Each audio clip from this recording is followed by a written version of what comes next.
Go to the Pasco County Commission meeting of July 11th, 2023. Please silent all electronic devices and mute your phones. We'll proceed with public hearings, starting with ordinances. Item P49, continuance. Madam Clerk. Yes, sir. P49 was advertised in Tampa Bay Times, March 8th, 2023. Okay. Thank you, Mr. Chairman. Nictarios Pitos, Planning and Development Department. Item P49 is ENA 230005. This is an ordinance for a proposed change to Land Development Code regarding the Design Standards Manual, and it's being continued to a date uncertain. Okay. May I have a motion to continue P49? So moved. Second. Roll call vote. Yes, sir. District 1, Commissioner Oakley. Aye. District 2, Commissioner Waitman. Aye. District 3, Commissioner Starkey. District 4, Commissioner Bradford. Aye. District 5, Chairman Mariano. Aye. Next item, P50. Yes, advertised in Tampa Bay Times, June 21, 2023. Item P50 is PDD 230132. I'll go ahead and read the title. An ordinance amending the Pasco County Comprehensive Plan, providing for a large-scale comprehensive plan amendment to the future land use map, map 2-15 and sheet 22 from AGR Agricultural Rural to PD Plan Development on approximately 2,903 acres of real property located north of State Road 52, approximately 2.25 miles east of Land O'Lakes Boulevard, and a text amendment creating sub-area policy FLU 7.1.70 4G Ranch PD, and a map amendment to the future land use map 2-9, adding sub-area map 2-970 4G Ranch PD, and an amendment to the conservation element map 3-4 critical linkages map, providing for additional text amendments as necessary for internal consistency, providing for repealer severability and effective date. This comes with a recommendation of approval of the adoption. And if the board would like a presentation, we can present. Would the board wish a presentation? We've seen this a few times. Okay. Okay. Before you make a motion on the advertisement, it was Tampa Bay Times, June 21st, 2023, but I forgot to mention, and by affidavit of certified mailings and site postings, so Okay. just for the record. All right. No public comment here. So anyone here from the public like to speak to item P50? Move approval. Have a motion? Second. And any further discussion? Call the roll. District 1, Commissioner Oakley. Aye. District 2, Commissioner Waitman. Aye. District 3, Commissioner Starkey. Aye. District 4, Commissioner Bradford. Aye. District 5, Chairman Mariano. Aye. And thank you, staff, for getting that paperwork straightened up before the meeting. P51. Yes, sir. Advertised in the Tampa Bay Times on June 7th, 2023 and June 14th, 2023. Okay. Commissioners, Denise Hernandez, Planning and Development Department. First, I would like to ask that you move and receive and file. This is the final report of the Pasco County Airport Zoning Commission. Have a motion? Move so moved. Second. Okay. Roll call. District 1, Commissioner Oakley. Aye. District 2, Commissioner Waitman. Aye. District 3, Commissioner Starkey. Aye. District 4, Commissioner Bradford. Aye. District 5, Chairman Mariano. Aye. Okay, Commissioners, today is the first reading on this item, so we just ask that you take public comment, and there's no action required today because this is the first reading on the item, and the adoption hearing is set for August 8, 2023 at 1:30 in Dade City. So it's PDD 230432, an ordinance by the Pasco County Board of County Commissioners establishing Section 605 Airport Overlay Districts of the Pasco County Land Development Code, amending Appendix A definitions and other sections as necessary for internal consistency, providing for repealer, applicability repealer, providing for severability, inclusion into Land Development Code, and an effective date. The reason why we're here is that Chapter 333 Florida statutes requires that local governments administer, adopt, and enforce airport zoning regulations. And the Pasco County Comprehensive Plan, both Chapter 2 and Chapter 7, require that you have airport protection and overlays. So the Airport Zoning Commission was established in 2017 and it was modified in 2021. There were interlocal agreements with the City of Zephyr Hills and Hernando County done in 2018. There was a comprehensive plan update in 2022. There was a moratorium on development around airports in 2022, which is set to expire in August. There were noise contour studies that were adopted by the Board of County Commissioners through resolution for the Tampa North Aero Park, the Hidden Lake Airport, and the Pilot Country Airport. During this time, we collaborated and coordinated with various interested parties, including land use attorneys, planners, engineers, and the Aircraft Owners and Pilots Association. There were Airport Zoning Commission workshops held, and there were public hearings before the Airport Zoning Commission, and those were held on May 3rd, 23 and May 15th of 23. The proposed amendments were presented to the horizontal roundtable in the interested parties meeting on June 21st, 2023.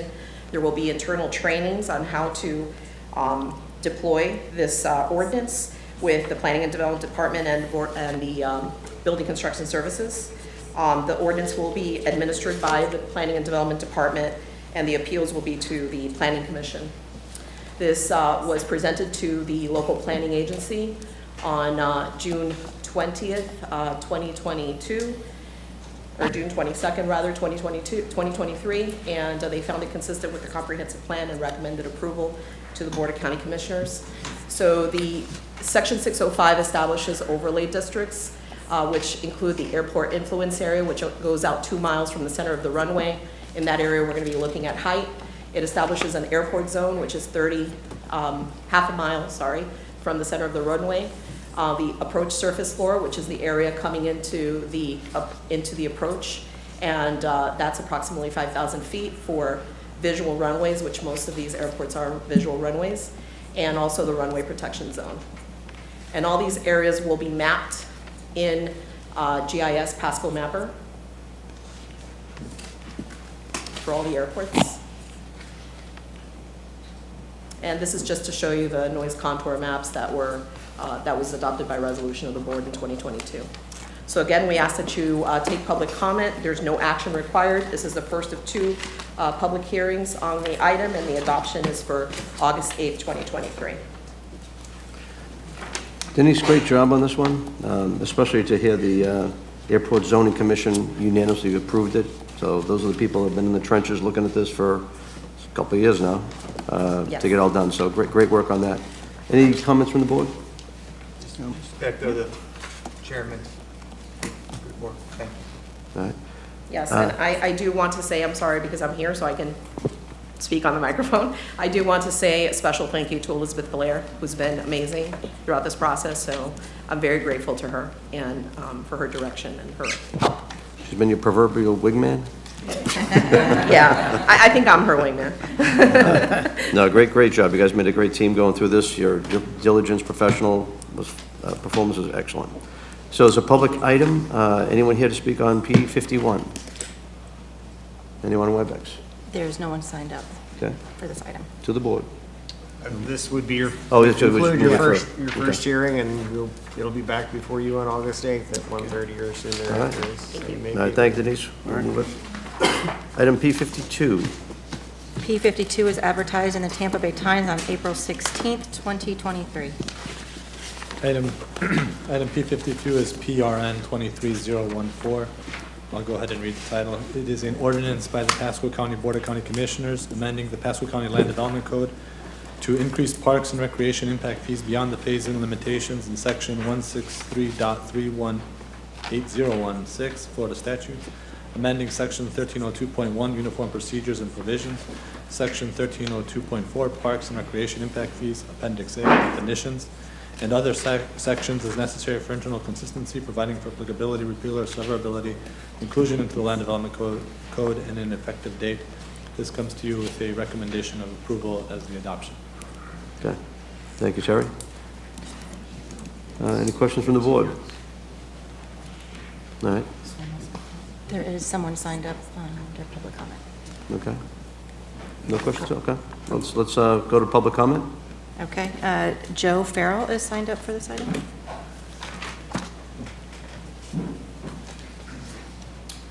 Good afternoon, Commission. My name is Joe Farrell. I'm here on behalf of the Central Pasco Realtor Organization, 20119 Eagles Landing Way.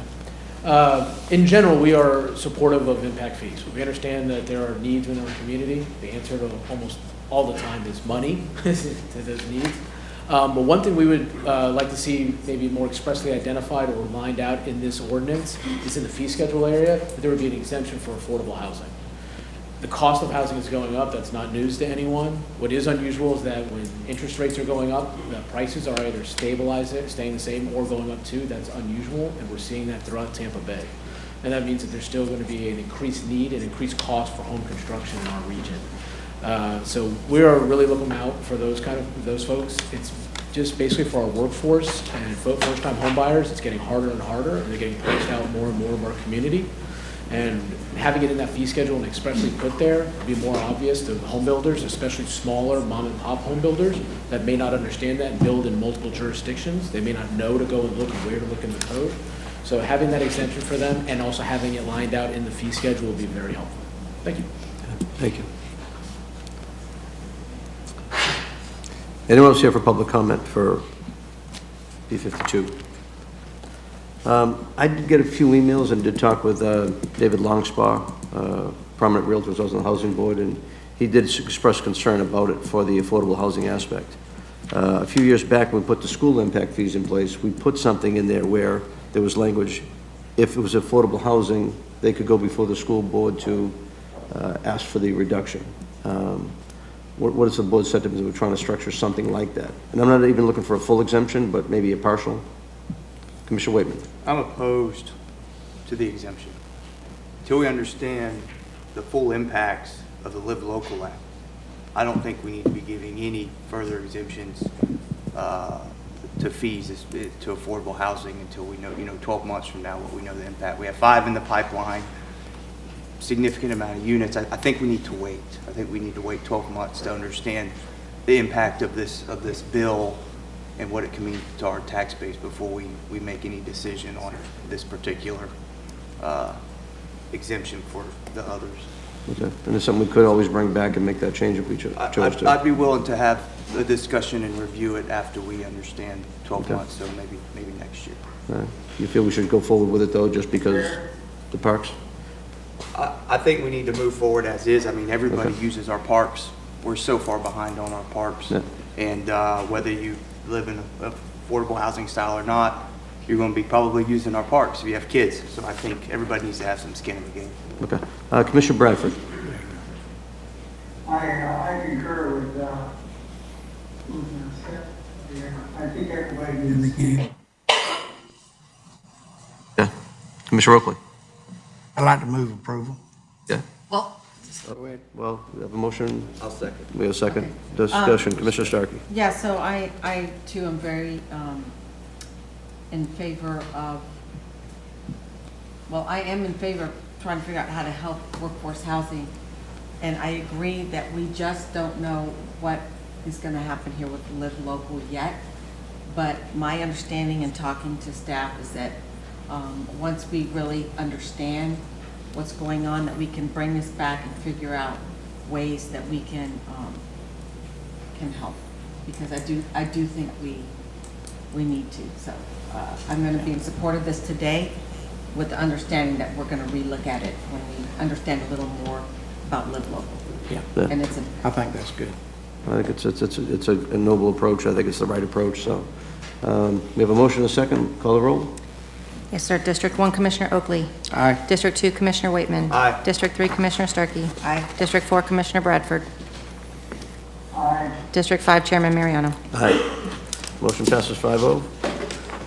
Item P53. Yes, sir. It was advertised in the Tampa Bay Times on April 16th, 2023.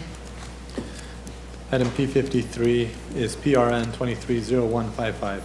It's an ordinance amending the Pasco County Comprehensive Plan, providing for text amendments to Chapter 5, Recreation and Open Space Element, the glossary, and providing for additional text amendments as necessary for internal consistency, providing for repeal or severability and an effective date, and this comes to you with a recommendation of approval for the adoption.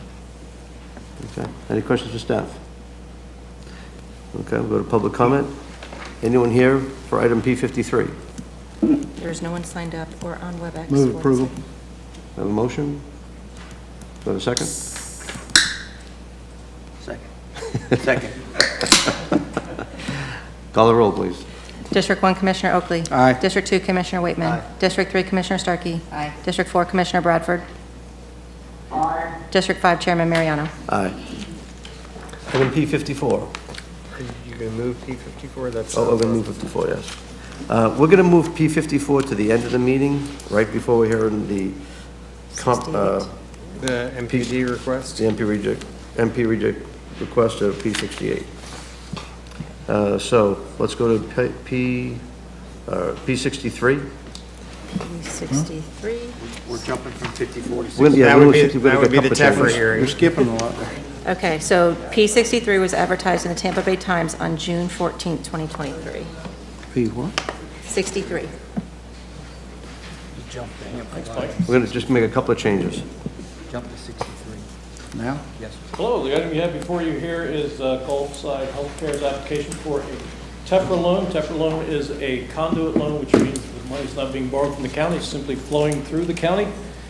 However, IRS regulations do require a public hearing, and the approval of this application is your acknowledgement that this loan is done because it is in the public interest. Do we have to do anything else?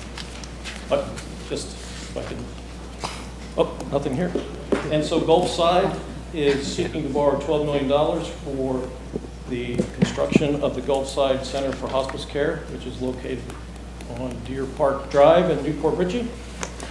And for those at home, just wanted to reemphasize that the county will have no obligation related to these bonds. The county is not responsible for paying the debt service. There's no cost to the county, and Gulfside is not borrowing from Pasco County. I would ask that the board open it up for a public hearing afterwards. We have Brooke Gonzalez from Brian Miller Olive, which is the county's bond counsel here.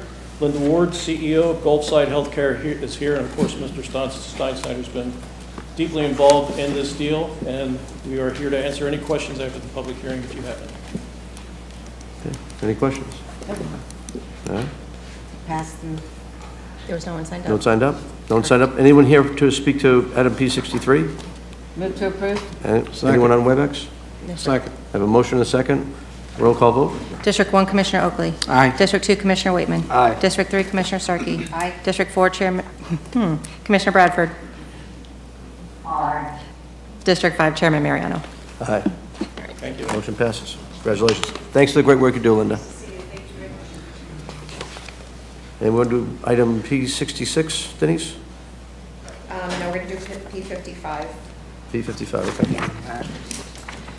Okay, so if P55 was advertised in the Tampa Bay Times on October 19th, 2022. P55 is PDD 23CU05. It's conditional use. It's withdrawn, so there's no further action required. Okay. Item P56. Mr. Chairman, do you want to do rezoning procedures? Yes, please. There are two rezoning agendas, regular and consent. Staff will present each application to the Board of County Commissioners. If staff or Planning Commission has recommended approval and there is no opposition, the application will be considered by the board without further presentation. If staff or Planning Commission has recommended denial, or if there is opposition to the application, the applicant will be given 5 minutes for presentation, the opposition will be given 3 minutes for each individual, or 5 minutes for a group representative, and the applicant will be given 3 minutes for rebuttal. Any individual disagreeing with staff or Planning Commission recommendation, or anyone wishing to object to any condition of the rezoning may at this time request the petition be pulled from the consent agenda, in which case that application will be heard under the regular agenda later on during the meeting. Otherwise, all rezoning applications on the consent agenda will be approved by a single motion and vote. If you wish to speak to any petition, please give your name and address and whether or not you've been sworn for the record. These are quasi-judicial public hearings. The law in Florida is that mere public support or opposition of an application is insufficient for this board to take action. Please limit your comments to those criteria found within the board's land development code. Madam Clerk, would you like to swear them in? Yes, sir. So if anyone is planning on speaking on any of the items for the public hearing agenda, please stand and raise your right hand to be sworn in. Okay. Do you swear or affirm the testimony you're about to give is the truth, so help you God? All right, thank you.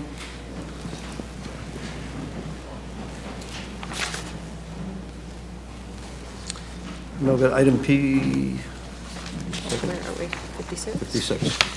Okay, P56 was advertised in the Tampa Bay Times on May 24th, 2023. P56 is PD 237591, State Road 52, Groves, MPUD. The item is a request, it's a request for continuance to the August 8th, 2023 Board of County Commissioners meeting at 1:30 in Dade City. Anyone motion to continue, time certain? So moves, time certain. Second. Okay, roll call vote. District 1, Commissioner Oakley. Aye. District 2, Commissioner Waitman. Aye. District 3, Commissioner Starkey. Aye. District 4, Commissioner Bradford. District, okay, thank you. District 5, Chairman Mariano. Aye. Motion passed 5-0. Item P57, another continuance? P57 is advertised in Tampa Bay Times on May 3rd and June 7th, 2023. PDD 237710, in the name of rezoning, in the name of Village Green MPUD. The request is to continue the item to a date uncertain. Move approval for continuance. Second. Roll call vote. District 1, Commissioner Oakley. Aye. District 2, Commissioner Waitman. Aye. District 3, Commissioner Starkey. Aye. District 4, Commissioner Bradford. Aye. District 5, Chairman Mariano. Aye. So And now- did you want to do 54 now? Because you want to do it with 58 No, yeah, we'll do it at the end of before the 68. MPUD? Yeah. Yeah, so that's, Yeah, we'll do 54 right before we do 68. So do them back to back. okay, I apologize. All right. So P58 is, do you need that? Did you state the advertising? I'm sorry. I did not, thank you, Denise. So Sure, no problem. P58 was advertised in the Tampa Bay Times on June 21st, 2023, and by affidavit of certified mailings and site postings. P58 is PDD 237661. It's 4G Ranch West MPUD, 4G Ranch LLC. It's for rezoning from MPUD and AC to MPUD to allow for the development of 1,500 single-family detached residential units. I think it should say single-family residential units on approximately 1,102 acres, and it's located on the north side of 52, 3.19 miles east of US 41. The item comes to you with a recommendation of approval with conditions with some changes that were made by the Planning Commission, which include the change of the front structure setback for 3 different product types, which include the villas, the detached A product, and the detached B product, and also a new condition that basically limits the number of townhomes to a total of 200. That has been sent to the clerk's office and to each individual commissioner. We ask that you approve the item with conditions as included in your revised conditions in your packet. Okay. I have one Thank question. you. Commissioner Starkey. Just thinking about what you just said, if they chose to do rear-loaded product, would that setback preclude them from being able to do rear-loaded? And should we, I don't know if they have any plans, but I wouldn't want to keep them from doing that because of that setback language. Maybe we could add it to it just in case, if that's okay with them. Because you said there was a condition of a setback. Yeah, the setback has to do with the front primary setback. Those setbacks, the Planning Commission requested that, for example, the single-family attached villa had a 10-foot primary setback. They asked that it be 15 feet. So that was changed, and it was also changed for single-family detached product A and single-family detached product B. So that wouldn't be for the townhome. The townhome remains the same. So is there, I wouldn't want to preclude them if they wanted to do rear-loaded. So can we just say, Clark, what's a sentence that just says, if they do rear-loaded, those setbacks don't apply? Clark Hobby, Hobby and Hobby, PA, 109 Northwest Street, have been sworn. I'm sorry, Tampa, Florida, have been sworn. This only applies to certain front-loaded product. Commissioner Shaw, I don't think your concern is, you're not going to affect it in any event. So if you wanted to do rear-loaded and not have those setbacks, you could? Those setbacks only apply to certain If it's a front-loaded. front-loaded Right, product, it right. must be, okay. Okay, thank you. Okay. Commissioner Whitman. Mr. Hobby. Just want to confirm that the townhomes are fee simple. That's correct. Okay. We have the new condition in there requiring plat. Thank you. Okay. Any other questions for staff? We'll go to public comment. Anyone from the public like to speak on item P58? It's on consent, so is there Oh, it's on consent, anybody okay. who wishes to object to this item? Anyone wishing to object to item P58? Leave it on consent. Item P59. Okay, P59 was advertised in the Tampa Bay Times on May 24, 2023. P59 is PDD 237680 zoning amendment, Carlos Alberto Ramirez Padua and Laura Garcia Santiago, for a change in zoning from a C2 general commercial district to an AR agricultural residential district. Comes here with a recommendation of approval from the Planning and Development Department and the Planning Commission. Okay. Is anyone objecting to item P59? Leave it on consent. Item P60. Advertised in the Tampa Bay Times on May 24, 2023. That's PDD 237684, zoning amendment in the name of Sarah Gurley Trust, Max L. and Sarah C. Gurley, co-trustees, for a change in zoning from an AR agricultural residential district to a C2 general commercial district. Comes to you with a recommendation of approval from the Planning and Development Department and the Planning Commission. Anyone here objecting to item P60? Seeing no one, leave it on consent. Do we have anybody representing this item here? Yes, it's Peter Pensa. Representing the item? Are they I thought here? you asked representing the item. Yes. Peter Pensa. With Avid, I believe. moving to a C2 zoning, I'm just going to stick with my theme here to protect this zoning from the Live Local Act. So I want to confirm that there are conditions. I apologize. I should have still told you that, let's see if they agree to a deed restriction.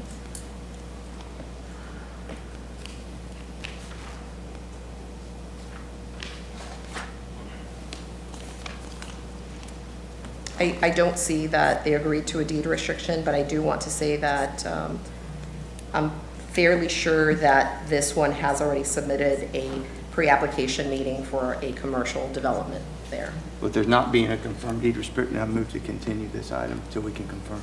Is the applicant here? I believe the applicant should be on WebEx. I have to pull this. Try to do this real quick. You'll have to pull this, I guess. And Yeah, set let me see if we aside can get him, let me see if we can get him WebEx real quick. I don't think, is he on WebEx? Eric? Peter Pensa? I'm here. He's there. Peter Prentice says he's here. Peter? Yes. All right, so Commissioner Waitman would like to have a restriction on here, a deed restriction. Did you hear? Yes, if I understood, that would be a deed restriction to not allow residential development. Correct. We'd be fine with that. Thank you. And Mr. Pensa, can you give your name and address for the record and state if you've been sworn? Yes, my name is Peter Pensa. I'm an AICP certified planner with Avid Group, and I have been sworn. You have not been sworn, or you have? You have. Okay, thank you. Can I ask a question? All right. All right, we're gonna, No, Commissioner. Commissioner Starkey, go ahead. Yeah, so I haven't looked to see where exactly this area is. But, you know, I'm a proponent of mixed use. And there are times when it's good to have residential above commercial or retail. And so I think what we don't want is someone coming in C2 doing a workforce housing multifamily project. But can we just keep it to that? And who knows, maybe he wants to live above where he works. I mean, I wouldn't want to take that away. So is there a way to word that so we just don't get what we want? We get what we don't want. We don't get what we don't want. So definitely. So at the moment, I think we're gonna have to continue this item anyway. Talking to our county attorney just said we need the deed restriction in place, so we can't approve it today anyway. If they're doing a voluntary deed restriction, you don't have the deed restriction before you, so this would have to be continued to your August 8th meeting. Okay, so if you want to reach out to the applicant, you can have that conversation.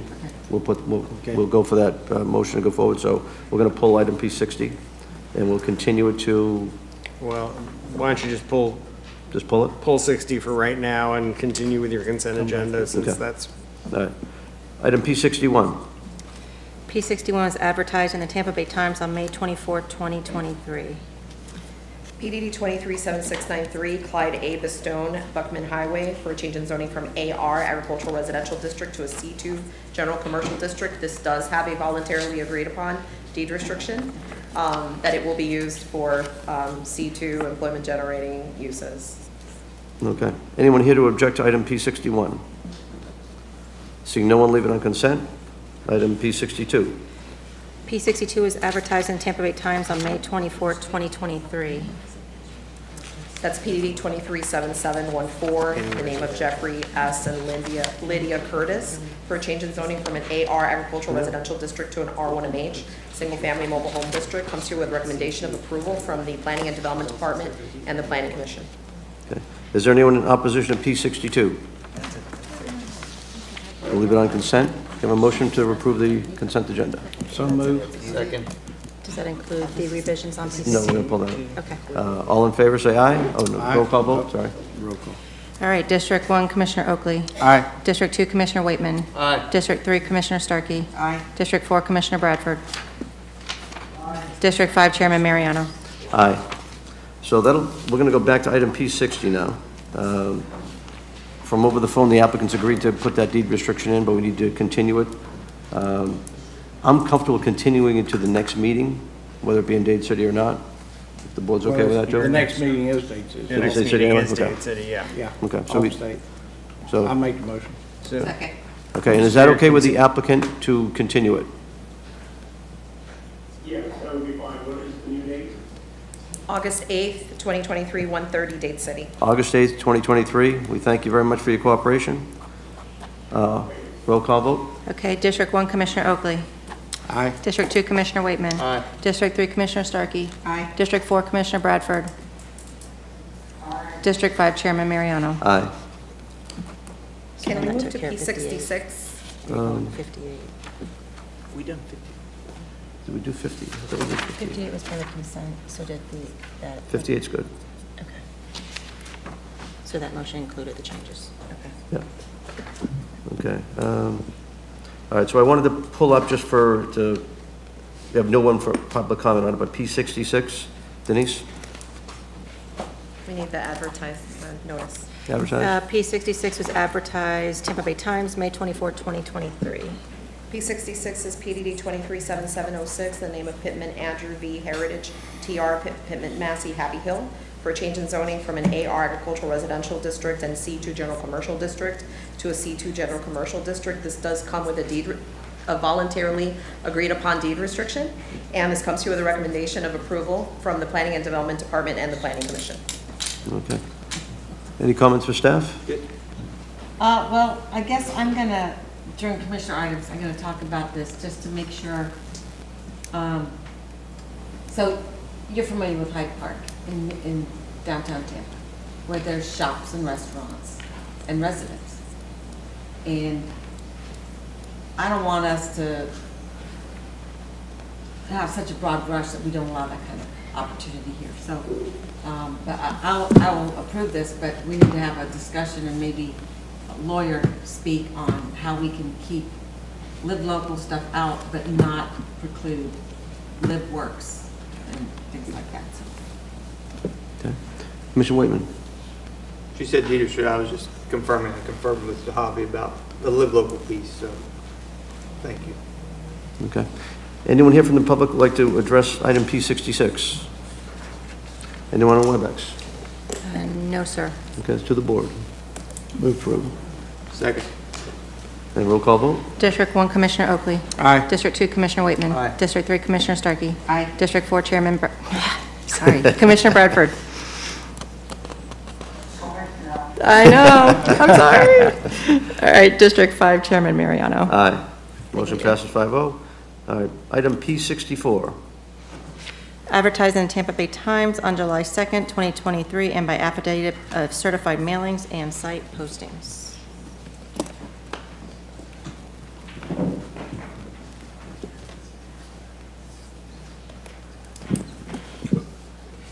Good afternoon, Amy Tull with Planning and Development.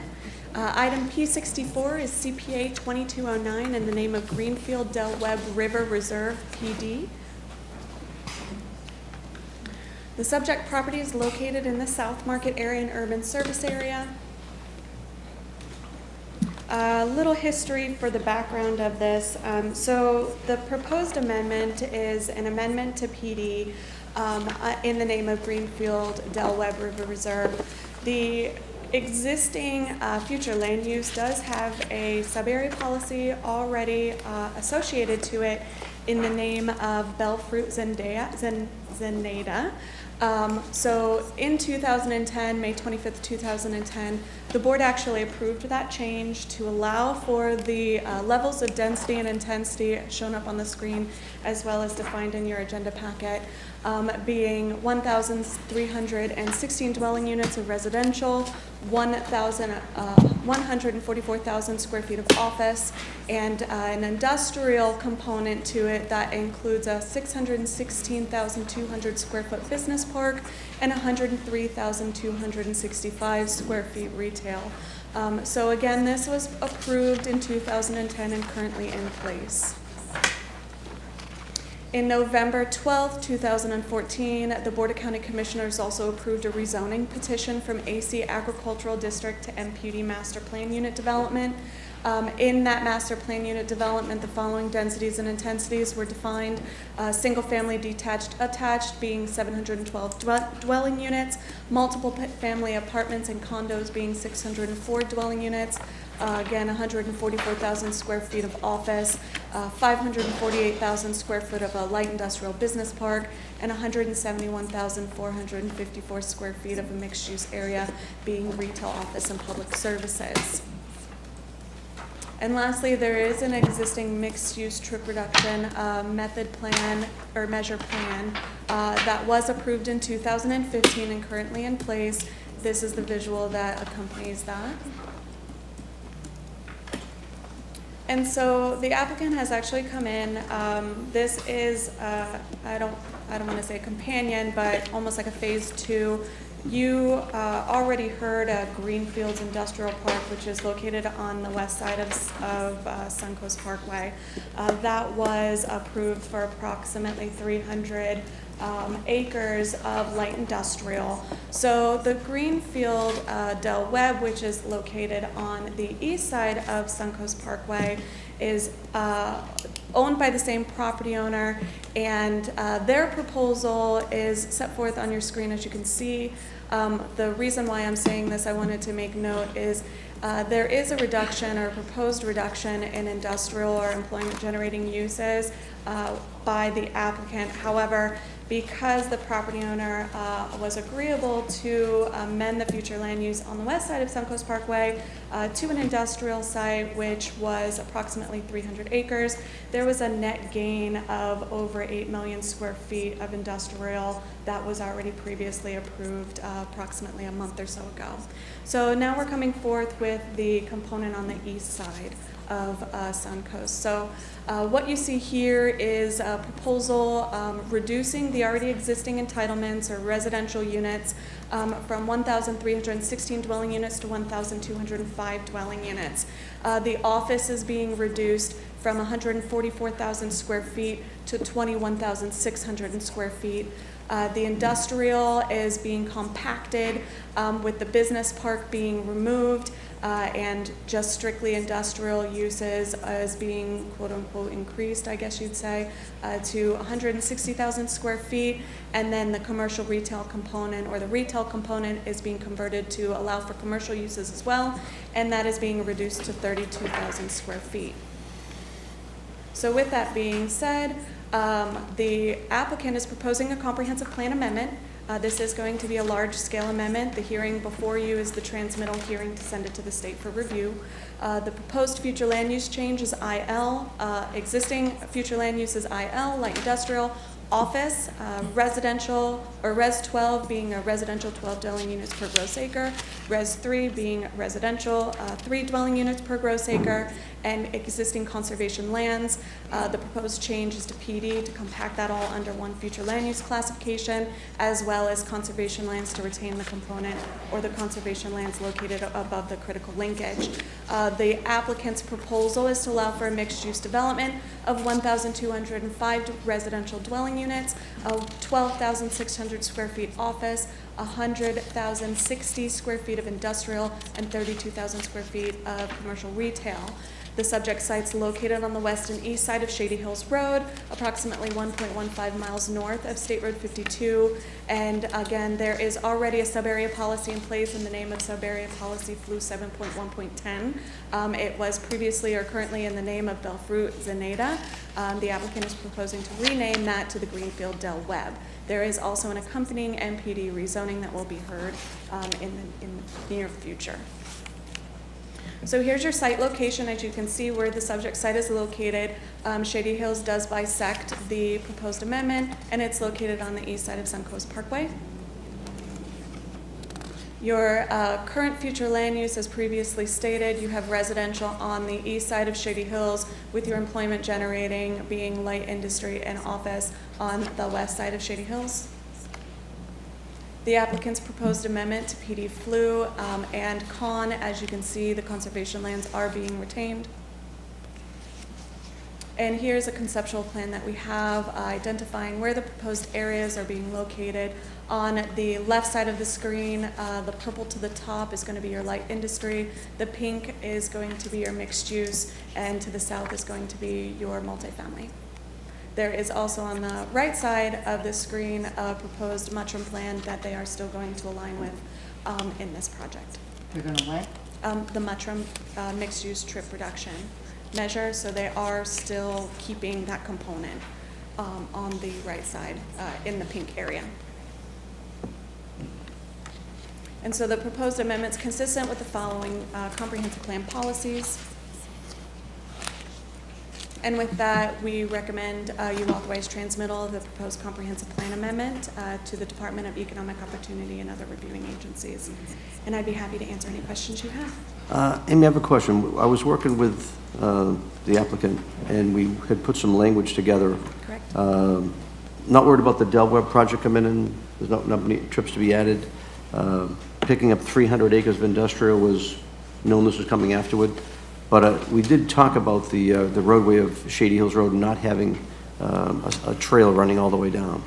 We know there's enough room to have a 5-foot path. There may be room for an 8-foot path. And the language we picked up was it would be 3 years before they would do anything with the multifamily until it would be able to come to construction at the same time that would give the board time to put a plan together to go put that trail in place. Mm-hmm. That's correct.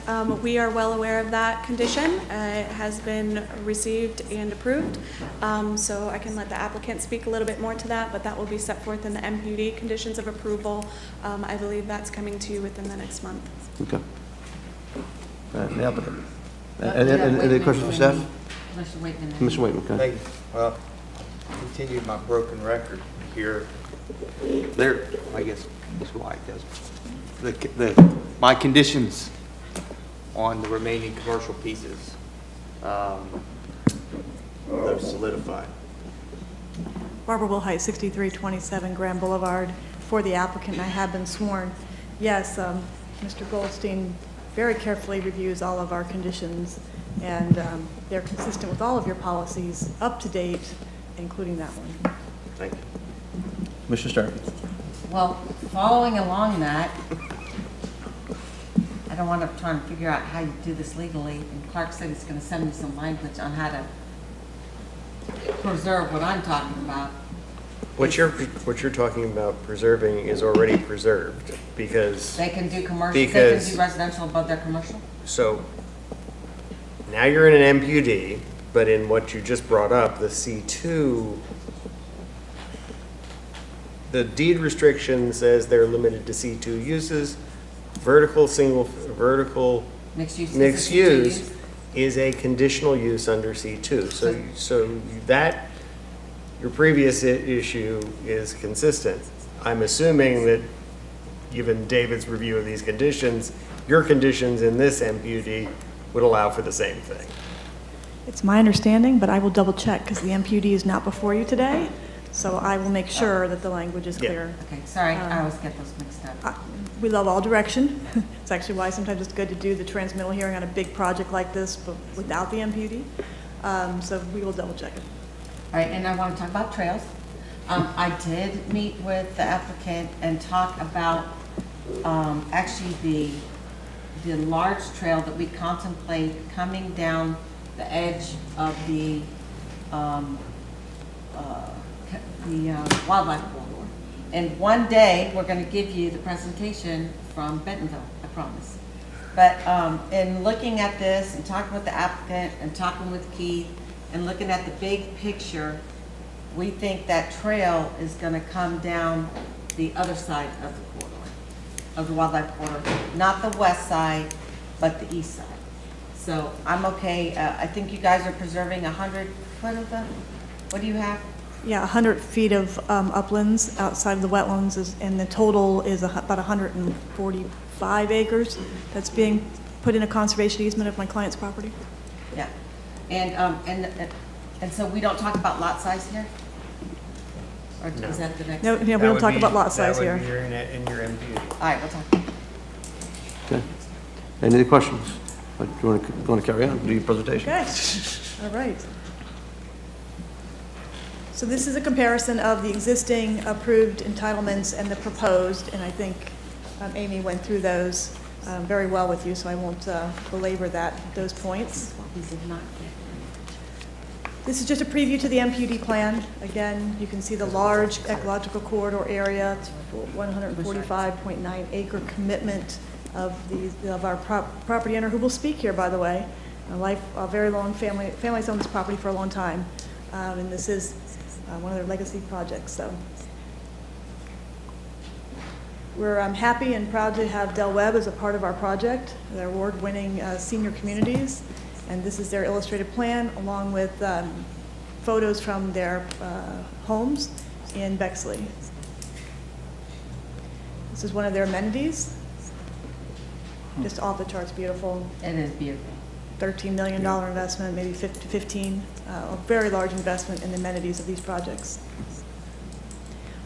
As Amy had said, there's west side, east side of this project on Shady Hills Road. The west side is our Mudderham side, and the east side is the Del Webb side.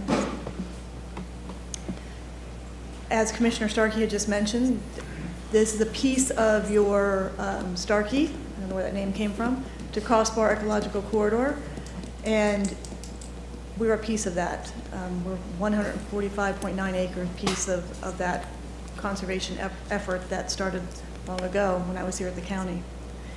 As Commissioner Starkey had said, we met with the commissioner and Keith Wiley and talked about where would be best for a public trail in proximity or included with your corridor, and that was decided that east was where the opportunity was, and they're already pursuing opportunities on that. We've taken your conversations and the conversations and the comments from the public very seriously about multi-use paths. So this is probably hard to read, but let me kind of go over it. What you see in our project, which is in the box, is what we're going to do within our project, and we're required to do by code 5-foot sidewalks on both sides of our project. Well, my client said, we understand that the board's really interested in something larger, multi-purpose paths. So we agreed within our project to do 8-foot paths. The other thing that we set out to do is our client, through Level Up, our engineering partner on this project, went and took a look at what was going on off-site. And they studied the right-of-way, they studied where you have existing sidewalks, and they studied where other projects, and they looked up the approvals of other projects to see what they've already agreed to do. And so this map is a combination of those things. When you're coming to the north of our project, we identified 2 gaps, the 980 linear feet on the east side and 1,574 linear feet on the west side. My clients have agreed to fill those gaps as part of this project as an off-site improvement. They're going to fill those gaps with 8-foot paths on either side of the road. Now, mind you that when you're looking at the east side, that's a Del Webb 55-acre community. No kids going to the school. But working with the county and listening to the county, and nobody asked us to do this, we actually proposed this on our own. We proposed to fill in these gaps, regardless of the fact that we don't have any children from the Del Webb community that would be going to school. So we're going to fill those gaps as an off-site improvement. That'll get our project, it has a benefit, because it gets our project to your Cruise Lake Wilderness Park, as well as the Suncoast Trail, as well as further to the west side of Suncoast. When you look at what's going to happen after the Suncoast, after we fill in the gaps and between what's there, There are 2 8-foot paths proposed, one by the developer of Crella Estates Townhomes, and that's depicted there, from Mary Giella all the way around to the beginning of Cruise Lake Middle. And they're going to fill that gap with an 8-foot path. And then you can see the existing path in front of Cruise Lake Middle School. On the other side, I guess that's, I don't know what side you call that, of Shady Hills, where your Gary Plastics is going in, they're doing an 8-foot path along there. And then what you see along Softwind, which is the yellow down at the, going right, left to right on your screen, is what between Gary Plastics and what this client, property owner at Greenfield Place West, will have to do regarding the sidewalk.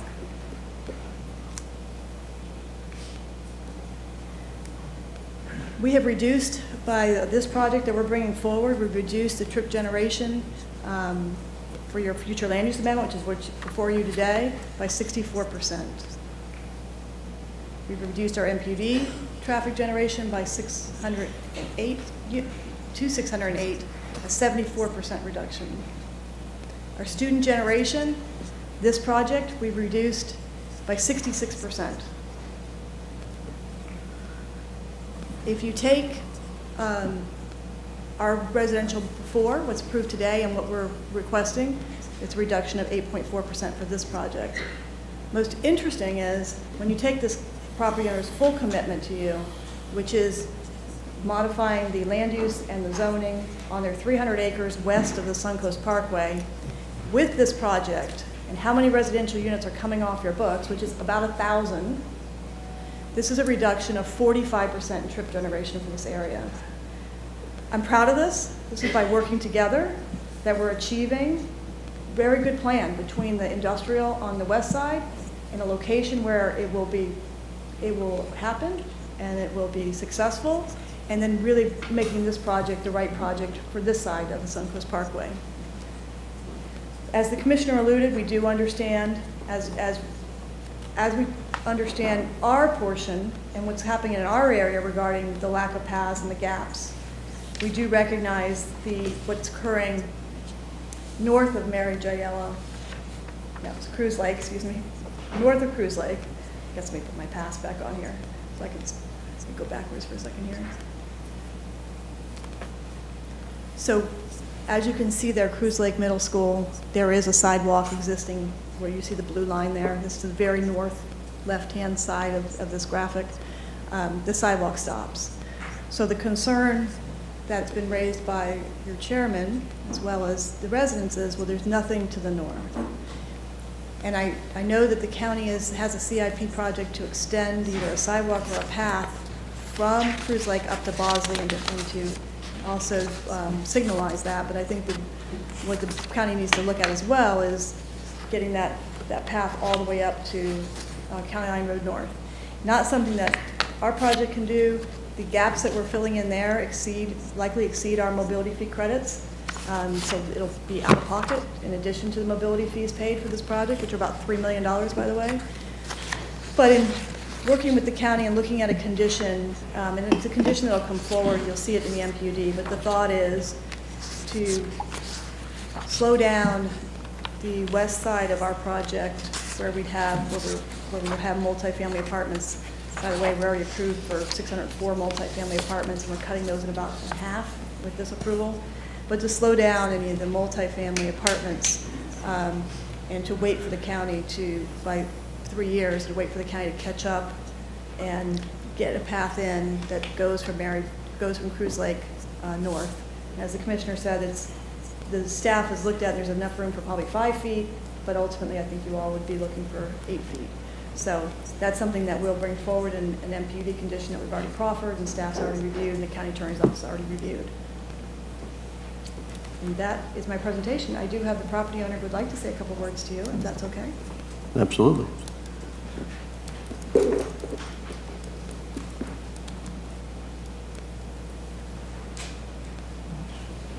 Good afternoon, Powers Dorset, 4304 West Watrous Avenue in Tampa, Florida, and I've been sworn. I'd just like to give you guys a brief overview of our family's ownership of the property. My grandfather purchased this property over 70 years ago for use as a citrus grove. and it remained mostly in citrus until the freezes in the 1980s, and he converted to pine, which is what you see there now. My grandfather was a great steward of the land. He took great care of it, and it was a very important property to him. And in recent years, we've done our best. We've done our best to continue that philosophy.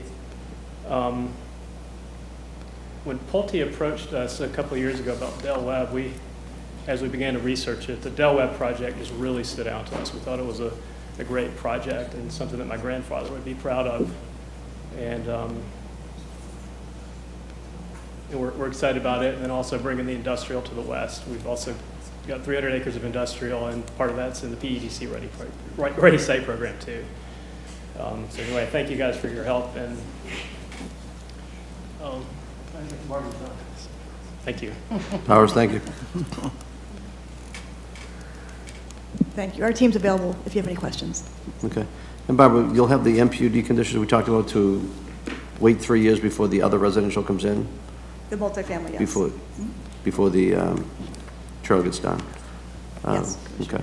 And I would say appreciate the meeting with that. Jeff Deason, I see you in the audience there. Thank you for putting a great product. I think it's going to be a great addition to the area. All right. Any questions? Okay. Public comment? Anyone from the public want to comment on this item? We have a couple people signed up. So the first one is Dennis Kegel.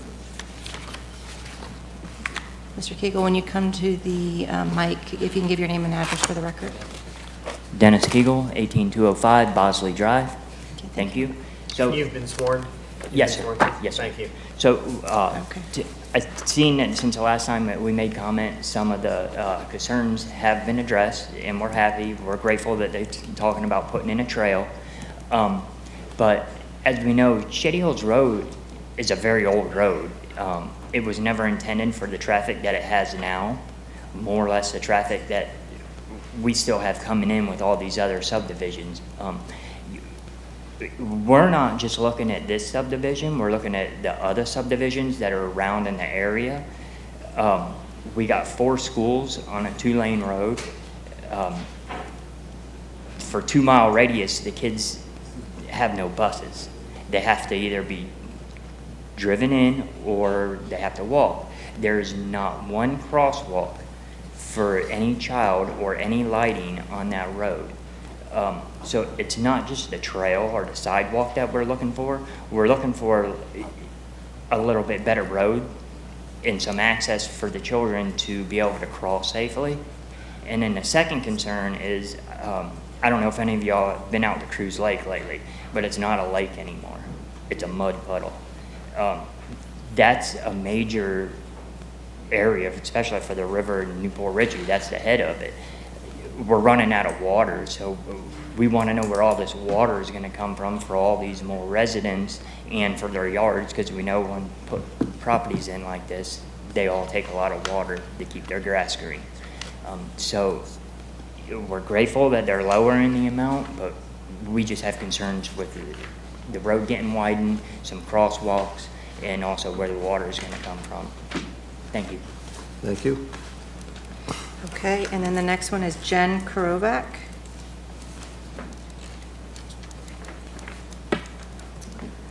Good afternoon, Jen Kerouac, 15925 Green Glen Lane. I have been sworn. I am coming today and speaking on behalf of the Shady Hills community along with my friend Dennis. There are some very serious concerns with regards to infrastructure. You know, how can with the scale of this project, even waiting 3 years, I believe when the traffic gentleman came at the Planning Commission meeting, he said that the traffic was rated a D. D as in dog. And so that's a huge concern, as Dennis mentioned, with regards to being a main north-south thoroughfare from Hernando, coming from 4 lanes at Mariner into Shady Hills to a 2-lane, 4 schools, children, and also I hope that you receive this properly, because we would hate to see someone put in sidewalks and then need to tear those sidewalks out utilizing all that money that could have went to some other sidewalk and then to come and expand the road. It just fiscally seems concerning. Also concerned about the $2.5 million that Governor DeSantis vetoed with regards to Tampa Bay water, and the idea that the water that Dennis mentioned as a result of, things drying up, how that would negatively impact the folks in the area. Also, with regards to the industrial piece of things, the commercial piece of things, the concern that what would go in the ground for the majority of the folks that are there already, what might go into the ground that might negatively impact not only their wells, but also could impact negatively the aquifer as a whole. So these are things, and then the other thing that was raised, and I think it was brought in a May meeting, the concern that was brought up at our last Civic Association meeting was the requirement by state law to have one of the meetings, unless a majority vote plus one of the county commissioners, to be after 5 o'clock, as it is a huge concern and folks would be here, but the majority of that group is working class citizens working, whether it's a bedroom community or not, they're working right now. So it was raised at one of the meetings, I think May or June, that was brought up. So someone mentioned it at our last Civic Association meeting. What is, if that was done, a vote for this meeting or one of the meetings being after 5. Okay, thank you. Is there anyone else to speak to this item? There was someone signed up for WebEx, but they are currently a no-show, so there is no one else signed up. Okay, all right, to the applicant? I can answer part of that. Commissioner Oakland? I can just talk to Barbara.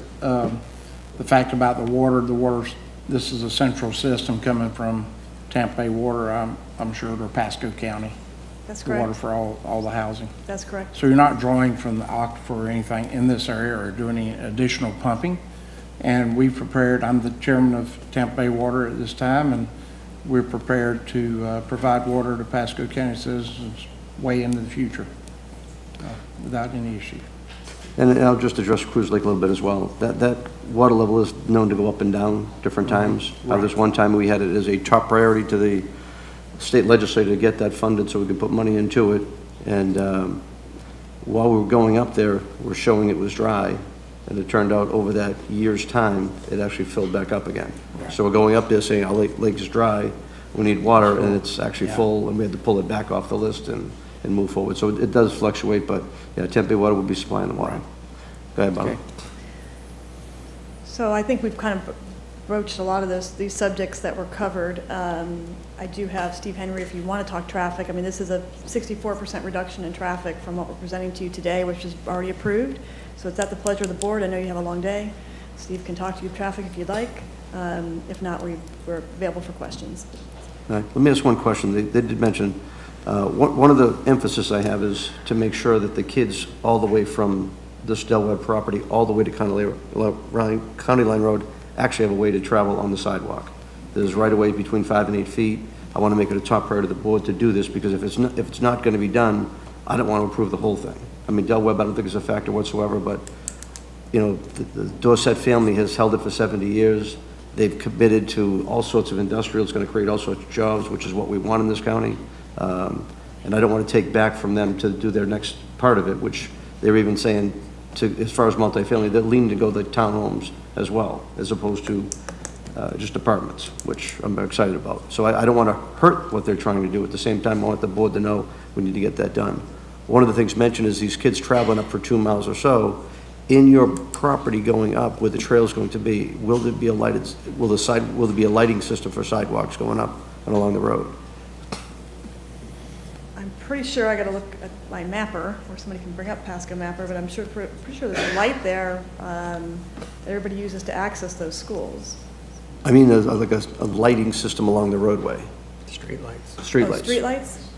Yeah, the county needs to approach the streetlight issue. 'Cause if not, you have dark and then you come up on light and then dark again, so I'm not sure we have any particular solution for the streetlights, but. Those are typically prioritized in the engineering services capital program as we move forward when it comes to street lighting. And I know we have some project where you had certain funding was done by a development with something coming forward, so I think we need to do that. That's definitely worth a look, because if it's dark, it's wintertime, they're walking up from there. And again, Del Webb won't have so much of that traffic, but I think it's something we do need to address. So maybe during the MPUD, staff can take a look at that and we'll address that issue then.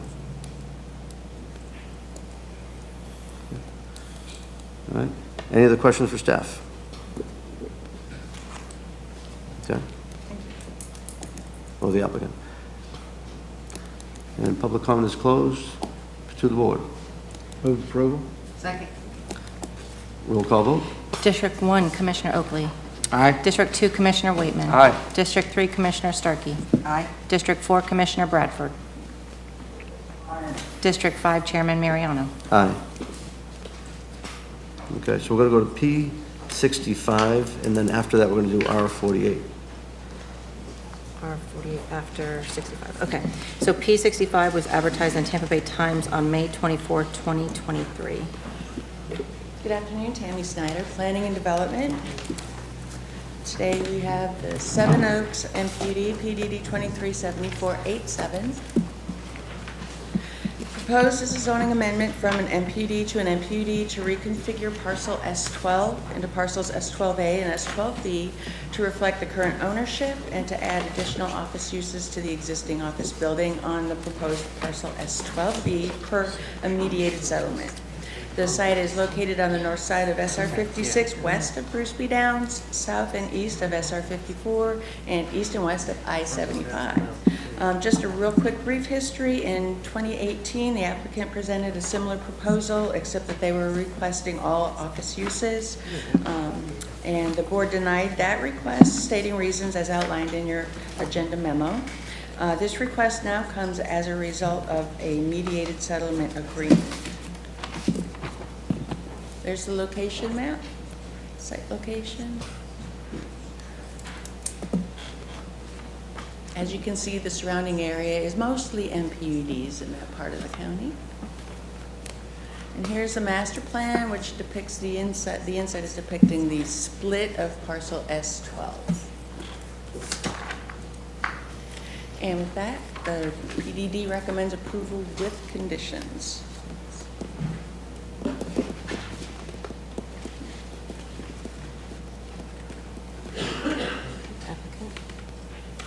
Okay.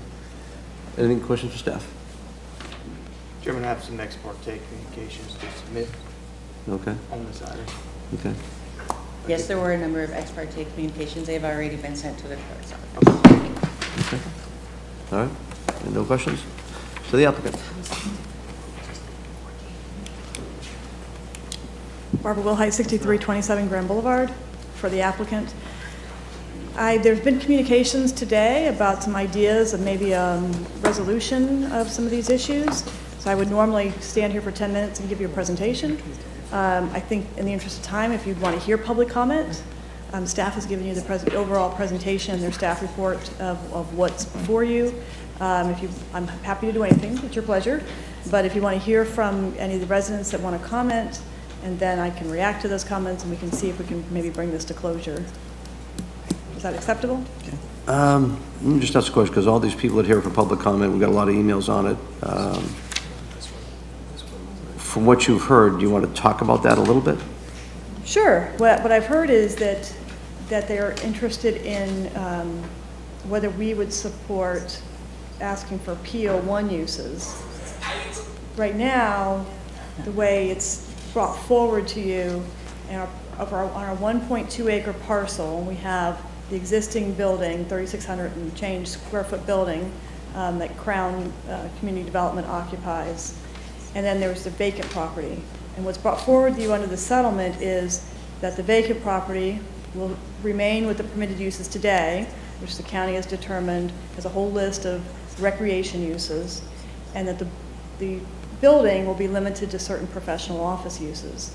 We've seen in many emails, and we understand from two of the folks that are here to speak, because I spoke to them earlier, is that they'd like to see us do all professional office so that we don't have additional recreation uses coming into their community. They can obviously speak for themselves, but we are certainly open to that idea. Want to hear from them, make sure that we cover all the public comment. Certainly don't want to agree to something and then continue to keep fighting. So we're interested in hearing from the public comment.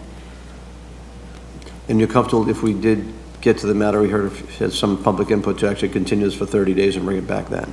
To continue to fix the paperwork, certainly don't want to continue the debate. So if we're ready to have all this heard and have you make a decision today, right. We understand that if we go in this direction of changing to PO1 uses, that we need to change the paperwork. But you could take public comment, close public comment, and direct a document to come back. Direct the document to come back. Okay. So we certainly don't want to keep this going on. It's been going on for many years. I would say that, and we'll have to hear their reaction, but they asked that the development standards be PO1. Well, we have specific development standards for the plans that have already been approved. So on S12, there's a preliminary site plan already approved for 3 office buildings, and it's still valid, and they can go out and develop those today. So in making sure that the development standards are consistent with that plan that's already approved, we wrote those into the MPUD. I don't know if the ask, I didn't get to have a whole conversation about it because I've been kind of running around. But the ask, I think, is to limit ourselves to PO1 development standards in your PO1 district, which wouldn't work here. But I think standards aside, because we have our approved site plan that sets forth what our standards are, standards aside, I think the use is what we really should be focusing on here, and the PO1 use is acceptable. Again, assuming that this isn't going to keep going on and on and on. My client wants to bring it to closure, so. Okay. Okay? So it's time for public comment. Okay, so the first individual is John Tomsu. Mr. Tomsu, when you come to the podium, name and address and state whether you've been sworn. Before you go, let me just ask, I got Chelsea Waller down for 10 minutes. Did she want to speak, or? I can speak after. Okay, very good. Okay. John Thompson, 26738 Wingdom Drive, Wesley Chapel, Florida, 33544. I have been sworn. Awesome. This is the building, Crown Building. It's on the property that's in question, the parcel. We do see that, and you can't really see it clear, but if you could zoom in, you'd see that it says private office. So the distinction here with private office, even whenever you put it up and advertise yourself as a private office, is you're not acting as an open office for everyone to come. It's not something that you would actually look for and see on Google Maps. Even in this case, whenever I look on Google Maps, it refers to Watergrass Property Owners Association, not necessarily Crown. That kind of establishes the use case that we have here, so I'm going to refer to that later. Brief history, it's already come up before, but in 2001, SB Associates purchased this land. It was under the quadruple zero at the end. It's really hard to find this parcel now because it belongs to a different unit, but whenever you look at all the documentation for the history of this back in 2001, it did have the quadruple zero at the end. In October 2001, SB Associates submits the site plan. The site plan, and we'll see that in a moment, isn't just for this one parcel, it was for the entire parcel. So the entire parcel, when it was referred to as the quadruple zero, which included the land that's being used for the clubhouses and all of the amenities. In April 2002, SB Associates did a cutout parcel. So that's whenever the 50 out of the 000 became for the clubhouse. Now the reason behind this history is because it shows intent. It shows that whenever it was designed with the purpose of recreation center. Finally, in December 2008, and we'll see an image of this, there was the DRI map H, which actually broke it out into 12A and 12B for recreation center and office use. Here's the site plan. This is where we can see the 3 buildings, one that exists today over on the right-hand side, and then the 2 that are in the middle that are being, that were part of the original site plan. Again, the site plan isn't broken up by those little dotted lines or the black solid line. It's actually a much larger site plan that's specific to the entire Seven Oaks amenities region. Again, suggesting that the whole thing was one autonomous unit, and that's why it was declared as a recreation center. Also, whenever we're referring to the site plan, it makes references to things that don't exist. A future parking reference in yellow, that is not going to happen. That's CDD land. It's not part of the parcel that's in question here. We also see that there's 13 parking spots in red that are allocated via an easement. That easement exists so that the CDD can't take away that type of use in front of their property. Here's a picture demonstrating normal usage, full parking lot, some overflow parking at the end of the caps, 2 people parked in a single unit over by the building illegally. But this is kind of what we kind of experience in the community. So whenever we think about the future, we're concerned about the typical things, traffic, existing parking being available, and that's why we want to focus on things that have a lower usage, like a PO1. Here's an example from the DRI map, poor quality, but this is the best I could get, where it shows that in BCC approved stamp of 2008 in December. So that was already called out in the DRI, but it never followed through in the NPUD. Until this reference, which was Exhibit IE in PDD 217507, where it had a reference to this call out. This isn't a document that I had access to prior to this, but during the S19 discussions, this one was provided later, and it does show the breakout of the 2 parcels with that little star condition. Also in the 2018 outcome, it made reference to the meeting notes that this would be a future opportunity for the BCC to vote on. What's changed between 2018 and today? Basically, you just had a mediation. Are the arguments that the BCC had against the original request, are they still valid? Of course they are. Nothing's changed there. The only thing that's happened is we've had this new definition of rec center come out that's really terrified most of the community as far as what that definition means. Whenever we look at the definition of permitted uses under recreational facilities, it calls out to serve primarily the residents of the development, not general use. And that's where we get the distinction between, do we want a main event or mini main events parked in that area in the center of our community, or do we want to break it out into something less? Whenever we look at the primary proposed conditions, we see that the primary uses include a whole bunch of entitlements or definitions that exceed what an office space should be, or exceed even what rec center should be. In this case, it's calling out uses that are normally classified as C2 general commercial. So under the LDC 526 C2 general commercial, we have these ones that were called out under that were called out. Finally, under the land use condition, we have the office. This is what's being proposed today, and we see that it has the excerpt, except for SB 12. Just skipping real quick to the real meat of this. We believe that all of the language that's contained in the PO1 professional is really what is being asked for. So it almost looks like the content was pulled out of the definition of the LDC and put into the requirements. We understand that you have a very tough decision. We have SB Associates that wants to get what they're asking for. It could result in a Harris Act violation or that type of direction.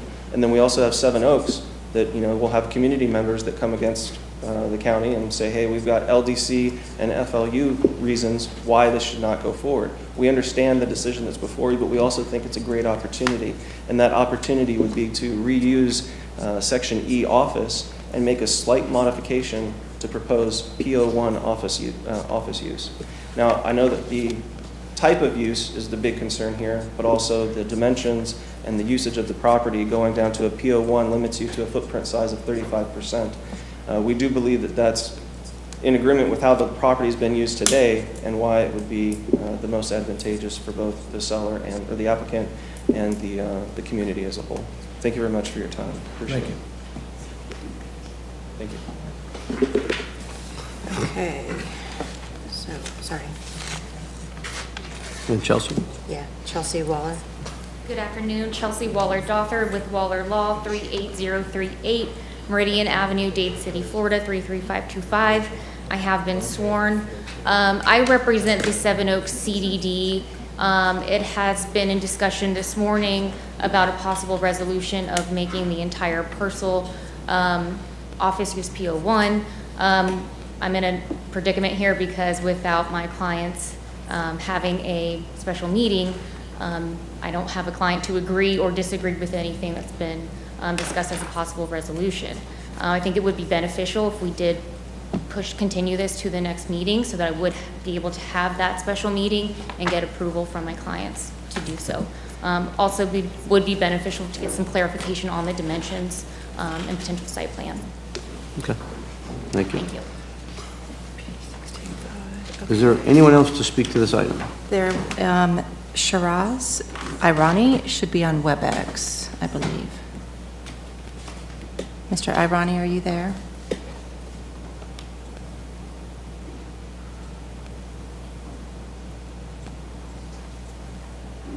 Mr. Peppers, do you see him on? You do? Okay. Mr. Irani, if you are on, if you can unmute.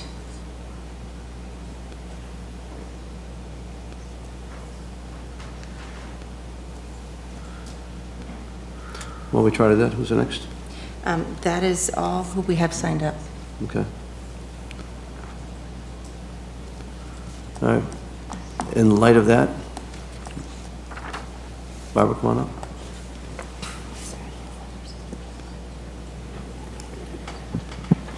So we would like to proceed forward.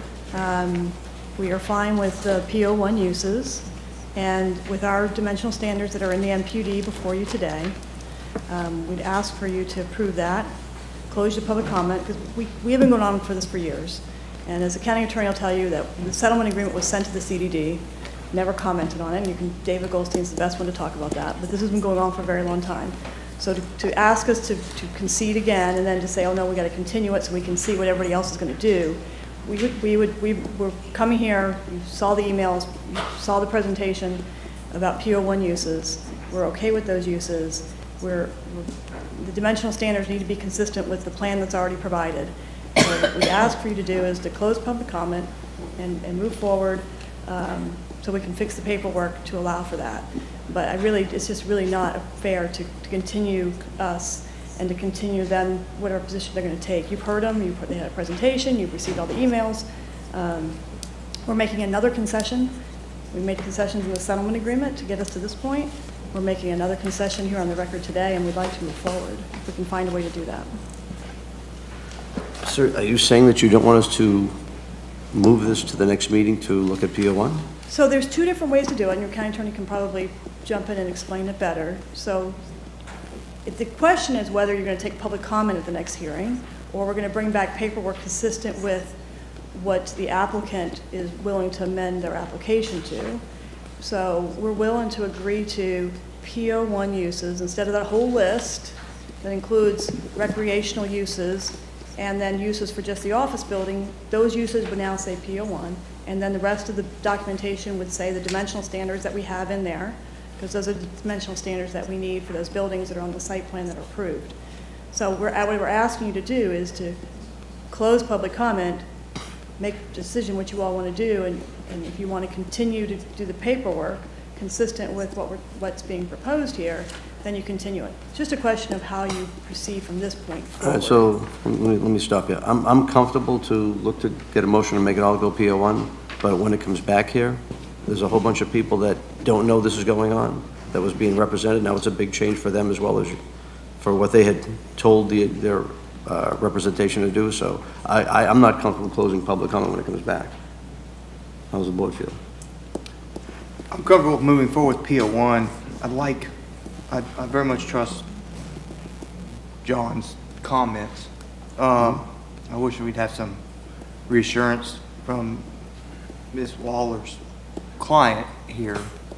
But I'm comfortable with moving forward with PO1, but I'd like some confirmation that we can finally put this thing to bed. And again, that's why we have public comment for that reason. So if they come back to it, it's another agenda item. I don't want to shut it down if someone like Mrs. Waller wants to come back up to speak, to say that her clients agree, et cetera, so be it. But if there's some opposition to it, we need to hear it too. Not that I expect any, but again, I don't want to close down public comment, that we'll close it down for today. It would be the next meeting in At the next meeting, we'd be another, I think it should just be another regular public hearing. So you've But asked me, with that, Commissioners, you're asking me to agree to something, but not to agree to it subject to more public comment. It's like, why don't we just hear the item and make a decision on it? It seems out of order to me that to say to the applicant, please come here and agree to something, and then say, well, let's see what else the public thinks of it. well, Barbara, you get two separate parties speaking.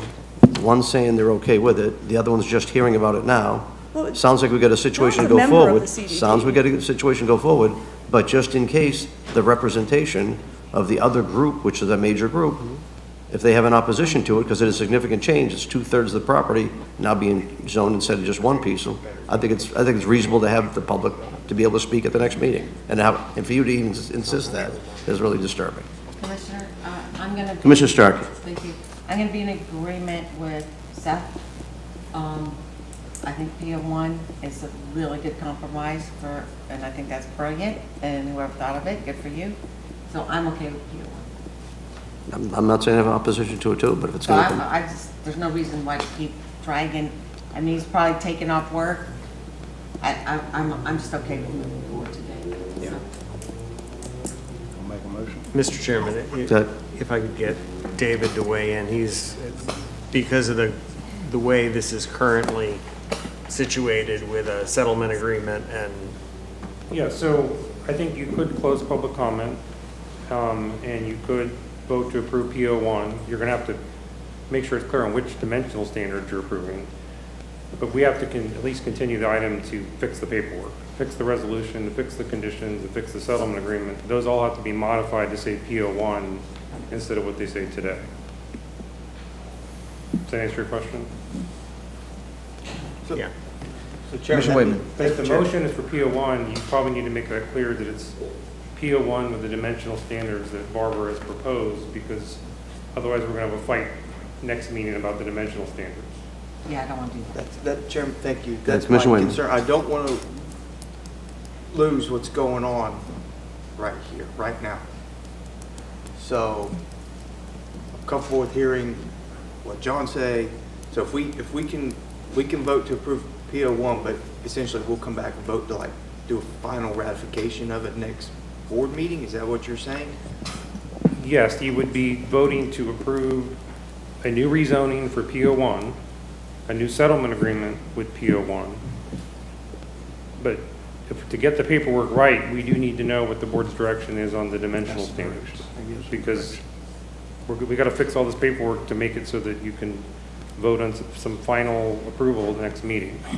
So the only debate I heard between Ms. Wilhite and Mr. Tomzu is not about the use. They appear to be in agreement on PO1 uses. The only disagreement I heard was about the dimensional standards.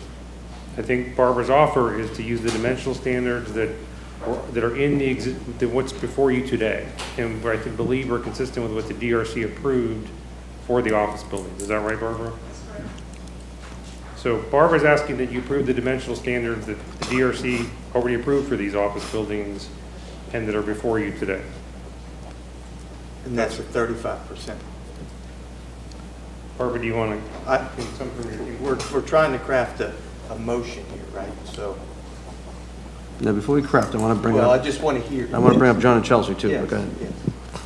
So the dimensional standards are set forth on page 17 of your conditions. And they talk about minimum front setback of 17.5 south property line, minimum side setback east property line 7.5 feet, minimum side setback west property line 7.5 feet, maximum height 35 feet, maximum lot coverage 50% total. So those were very thoughtfully done, and you wouldn't have them written that way if they weren't very thoughtfully laid out to the site plan that was already approved that's still valid, and that's where they come from. All right, so if I could, let me bring up John and then Chelsea. Can I just add one more comment? It's not uncommon for MPDs to have different dimensional standards than what's allowed in the Euclidean zoning district. That's a fairly common request. Mm-hmm. Okay, John? That's good. Good compromise.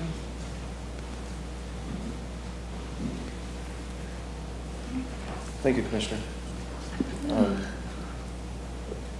The PO1 offers the 35%. If you go with the PO2, it's the 50%. I'm a novice at this, so I keep hearing about the site plan that was approved back in 2001, or submitted in 2001, approved in 2002, with multiple updates every year after that as multiple phases were put in forth. The biggest problem is, the reason why we want to go with this and finalize this forever is, we're afraid of those many main events that could pop up here with these new buildings. It's already defined what the existing building is used for, and that really is PO1. But by utilizing the definition of PO2, which all of the other office spaces are, and that's why it's so easy on that letter E. That reference calls out every office space is supposed to be PO2. That's what their capabilities are. But whenever it comes to this one, we think that the best way to meet in the middle is PO1 with the 35%. And as far as the thoughtfulness towards the development standards, I get it. However, those are exactly what's documented inside the LDC 523, I believe. But it's inside the land use code exactly what those dimensional standards are. The website's really awesome because you can just go straight to the section that says what the permitted uses are, what the dimensional standards are, and 35% works out to be great because it preserves the trees that are on the existing lot. It also makes use of the available space for parking. If you put in the... Is that our administrator? If you put on those 2 additional buildings, No. You have the risk of the parking that's going to be affected. I've already demonstrated and shown via the tutorial that, or through the aerial picture that, most of those spots get taken. So we just don't have the space for it, sir. So bottom line, are you okay with the 35% That's what I'm ratio? asking for, sir. Okay. 35%. All right, thank you. I'm sorry, that's what the community's asking for. Okay, yeah, you're representing 20, 30 people? Couple more, but yes. Couple more than that, okay. Yes, sir. All right. Thank you. Barbara, I want to talk to Chelsea next. She can't speak on anybody's behalf, but okay. I want to talk to Chelsea next, thank you. There is a board meeting tomorrow, so we would be able to address this tomorrow, and I can email Mr. Goldstein and Ms. Wilhite. We can get this paperwork finalized if everyone's in agreement. Well, this board's going to make a decision, I think, right now. Any way you can call somebody. Well, I can't because there's sunshine laws. I can't just, Okay. and as an attorney, I can't bind my client without their consent. That's just, What are your thoughts from what you know? from what I know that there have been a number of residents who are in favor of PO1. In my opinion, I would advise my clients that it would be better than the settlement agreement that is proposed today. So that's my opinion on it. But again, I can't bind my client one way or the other today, Thank you. unfortunately. Okay. Got your motion. To the board. So I kind of get to rebut that because I'm the applicant, but the dimensional standards are very important that I read out to you. This doesn't work. This compromise doesn't work without the dimensional standards that I read out to you that are in the MPUD today. And we're fine with changing the uses to get rid of all the uses except for the PO1. Thank you. Thank you. So if we approve PO1, we're not, if we make a motion to go forward with PO1, we're not accepting, from what I heard, y'all wouldn't be accepting the full PO1 terms. You would be using PO1 with your current approved, what you have. The permitted uses for PO1 would be what would be established for this MPUD, for this parcel. Which was what was described. The permitted uses. What Ms. Wilhite is talking about are the dimensional requirements of where she gets to build on a lot, where her client gets to build on a lot. Okay. All right, well, I'll make a motion to, are we amending the settlement agreement to We're gonna PO? do the settlement agreement next. What, how do we? I'll defer to Mr. Goldstein. So, I think the motion would be to approve an alternative rezoning for parcel S12B to PO1 uses, And if you agree with Barbara, it would be with the dimensional standards that are currently in the MPUD, as opposed to the dimensional standards that are in PO1. What he said. Which are at 35%. Which, the ones that are in the MPD are 50% maximum lot coverage, correct? In the PO1 district, it's 35%. But we wouldn't be getting the 35%. Then you get a conflict. I'm sorry, what was the question? We would not be getting the 35% in this. If you go with what Barbara has requested, you would be getting 50%, not 35%. Maximum lot coverage. But you'd be getting, you'd be getting PO1 uses. No, I'm hearing the community one is It's community 35. 35%. Barbara's not agreeing to 35%. Is that Oh, correct? that's correct. No, that community may want that, but Barbara's offer, compromise offer, was for PO1 uses and the dimensional standards that are in the MPD, which is 50% lot coverage, not 35% lot coverage. But you don't have to go with that full 50% per se, because it may not work. It's a maximum. Right, so- They may end up doing less than that, that's correct. So based on the ability to park, how the parking lot's configured and who owns what spaces, 50% may not be conducive. Yeah, there may to be your- other regulations that prevent them from ever getting to 50%. They have to comply with stormwater regulations, parking regulations, landscape requirements. So it's a maximum lot coverage. They may never achieve it when you factor in all the other requirements of our land development code. Okay. Well, it seems like a pretty decent deal on the table. It's a little risky with her at 35%. So it's a little bit different than the way I thought Barbara portrayed it, but. Well, it's either 35 or 50. Correct. Concession's been made to But PO1. I will tell you that I've read all the emails that have come in on this issue. Every one of those emails was complaining about use. I do not recall a single email where somebody was complaining about the dimensional standards proposed in this MPUD. The first time I heard there was an issue with dimensional standards was just now. So every email that I've seen come in on this opposition, it was complaining about the uses, not the dimensional standards. Okay. I find it interesting that John knew the 35% though. You read the LDC. Well, he read it from our code. I mean, it's not hard to know that that is the maximum lot coverage in the code. But as I mentioned, it's not uncommon. You probably have approved multiple MPUDs in this county that have dimensional standards for office that are different than what's in PO1. That is not uncommon. In fact, that's one of the main reasons developers go through the MPD process is they want different dimensional standards than what are in the code. This is an MPUD, so that is perfectly permissible. Okay.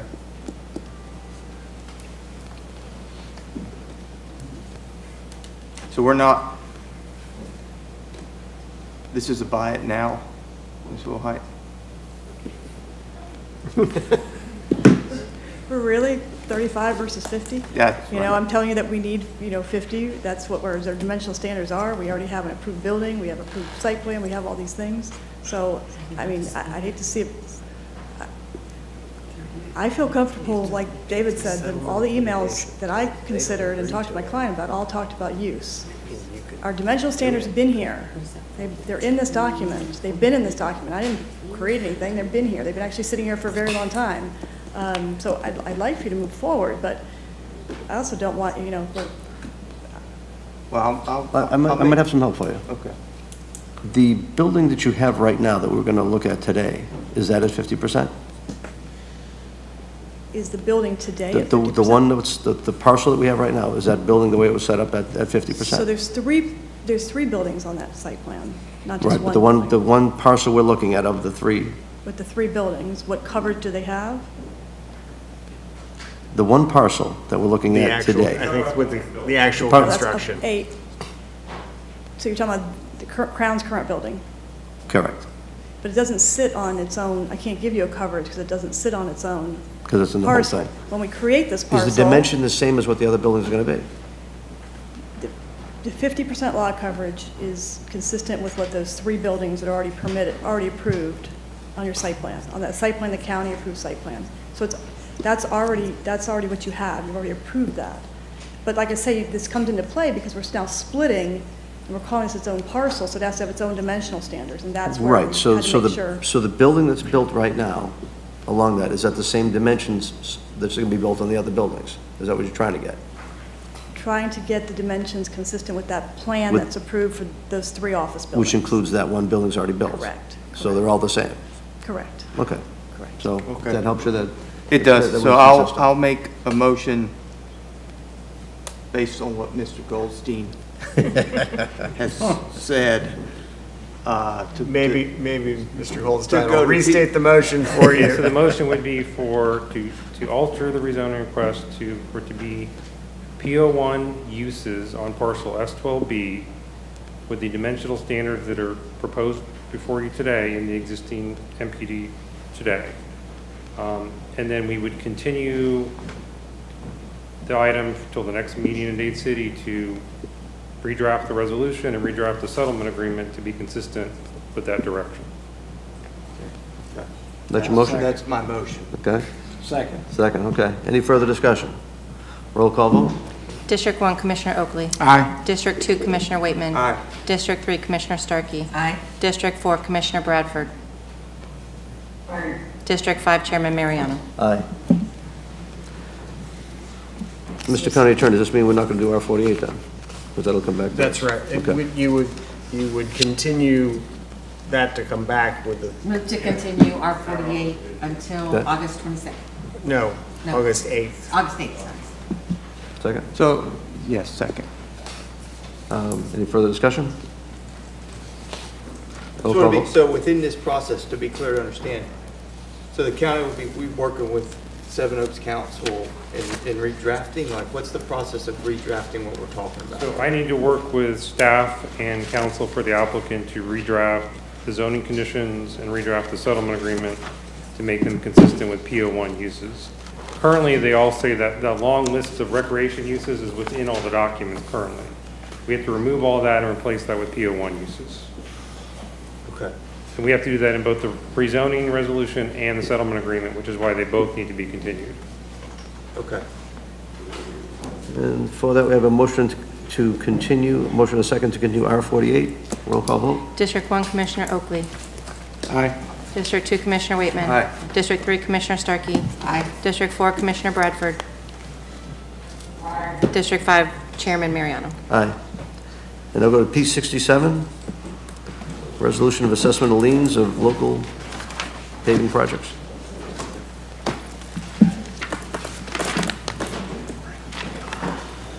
You said 67, Chair? Yes, 67. sorry. 67 is advertised in the Tampa Bay Times on June 14, 2023. Good afternoon, Commissioners. Ainsley Caldwell, Public Works, and this is agenda item number PW 23008.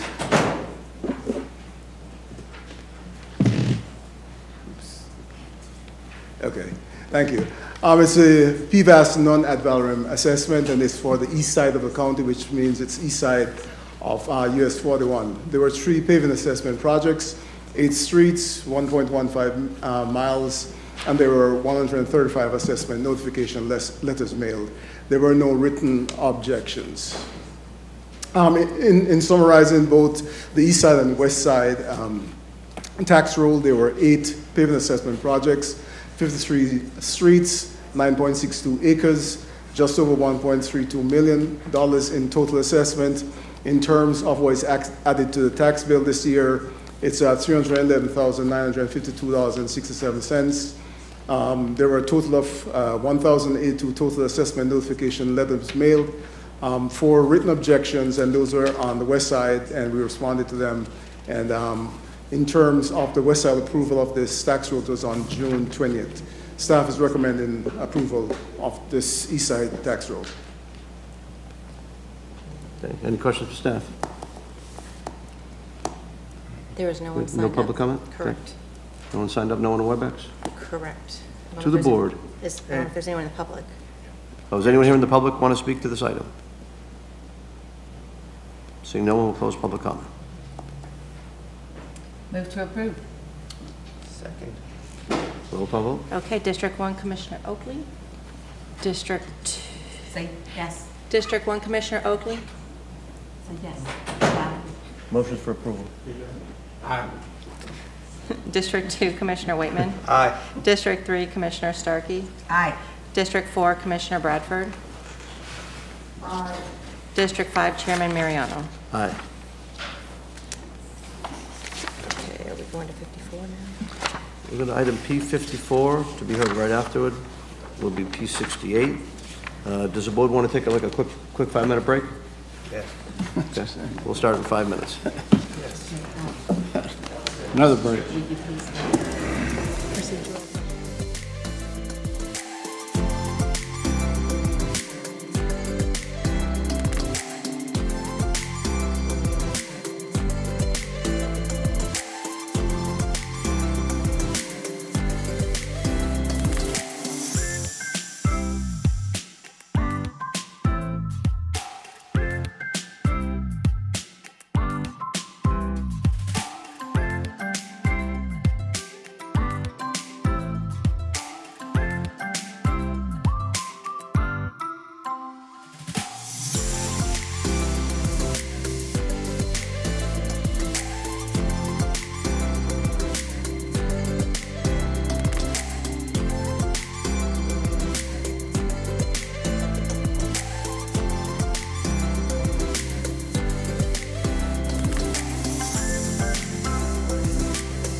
better from the right side, maybe? Hit it again. Could you please have your seats?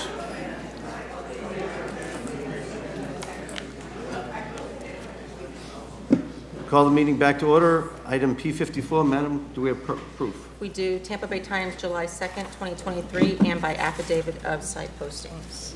Thank you.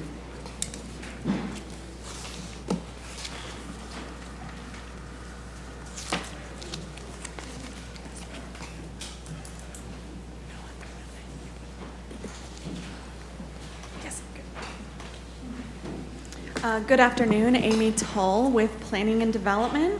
The item before you is the adoption hearing for the proposed comprehensive plan amendment in the name of CPA 01, I think it is. Off the top of my head, I don't have that on me. Saddlebrook Resort Plan Development. So I will go ahead and read the ordinance into record. An ordinance amending the Pasco County Comprehensive Plan, providing for a large-scale comprehensive plan amendment to the future land use map 2-15 and sheet 22 from Res 6, residential 6 dwelling units per gross acre, to PD plan development on approximately 420.37 acres of real property located at the located to the south of State Road 54 and east of Service Road, and a text amendment creating sub-area policy FLU 7.1.66 Saddlebrook Resort, and a map amendment to the future land use map 2-9, adding sub-area map 2-966 Saddlebrook Resort, and providing for additional text amendments as necessary for internal consistency, providing for a repealer, severability, and an effective date. So we'll go ahead and go through the presentation. Again, this is the adoption hearing. The proposal is a comprehensive plan amendment from Res 6, residential 6 dwelling units per gross acre, to PD plan development to allow for the revitalization of an existing golf course and tennis course, golf and tennis courses, as well as mixed-use multifamily development along State Road 54. The location is south of State Road 54 and east of the Service Road. And again, there is an associated sub-area policy in the name of sub-area policy FLU 7.166, creating the Saddlebrook Resort PD sub-area and associated sub-area map 2-9. There is also an accompanying rezoning petition that will be heard alongside this proposed amendment. So the site's currently located in the South Market area and urban service area. Here is your aerial view of the proposed PD FLU, of where it will be located. Here is the visual identifying the existing land use or future land use being Res 6, surrounded by Res 6, and the proposed future land use of PD, plan development. The applicant has submitted a sub-area plan to run alongside the PD FLU classification. Within the sub-area plan, there are 4 different areas identified. Area 1 being located to the west side, so Area 1, Area 2, Area 3 being the internal, and then Area 4 being your golf course area. So we'll go into some detail there. This is the proposed MPUD conceptual plan. You will also see this in the MPUD presentation as well, but it provides a little bit more detail for those areas. So the proposed conceptual plan, and this, I apologize, but this will be repetitive between the comp plan and the MPUD, so I'll try to fly through this as best as I can. Proposed Area 1 is proposed as a mixed-use trip reduction measure MUTRUM project. Proposed Area 1 is including, let's see, 75,000 square feet of commercial office, or commercial retail office, 465 dwelling units of multifamily, and 35 dwelling units of townhomes in this area. As you can see, there's also a Vision Road extension identified that the applicant and the MPUD conditions of approval will discuss further about the construction and extension from State Road 54 to Wiregrass. Area 52, Development Area 2, will include a 25,000 square feet proposed office retail commercial component, as well as 120 dwelling units in this area. This area is not intended to act as part of the Saddlebrook Resort community, but more so on its own. Additionally, and again, this will be also represented in the MPUD, the applicant has submitted, I did submit your documents via email earlier today, and I'll move to receive and file it along the MPUD to show that there is a proposed connection located at the intersection of Van Dyne and State Road 54. They have an alignment proposed and updated conditions of approval to speak to that component as well. And the proposed sub-area plan as identified here, so this is showing area 3 and 4, area 3 and 4 being your yellow area. Area 3 and 4 is intended to act as the tennis and pickleball courts with other similar outdoor racket sports, as well as area 3B. So that was 3A. Is going to be your yellow area. 3B is going to be your resort itself with a clubhouse, restaurant, cart barn maintenance, etc. Those are all set forth in the sub-area plan. Additionally, area 4, there were areas in the restricted area 4 that speaks to the golf course renovations and reduction of golf course holes to 27 holes. The proposed amendment is proposing to relocate the driving range from Area 1, which is in its current location, being at the southwest or the northwest corner of the Saddlebrook Resort area and the entrance, to the southeast corner. As you see here, they're proposing to relocate the driving range. In the proposed sub-area plan, as well as the MPUD conditions of approval, the golf course is intended to act or be maintained as a golf course and associated facilities only. There will be no other changes to that outside of the use of the golf course and the facilities. So the proposed amendments consisted with the following comprehensive plan policies. And with that, we recommend you approve the proposed comprehensive plan amendment and adopt by roll call vote. I'd be happy to answer any questions you may have.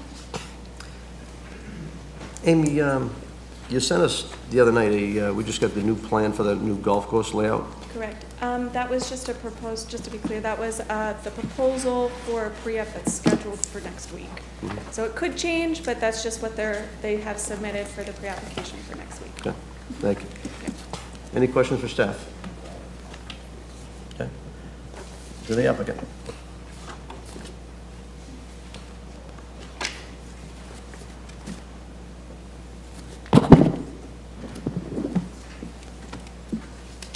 Good afternoon, Barbara Wilhite, 6327 Grand Boulevard, for the applicant. Where'd that little clicker thing go? Oh. We dressed alike today.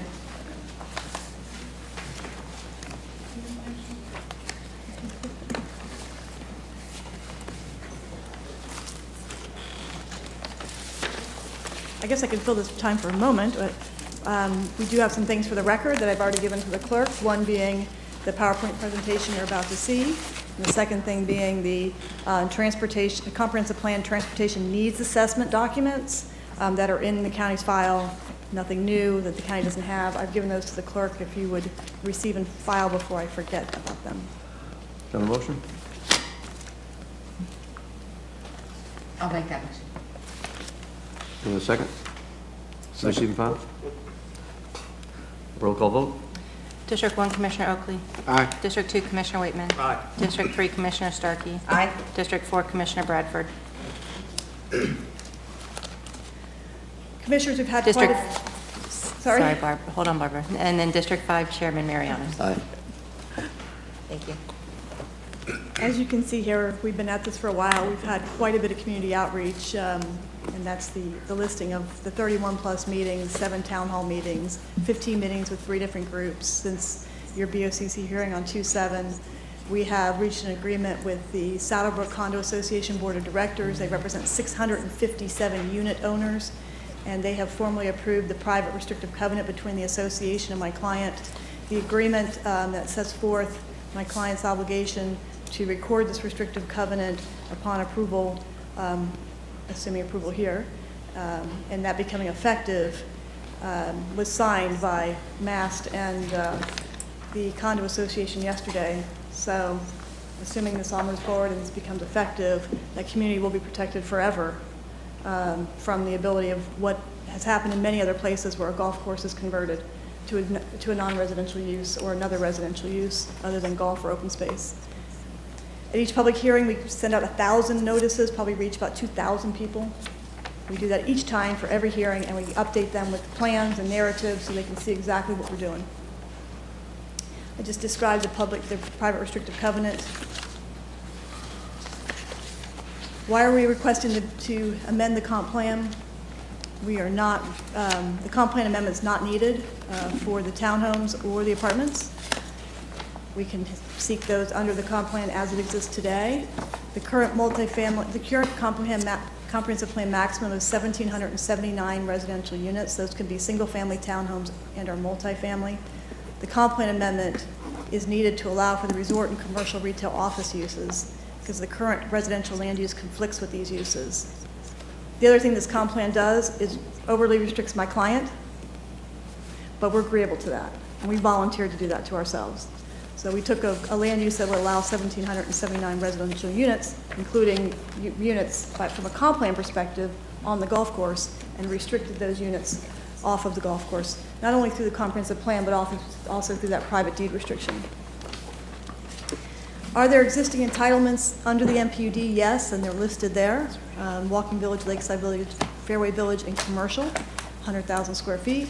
So if you look at what's remaining in the MPUD and what we're proposing, it's an increase of 378 units. The binding sub-area plan, I have never done a binding sub-area plan. This was my first, and I'll say there's many firsts when it comes to this project and the paperwork and what we've done. But this is our required PD concept plan. It's called a PD sub-area plan because it's binding. It sets forth where new permitted uses can be located, sets forth the maximum densities and intensities for area 1 and 2, and it limits the new development areas 3A and 3B, and it restricts area 4, which is the current golf course. This is the PD sub-area plan that you're considering with this action on the comp plan. Update since your transmittal hearing. Since your transmittal hearing, your staff sent the amendment to the Department of Economic Opportunity, and Department of Economic Opportunity reviewed it and advised they didn't have any comment. That letter was received on May 5th. As agreed at the transmittal hearing, there was some confusion about our version of restricted area number 4, and so we made sure, like we said we would, make sure the 27-hole golf course language is in restricted area 4. We said we would do that, and we made sure that's been carried through the documents. This is Development Area 1. It has been described by your staff.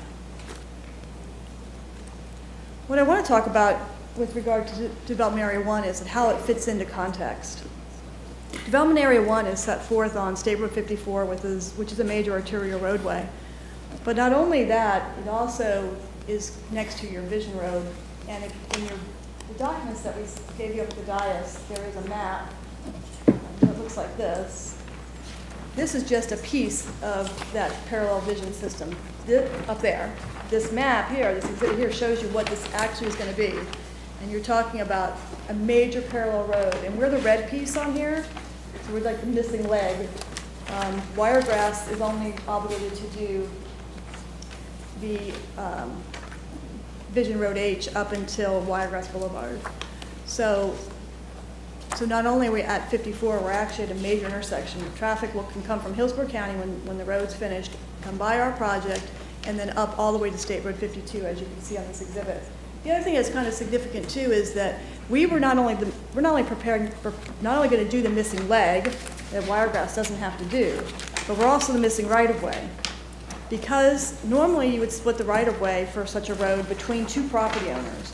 But because of the alignment of where Vision Road H will continue north, it needs to be on my client's property. So we're not only the missing leg on Wiregrass's property, but we're the missing right-of-way on my client's property, about 5 acres of property to achieve that Vision Road, and to get it lined up so it can continue to go north and continue your vision all the way up to State Road 52.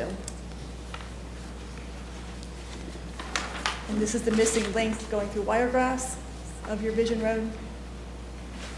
The other thing I wanted to point out is the buffering, the natural buffering that occurs between Area 1 and the existing community. You can see the acreages there, the existing wooding area on the west side of Saddlebrook Way, about 20 acres, and on the east side, 2.77. So quite a bit of existing buffering. It's also, that's important to context when you're looking at compatibility and density and intensity.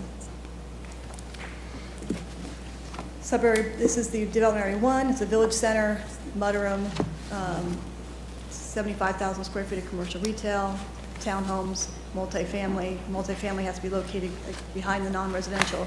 I would say that the FUD changes the townhome number, but we were under strict do not change paperwork, so the comp plan still has the 35 townhomes because we couldn't change the paperwork. We can certainly, if that's the board's pleasure, change the paperwork to be consistent with the MPUD about the number of townhomes.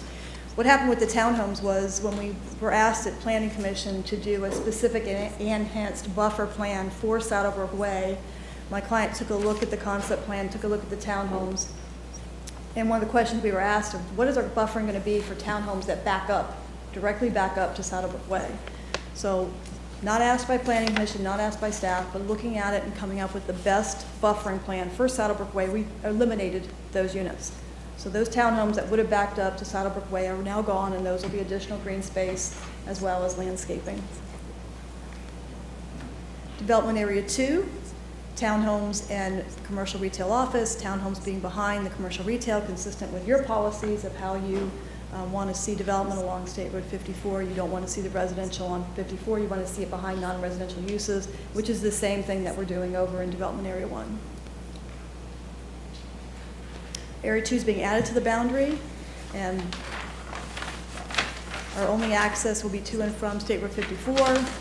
We made sure that pursuant to the request of the community that we have no bike ped or vehicular connection to Saddlebrook Resort to our south. And as stated by staff, we were asked to, late last week by your county administrator to take a really close look to see if Area 2 could be developed in a manner that it would have access to the signalized intersection and not be a right in and right out. And we did that work over the weekend. Your staff reviewed it over the weekend, and we wrote a condition with the county attorney's office and your staff yesterday. So our access from that development area 2 will be at the signalized intersection, existing signalized intersection, no right in and right out. Area 3A and 3B are areas where we're going to be limited in what we do in 3A as well as 3B. That's the purpose of this, is again to limit ourselves in our comp plan. This is the language for 3A, the language for 3B. Restricted Area 4, again, we're taking your comprehensive plan, which envisions residential development in all of restricted area 4, and we're restricting it to golf course and open space. And the restrictive covenant even goes further because early on when we started working with residents and groups of residents and their council, because there's actually council that were engaged by the Resort Condo Association, they said, not good enough to do that, because it only takes 3 votes to undo it. So that's where my client stepped up, and I've never seen this before in all of my career, a client who would restrict their property through a private restrictive covenant. They're committed to do what they say, and if it's not, actions speak louder than words, and the action of signing that agreement yesterday regarding the restrictive covenant is an action that speaks louder than words. The restricted area 4 language has been reviewed before. These are the renderings for the entrance. This is the village center. All the things we've always aspired for a project to do, and to bring a village center, a well-designed place. You have to have specialty retail in the place where we all want to go eat on a Saturday night and our entertainment. You have to have density. They support each other. There's a reason why you see a development pattern, which we hear is not your preferred pattern, where we just see strip Publix plazas and out parcels with China Express and Taco Bell and those types of things, because they're serving regional traffic. There's not enough density and proximity to those uses, to those retail uses, to be anything other than traffic-oriented and regional-oriented. So for this to be successful, it needs the density, and that's why it's been proposed as it is. We get criticized for not changing it, but if you change it, you don't have it. It won't be that place. It won't be the mudroom that the county has asked for us to do. Again, another rendering. These are renderings for this project. These are not inspirational. These were done by the developer for what they intend to do. And this is a rendering of the townhomes. Now, you can see this rendering has two sides. At the time it was done, our Area 1 had two sides, but they took off all of the ones on the left side in our concept plan. So there will only be townhomes on one side, green space and landscaping and buffering on the other. And with that, thank you. We do have a presentation on the MPUD. I don't know how you ultimately want to hear them. Some of the more details that you probably want to hear are the MPUD, but we've had to keep a consistent comp plan and MPUD because I didn't know how you wanted to hear it. So. Pleasure to the board. I think we have public comment on both items both ways. So do you want to hear both of them back to back or just do one, get input, and then come back again for the MPUD after?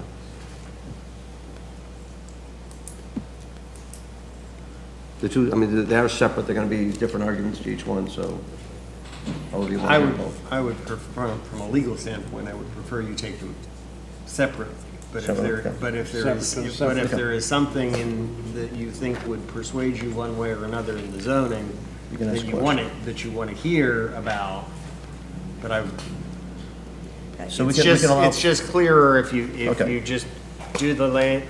This is a PUD comprehensive plan amendment. You've got a certain amount of detail in it.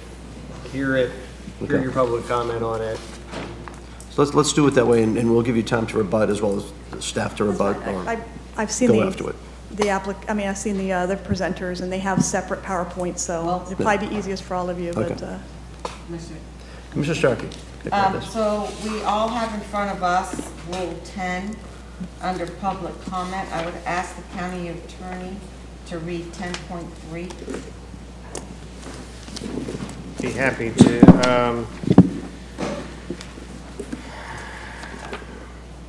The chairman shall request public comment from speakers in order which their name appears on the list.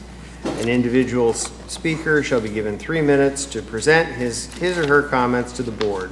For public hearing items, persons who have been authorized in writing to represent an organization with 5 or more members or groups of 5 or more persons shall be entitled to speak for up to 15 minutes without interruption, provided that others in that organization waive their time in the written authorization.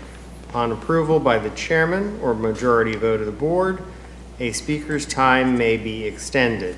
Hearings on zoning and other quasi-judicial matters shall be conducted in accordance with Rule 10, Rule 12.1 in the same manner as such hearings have been conducted in the past.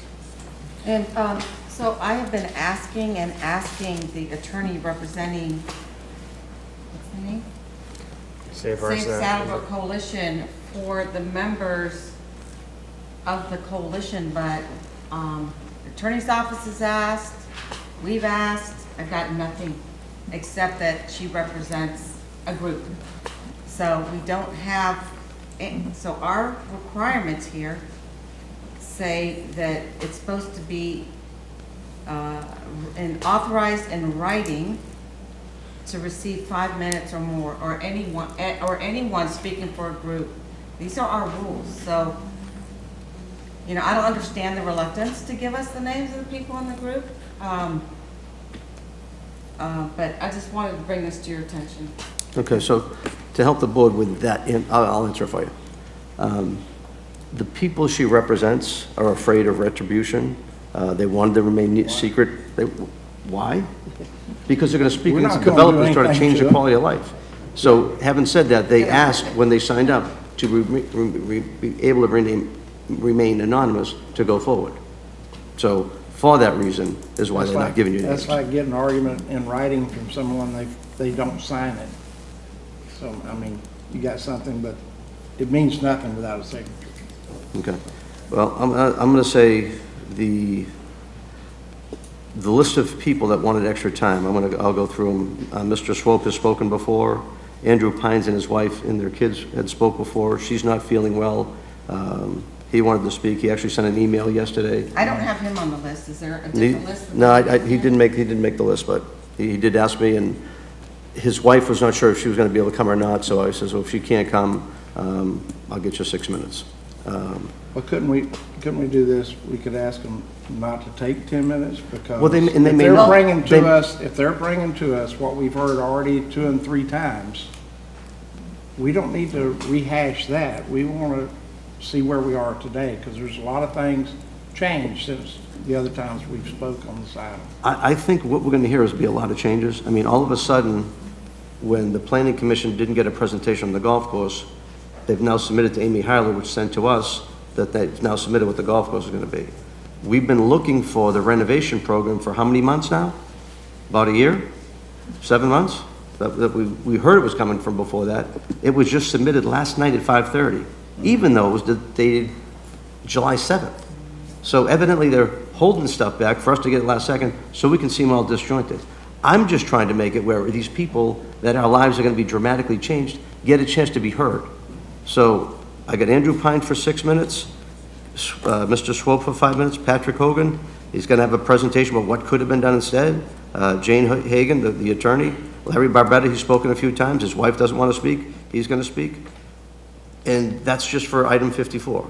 The next one will be P58, Andrew again, he may not need his full time, Andrew Pines, Patrick Hogan just needs 5 minutes here, 10 minutes for Jane, and then 10 more minutes for Larry. And they may not take it all, but they wanted to have it. And I never held back on the applicant to get all the time she wanted as well, and I won't hold it back from rebuttal either.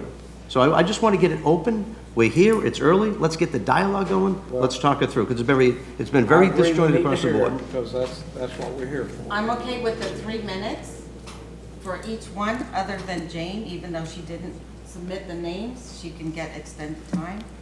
But I'm not okay with giving everyone just arbitrary extra time. Okay, so I'm asking the other 2 board members if you'll grant them the time. Three other board members. Well, you've already said what you wanted to do. Well, Oh, I'm sorry, I'm sorry, Gary. Sorry, Gary. You do count. Sorry, Commissioner Bradford there. So with that said, I'd like to give everyone, as it's on the list, to give them the time to talk to each item as listed here. You want an opinion? I need a motion. Well, that 1 hour I talked about earlier, is it up for negotiation right now? Yeah. Mr. Chairman, Yes. based on your rules, you granted the time. Okay. I would not take the time away at this point. You're the boss. Okay, all right, then we're going with it. Okay. If you all want to talk about how you do this in the future, I will bring it up we to can Commissioner's do office that to in amend old this. business. Very good, thank We're you. going to have to amend this thing. Thank you, and thank you. Okay. So do you want me to call an order on the list? Jane, who wants to come up first?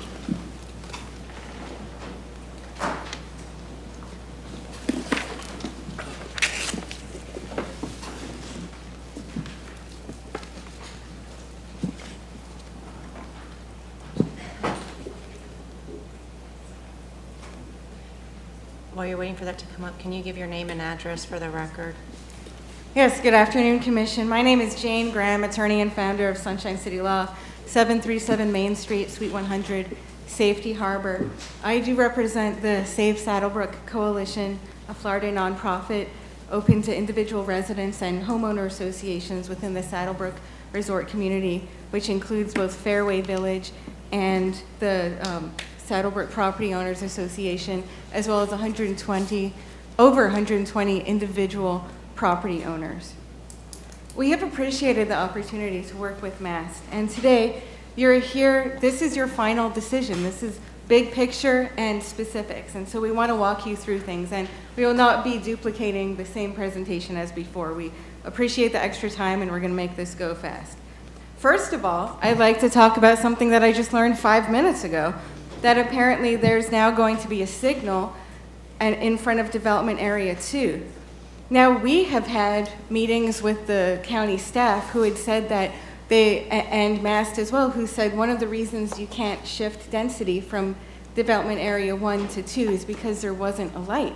So this is something that we think should be looked at. Perhaps you would be able to shift some density from Development Area 1 to 2. That's something that's new information. I think you should take that into account. The second thing that we just heard, which is different from what I had known, is that yesterday, and I do want to compliment Ms. Wilhite, I've really appreciated the opportunity to work with her. I had asked her if the restrictive covenant had been signed. She sent the companion agreement, but not the actual restrictive covenant. So if the restrictive covenant has been signed at this point, that's news to me, and that would be good, but we have yet to actually see that. So for this future land use map amendment, this is a legislative decision. What does that mean? This is your last opportunity to decide on the future of Saddlebrook. And remember, you can make any decision on this based on what's not arbitrary and capricious.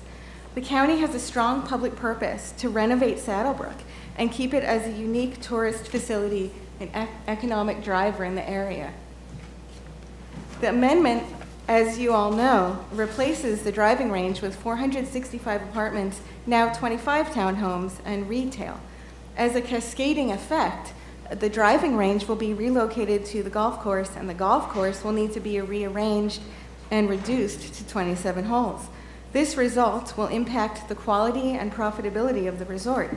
Now, the optimal solution would be to maintain 36 holes of golf. Now, we do understand that we've had many conversations and the restrictive covenant is 27, but we do just want you to understand that the optimal solution would be 36 holes. And if there are alternatives to still consider, we think you should keep an open mind. Why does this matter? There are comprehensive plan sections and policies that require the promotion of tourism expansion. And so keep this in mind. This is important. Now, speaking about what's new from when we last spoke about this, this was sent up to the state agencies, and DEO looked at it, they sent it back. Now, you're still missing information that you actually are supposed to have by law.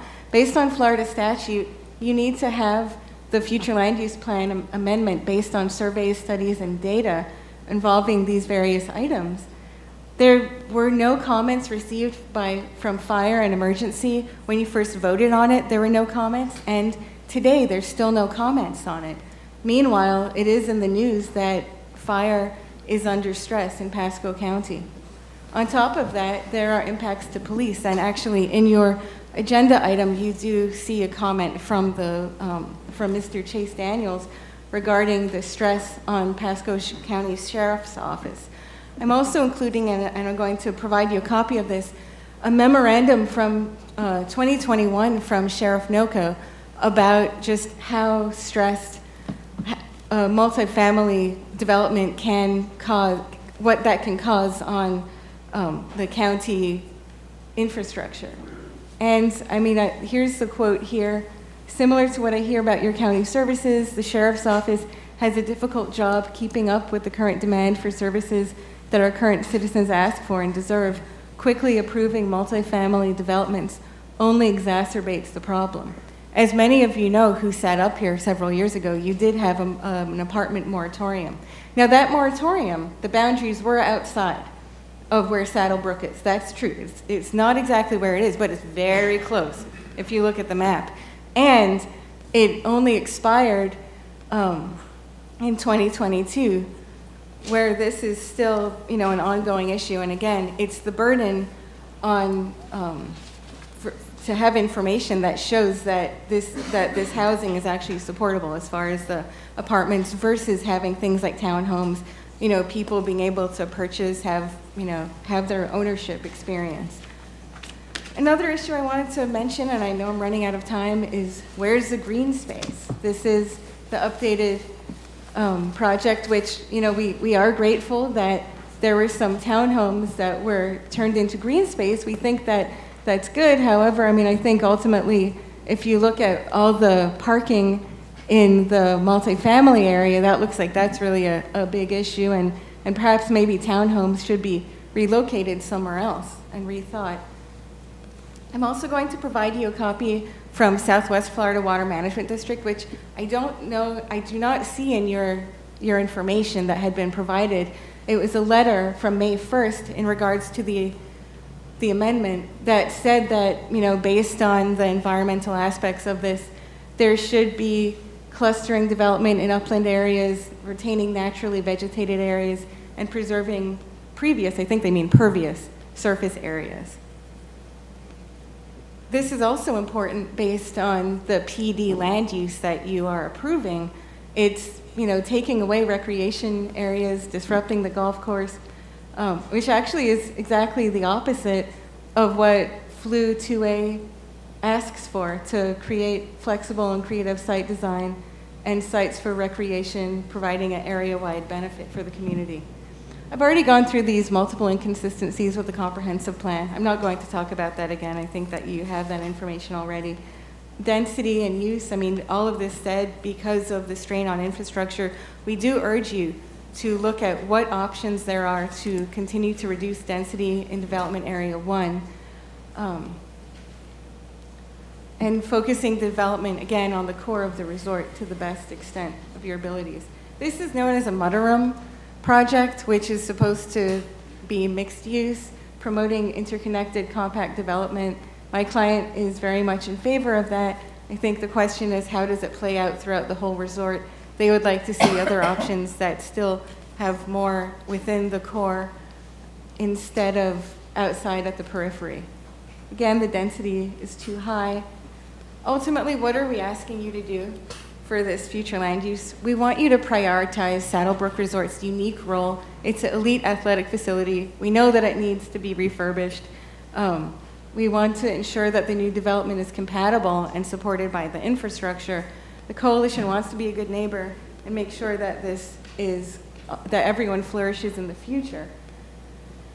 As you're looking at this today, and before you even get to the MPUD, you really need to ask yourself, how is this going to work? What impact is this going to have on the golf course, which could have a cascading effect on the tourism, on the quality of the resort, on the types of uses that can happen, on the internal circulation, on the green space, which I will get into with more about the dimensions, by the way, if this goes to the MPUD, because that is an interesting conversation. But while you're looking at this now, just really ask yourself, what can we do to make this a little bit better? We have truly appreciated the opportunity to work with MAST. We have made a lot of headway. The restricted covenant is a great step in the right direction. As I said, optimally, there would still be 36 holes in the golf course, because that would not force you to restructure things. And again, you know, this new information about the signal at development area 2, I mean, we just have not seen anything about that. That's completely new information. That's fantastic if that's true, because that could open up some opportunities to shift density or come up with some more creative solutions. So we do urge you to have these conversations and see what can be done. Thank you very much. And also, I have some documents for the record. I have a letter which was emailed, and then I also have a number of things that are copied. The letter includes both comments on the flume and the MPUD. So, I mean, I could put it in now, or the MPUD, whatever you like. But Motion? Second. Roll call vote? District 1, Commissioner Oakley. Aye. District 2, Commissioner Waitman. Aye. District 3, Commissioner Starkey. Aye. District 4, Commissioner Bradford. District 5, Chairman Mariano. Aye. So like Mr. Swope next? I have a question, yes. Jane? You mentioned something about interior traffic. Right. And that you wanted to lessen the interior traffic. Uh-huh. So how far away from the clubhouse area is the driving range? Well, this is what I would say. There are going to be some other speakers who will really discuss what that means as far as internal traffic. Now, the driving range right now is up on 54, as you know. It's very far away from the center of the golfing area, correct? It's not near where you tee off on 149. That's right. And I think that Pat Hogan will be able to really explain that a lot more than I will. We're members of golf course, and my son's members of a couple, and I've been to many golf courses, and typically the driving range is right near the clubhouse and where you start to golf. And I know my kids, when they want to go golfing and they want to loosen up and start at the driving range, they don't have to drive all the way through a community to get to the driving range and then drive back. So I just thought it was interesting. You said you wanted to, you thought this would, you talked about internal traffic. Right, so the internal traffic is less about the function of the golf course and more about during events and kind of how things actually play out just for the residents. For anything involving golf, I will definitely defer to Mr. Patrick Hogan, who is, he has the expertise in that. So I can't claim to speak to. So is any of the increased density that's proposed outside, are they automatically members of Saddlebrook? Sorry? Why does increased density outside of the gates of Saddlebrook translate into increased driving in Saddlebrook? Because of the way that it's been reconfigured, and I think that you'll see how there will be some people kind of moving in and out of the entranceway. But that's something So are you saying that the residents don't want any outside traffic coming into Saddlebrook? No, absolutely not. And I think that the residents do understand that, and it's something that they can testify to as far as, how this actually plays out. Now, there is the Vision Road, which, that will have a big help, but, what we would maintain is that you don't necessarily need the Vision Road if you didn't have that increase of density right on Area 1 to begin with. Well, I don't understand how something outside of Saddlebrook, where they're not members of Saddlebrook, increases traffic within Saddlebrook. That's just what I'm struggling with. Right, and we'll have some people that will speak to that because they'll talk about how it actually functions. I was there Sunday. Right? Yeah, I think the access, if they have access to go from the apartments to go to the gate to the right, that's, all those trips are going that way. So if that access is that way, which I think it is, they're going to go that way. Even with the Vision Road built, what's going to happen is those people going, if they're going to go, let's say to 75, they're going to go up the Vision Road, they're going to go up there, either take a right turn and cross 3 lanes real quick and do a U-turn coming back, or they're going to go through you're talking about outside of it, not within Saddlebrook, because I've heard people say No, it's going to affect I know, them just living listen to me all the way through. They're going to either do that turn motion, or they're going to go to the gate where they can go to light, take a left turn, and be protected and go all the way through. And I think they're saying that that traffic is what they're talking about. In the resort is really by the gate coming out. by the light, at the light coming out. By the gate, because they're going to go through the internal part to get to the gate in Saddlebrook to go be able to get the light, to be able to take a left to go out. Yeah, the gate is I'll being listen to Mr. moved, Host. so it's further down, and that's why there will be a backup, and that's what the concern is. Thank you. All right, any other questions? Okay, so the next individual signed up is Keith Swope.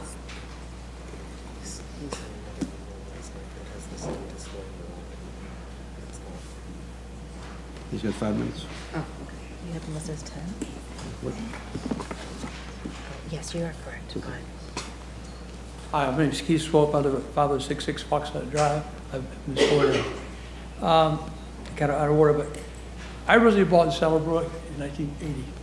I built my house in 85. When we bought, we were told there was 18 holes there, but the resort was going to buy it. I was worried about the traffic at that time. I was told don't worry about it because we own half the way to the middle of the street. They would not be using our road. They had their own access they would be using. And as the resort opened, that we went from a construction gate, we were going to make it up. Didn't happen. We never got to use it. They never used it. One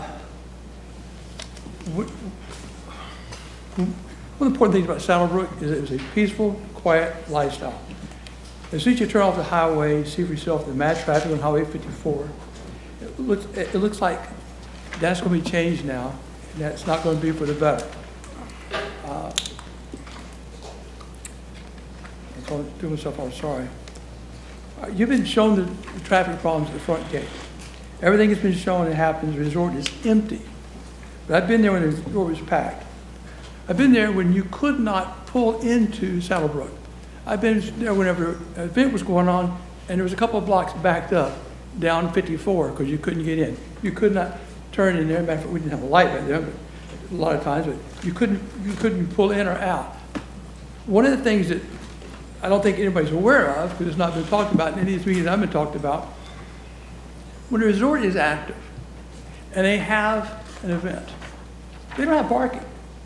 The resort has no parking at all. And what they have to do is, the parking lots, they have to funnel people back from over in front of my house to the other parking lots, which you're going to lose with that Vision Road now. So they're not going to have any parking at all for when they run the resort. The Vision Road in apartments, I'm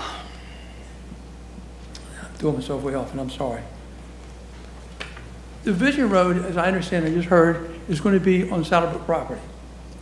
That is the main road they want to do to Highway 52. They're planning on having a 4-lane road there for that. That's going to be the new Bruce B. Downs. Bruce B. Downs is what, 5, 6 lanes now? Have you seen the intersection at Highway 56 and Bruce B. Downs? You've got 8 lanes there. You think you have enough property for that Vision Road on those 8 lanes? What are you going to do, knock the apartments down to put the Vision Road in? Because they're not going to be able to put on there. So you can't jam pack it in there like they're talking about doing. You're talking about putting all those apartments, they're talking about putting quality apartments. Have you seen the apartments going on Bruce B. Downs? They're 4-story, they're stick and stucco. They're plywood on the outside. I've been by there, I'm in the roofing business, I know wood that goes rotted. None of it's been covered, it's been raining every day. That's going to rot out before it ever gets built. There's nothing quality about that if that's what they're building. If they're going to build quality, build 2, 3 stories, build block, put a tile roof on it, build it nice. I'm sorry if I throw myself off, I got so nervous about this, I don't do this very often. But I've been there for 40 years. And in the 40 years I've been there, I've seen a lot of things happen. And we always had a fight with Mr. Dempsey, quite honestly. We had, Mr. Dempsey was there. They were going to build an access road for us, never built it. You know, we got stuck with that. We wanted to put a speed bump because all the drunks were coming from Saddlebrook, and we wanted to put a speed bump in. We tried to get it in. County stopped us, said we can't put a speed bump in. We wanted to put a light in for 4 or 5 years. We wanted to put a light in. Mr. Dempsey would not let us put a light in because he fought with the county, and the county stuck up for him. The only way we got a light in was to give Mr. Dempsey like $1.25 million to rebuild the front entranceway, and then he rolled over and said, okay, you can have a light. We have not been able to get anything as people pass ever. Everything's always for the big money. Now it's for the big money again. We're just asking for a little help. Thank you. Thank you. Okay, the next individual is Patrick Hogan.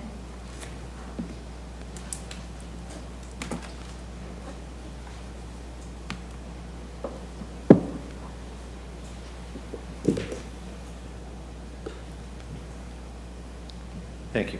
Pat Hogan, 30304 Laurelwood Lane, Wesley Chapel, and I've been sworn in. I'm on the Board of Directors of Fairway Association. I'm also a member of the Save Saddlebrook Coalition.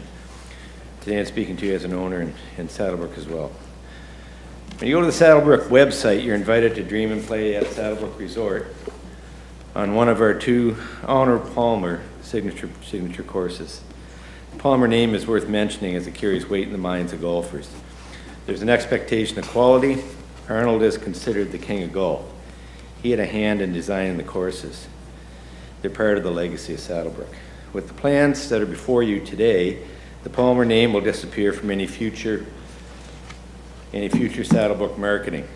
So will 2 18-hole golf courses at Saddlebrook. Under the master plan, there will be 3 nines, or 3 half courses, as any golfer will tell you, because playing 9 is only playing half a round. I'm speaking to you today to introduce an idea that could perhaps save the 18-hole courses at Saddlebrook. The current plan for the apartment is to build an apartment complex over the driving range. You've all heard that already. Consequently, the driving range is going to be relocated, so we've all been through that. However, if you look at this another way, the way everybody went at it so far was that, okay, we want to use the driving range. Where are we going to put the driving range? We look around Saddlebrook, there's no spot for it. Let's take some holes out and let's put a driving range in there. Instead of doing that, let's go the other way. Where are we going to put the apartments? Maybe leave the driving range where it is. And that's what I put up on the map here right now. Now I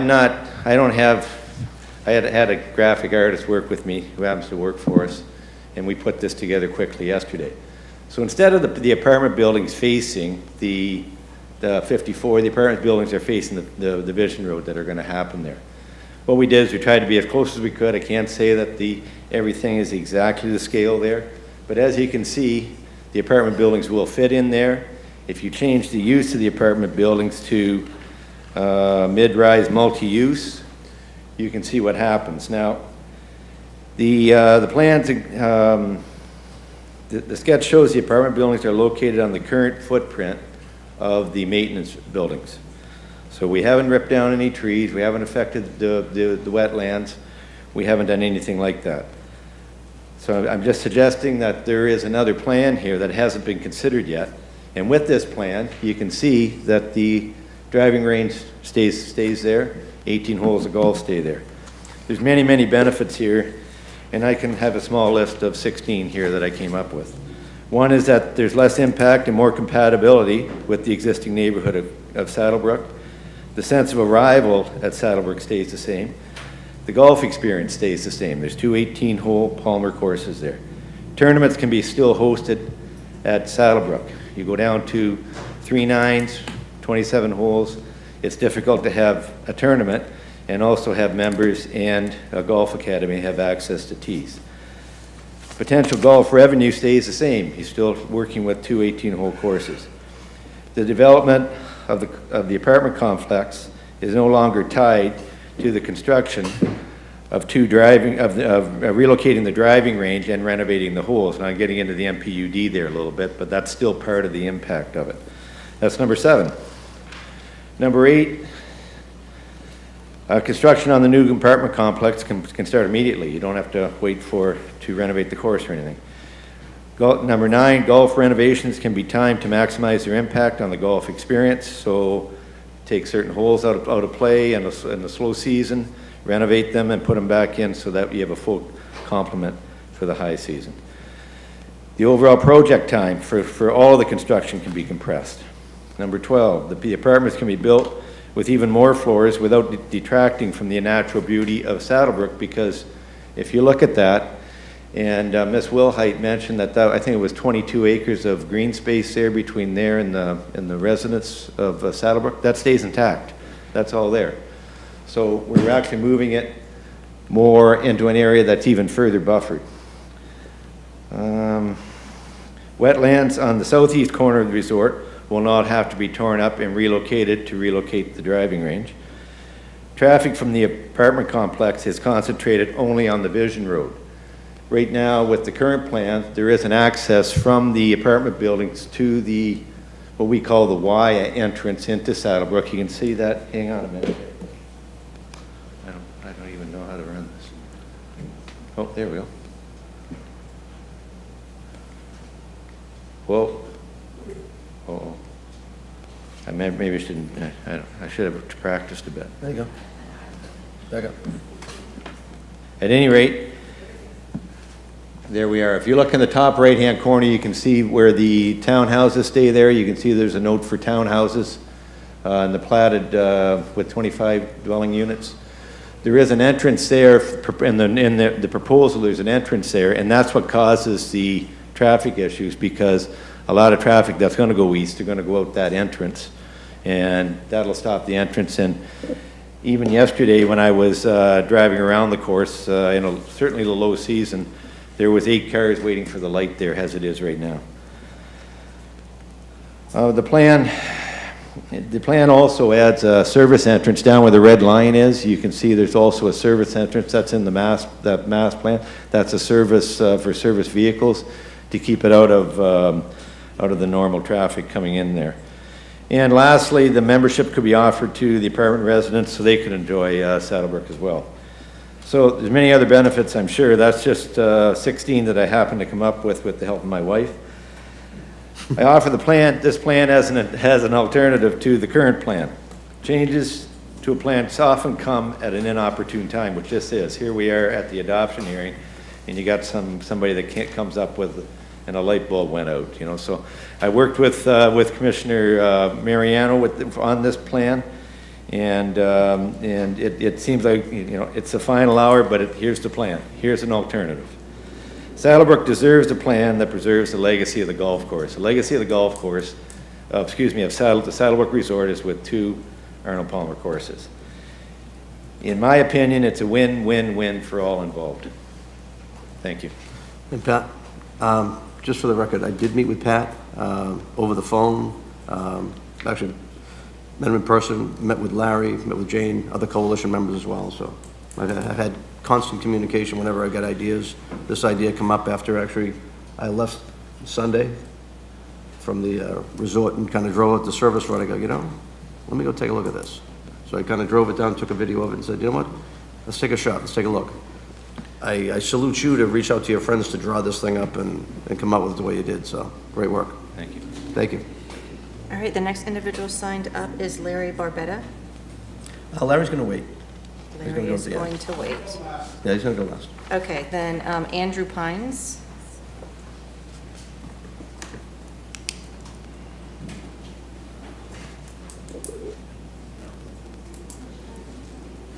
Six minutes.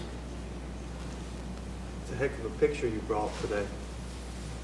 It's a heck of a picture you brought today.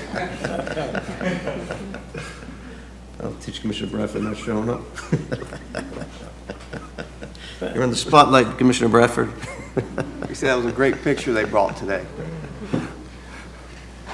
Hi, thank you for this opportunity to speak. My name is Andrew Pines. I live at 5249 Saddlebrook Way. I have been sworn in. I am a resident at Saddlebrook. I'm a condo owner.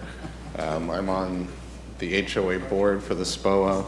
I'm an active member with the Safe Saddlebrook Coalition, and I've been involved with the negotiations with Mass Capital. As we talked about, there's a huge development already happening in Wesley Chapel. 24 multifamily complexes, 7,000 units in and around the area, 8 of them within just a 1 or 2 minute drive already from Saddlebrook. 2,300 units already planned, haven't even been occupied yet. This is what you're asking about as far as internal traffic problems. Today we have congestion in there. What the proposal today is asking to do is literally double the number of residents at Saddlebrook. They want over 500 units. They're not even 500 homes in Saddlebrook today, so they want to double the overall density, but 500 in that small space. While I commend them and while they've shown incredible, beautiful renderings, my biggest concern is that everyone in Wesley Chapel is going to want to come eat here, shop here, hang out here. Imagine the resort flourishing, which is the intention of all this, is to save Saddlebrook, bring the resort back up to its heyday. That place gets busy. As Keith pointed out, there's no parking. The resort's flourishing, everyone's shopping, and you have 500 new residential units all in here. Adding another lane is not going to solve this problem. It's actually going to make the exponential problem, which also goes not just to traffic issues, but safety issues, as you heard from, or as you saw, as they pointed out from the sheriff, emergency services.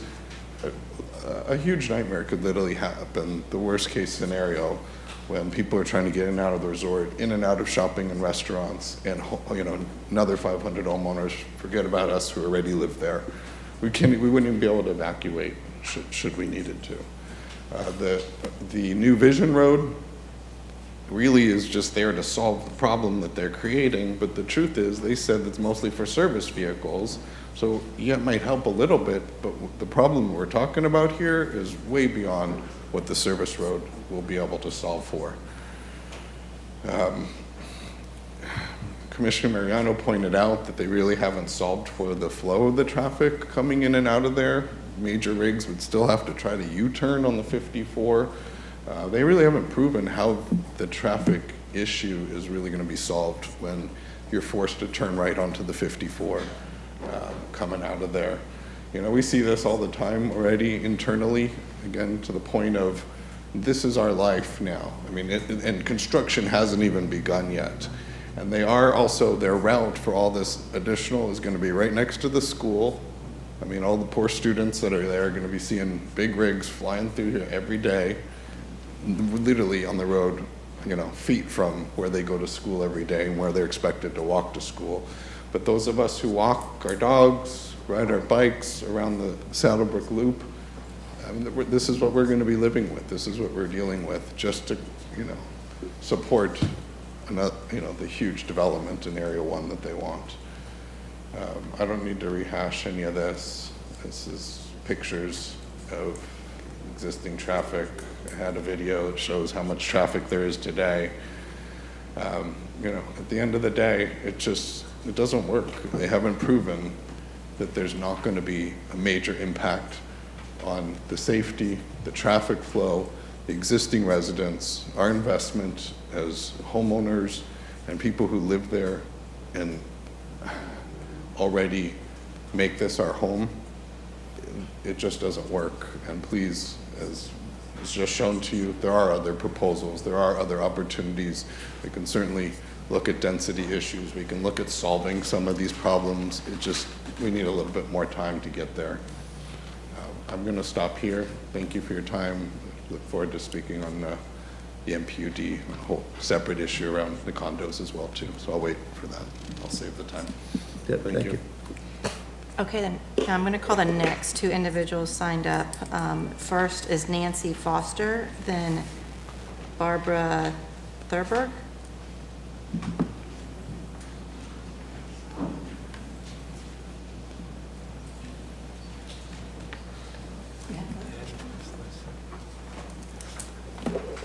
Nancy Foster, 5485 Saddlebrook Way. I'm the first house when you come in. I've talked to you about that. So I will be very affected by what is going on. And I believe I showed you that before, that my house is right over here. And then the gate's going to be moved closer to my house here. I noticed that the ponds are here and they're putting in a swimming pool and a clubhouse here. So then I have this kind of noise level coming through. So that is a concern to me because I didn't move there in order to have this happening. So what I have here, the benefits of living next door to the golf range now, serene entrance. I know they're putting a buffer in. I do not know if that buffer is going to be sufficient to have that, you know, feeling when you come into Saddlebrook of calmness. Traffic flow going by my house. Everybody has to go by my house to come in, and that has increased immensely. Can only hear the ping of the golf ball club. Now I'm not going to hear that. I'm going to be hearing probably noises, restaurant thing, noises coming in, traffic flowing in the parking lots and things like this. This will be my new hearing, I guess. I've been listening to the sounds of nature, limited lit area at night, which is so peaceful. And now I know there'll be more light in that area, which will probably overflow in where I am. It's extremely quiet in the evening. What will change? Busy entrance, of course. Andrew just told you about that. Increase in traffic noise, including delivery trucks and additional residents and visitors. I had a delivery truck. I have a bird, by the way, at home. And I had a delivery truck come, and we were cleaning the cage, and it made such a noise that he flew into the woods. Considering he's green, I was lucky to find him. But we do have loud noises coming on the trucks. You can't hear the sounds of nature outside when this happens as much. Commercial parking lot and building lights where it was dark at night. Establishments open late hours, attracting possible crime and maybe, you know, drunk driving if they're open late on the street where people want to walk for an evening walk.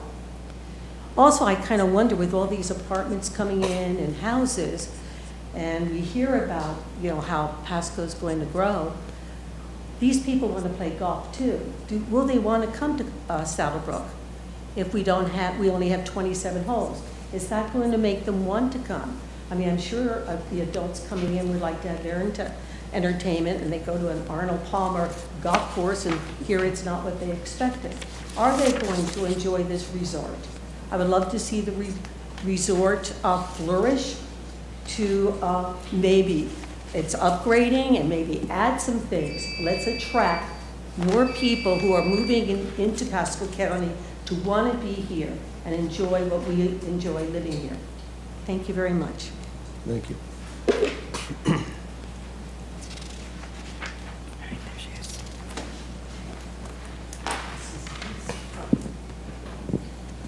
Good afternoon.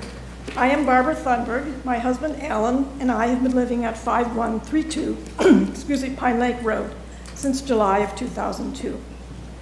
We have been following the discussions and negotiations between MAST, the Saddlebrook community, and Pasco County with interest.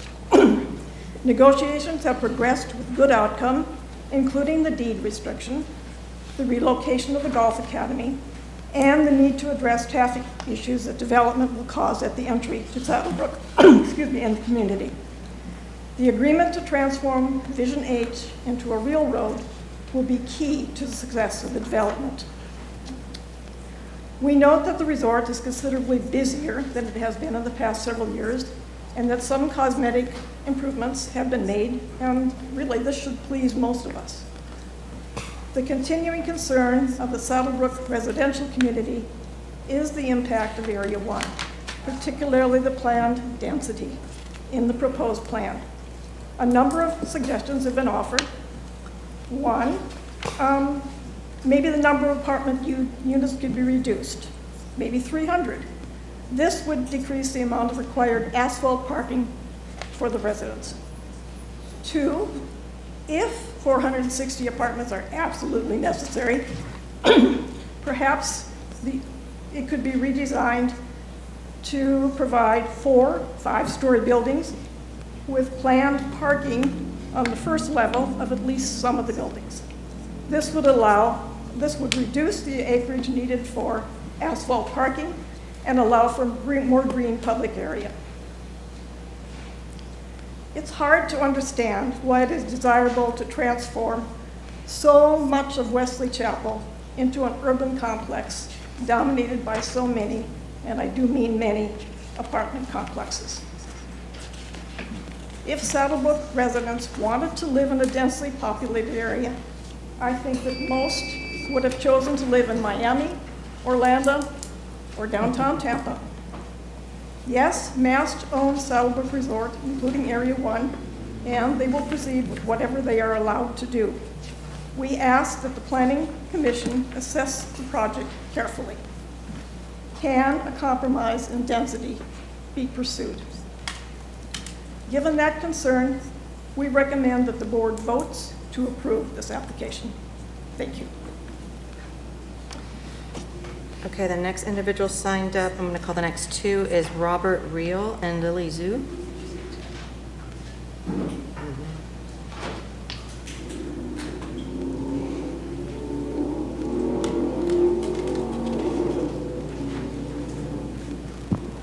Good afternoon. My name is Greg Reilly, not Robert Reilly. I think he's going to speak after me, but I'm on the list. I live at 30338 Laurelwood Lane in Fairway Village at Saddlebrook. I have been sworn, and I have lived at Saddlebrook since January of 1987. I actually started coming here in 1981 when I was still a student. So I've seen it for all these years.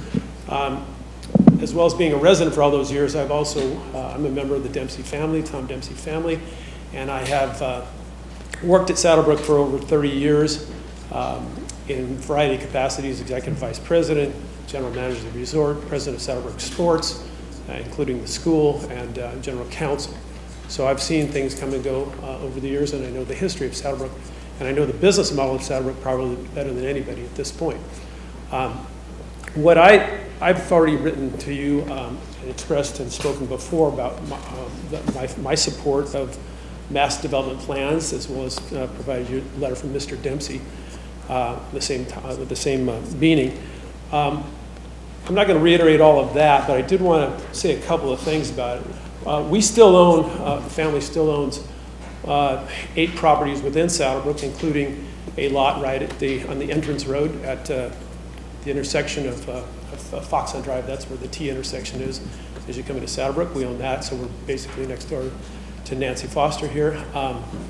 We also own 2 acres right across the exit from Saddlebrook. So if I felt that what mass development plans were going to do would be deleterious to our family interest in those properties, I certainly would be saying so. While nothing is perfect, I can tell you I was involved in every aspect of the sale of Saddlebrook. I sometimes say selling a destination resort during a pandemic is not for the faint of heart.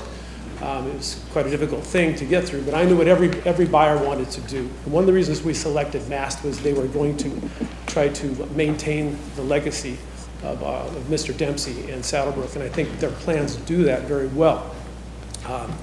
When I look at the question of density up in Area 1, I see it slightly different than I suppose most everybody else does. I see that Area 1 now as a buffer between the hustle and bustle of State Road 54 and the resort. It's really outside of the resort, according to the way their plans will be done.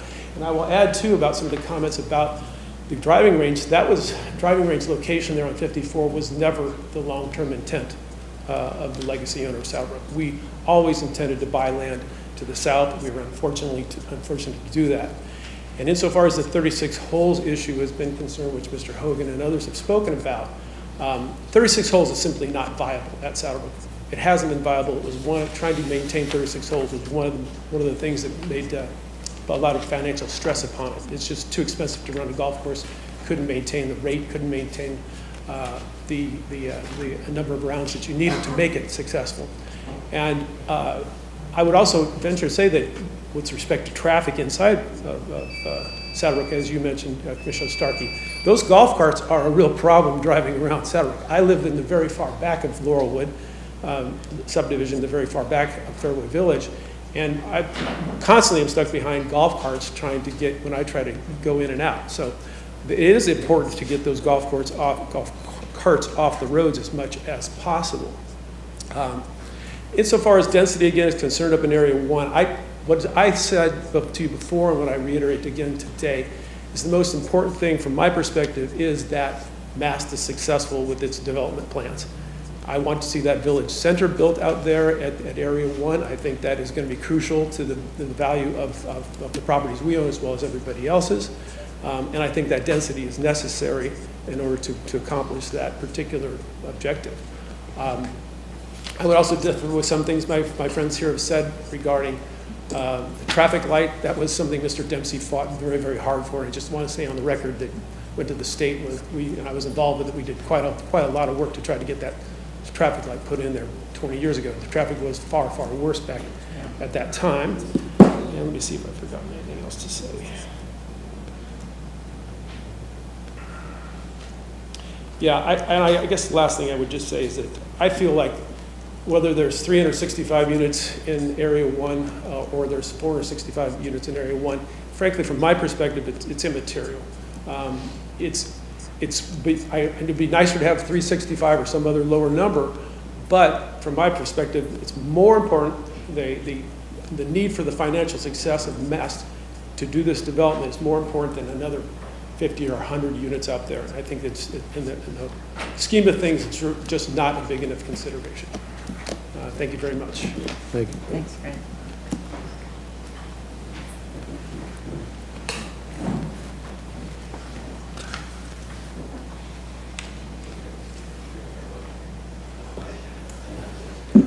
I've been sworn. I live at 30338 Laurelwood Lane, Wesley Chapel, Florida, and my name is Robert Dempsey, really. The Dempsey part is actually a little bit important because I'm the grandson of Tom Dempsey, the founder, creator, former owner of Saddlebrook.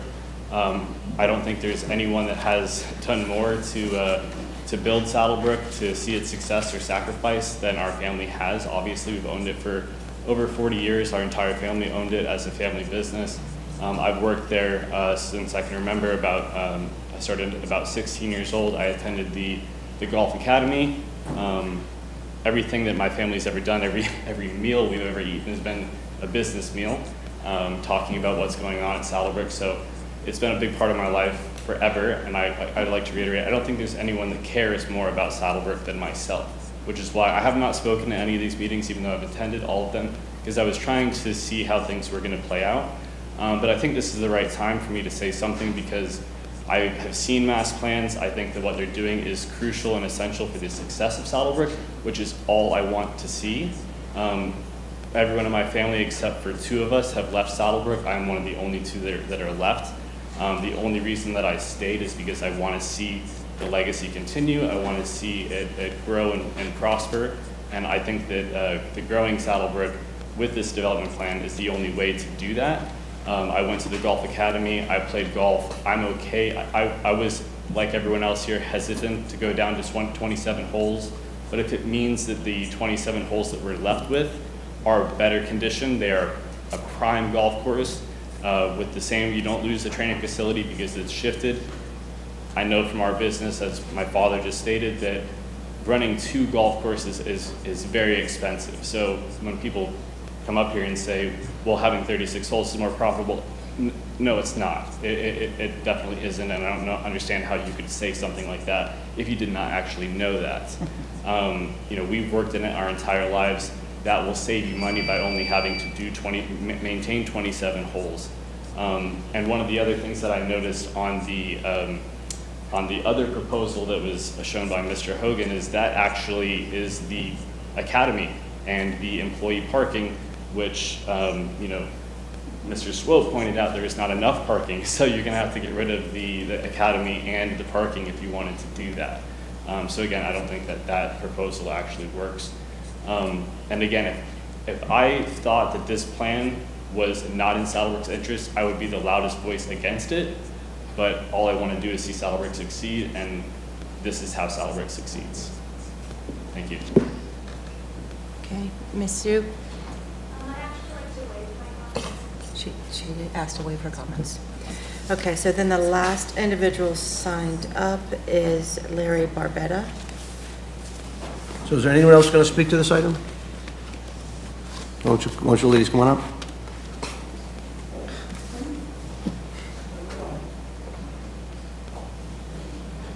Hello, and thank you for having me. My name is Kimara Rose Scott. I live at 1319 Throckmorton Drive in Wesley Chapel, Florida, and I was sworn in with everybody here.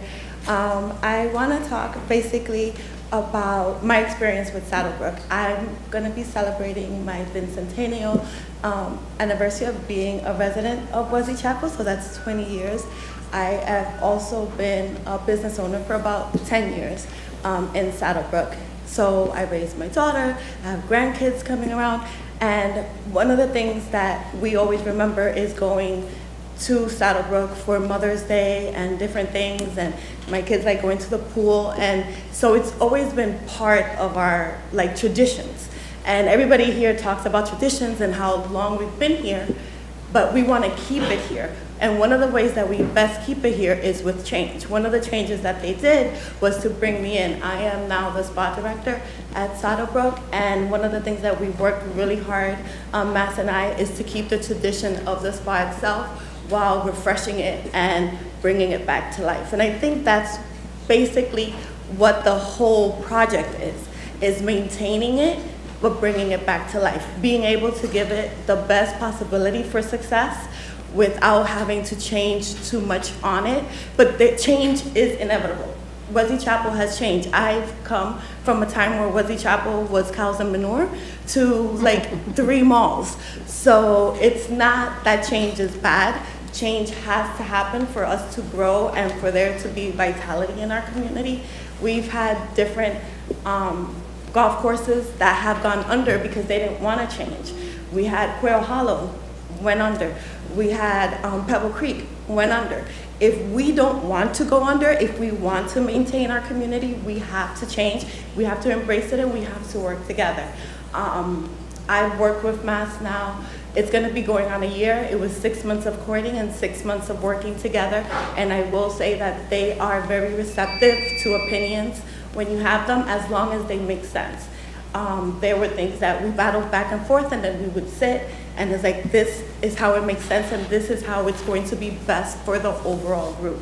And it happens. And I think that saying that, oh, it's because it's always been that way, is the one way that something is going to fail. We have to say what it's been and how we're going to change it to maintain it.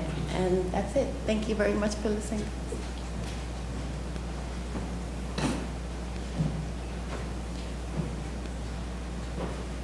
Good afternoon. I am Hope Kennedy. I am the president and CEO of the North Tampa Bay Chamber. We do have a new address for the record. It is 28210 Paseo Drive, suite number 190 in Wesley Chapel, 33543.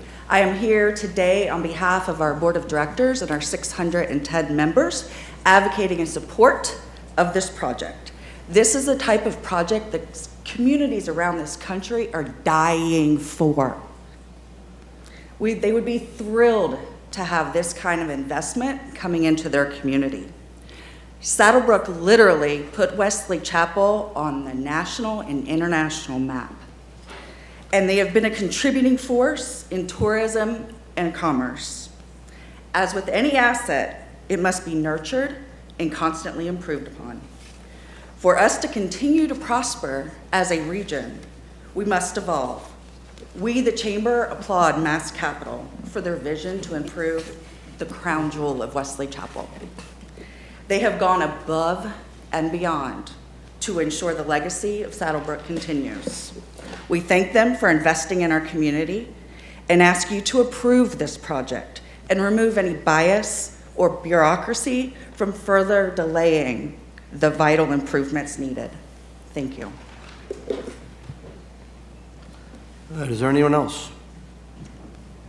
Okay, Larry will be the last one for public comment, unless there's anyone on WebEx. Did he ever show up? No, there was no one on WebEx. Okay.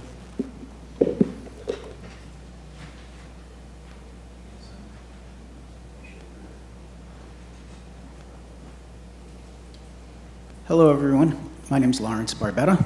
Larry. I live at 5326 Fox Hunt Drive, Wesley Chapel. Been there a little over a decade. So thank you all for your time today. We're going to go, since we've got a lot of stuff to talk about, we're not going to waste our time. Right now, in commenting on the overall land use, there's a few things that I want to bring up.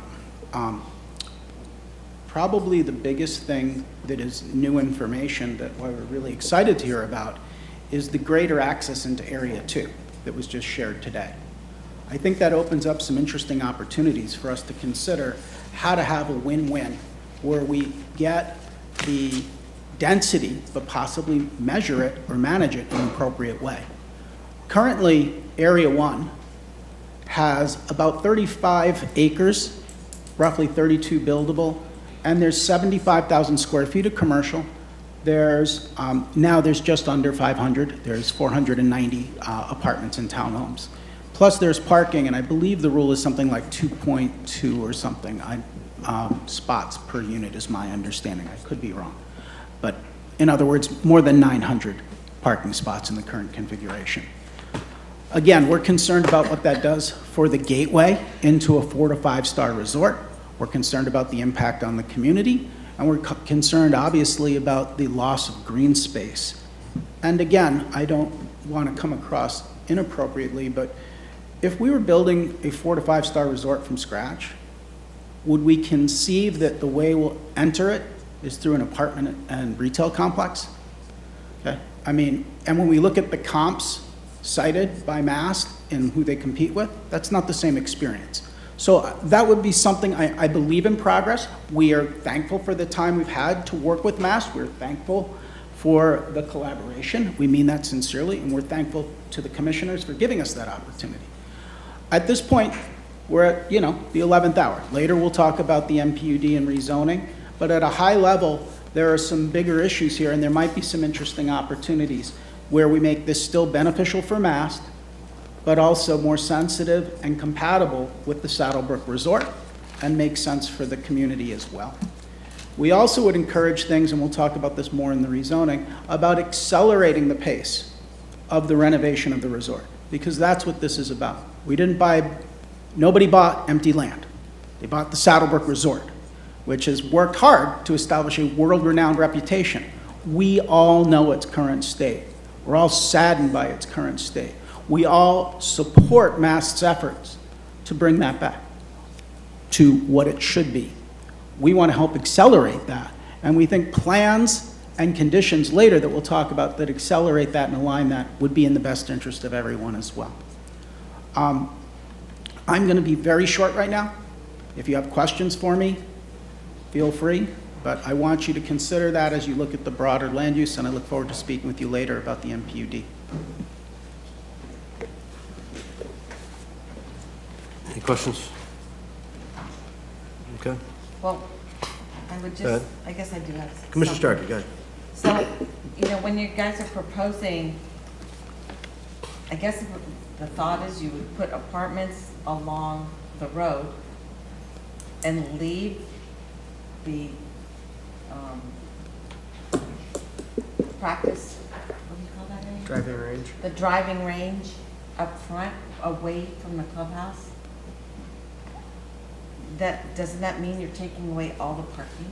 And so then you would just kill the ability for them to have events there, like when we had the governor there?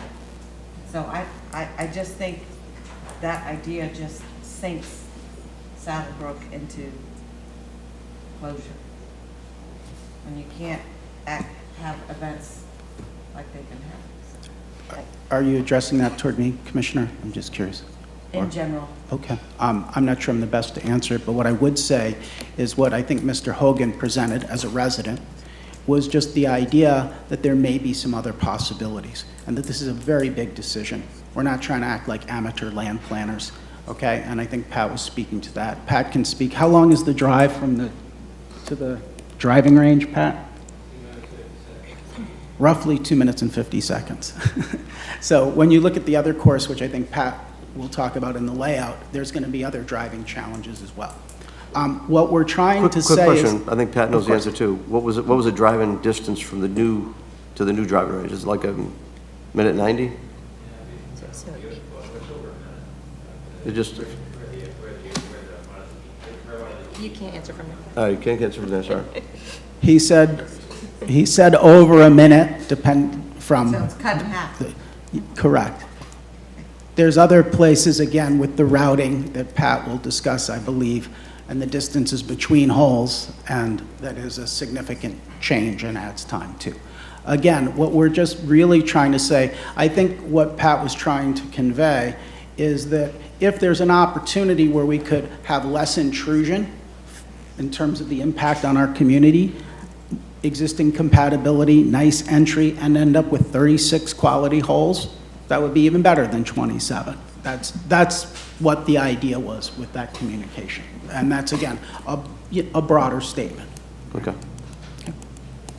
All right. Thank you very much. Thank you all very much. Talk to you Gina? Thank you. You have my picture?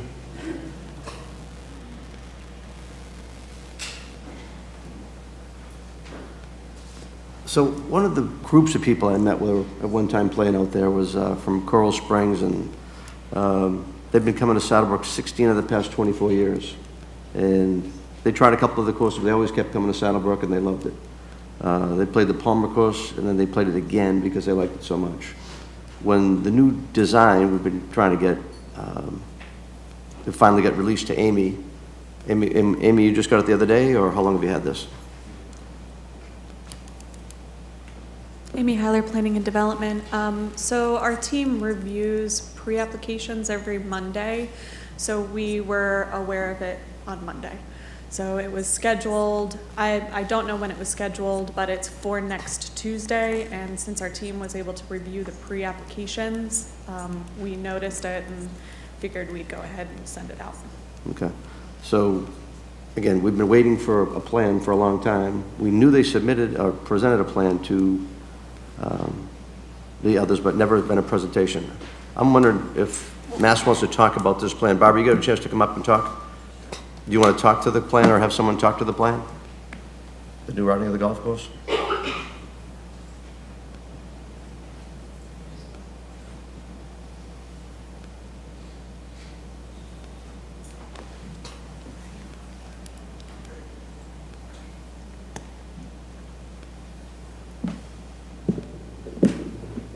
Barbara Wilhite for the applicant.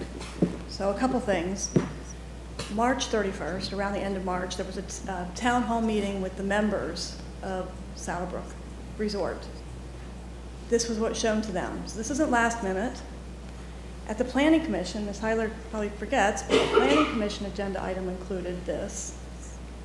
So again, it's not new. It's been around since March 31st.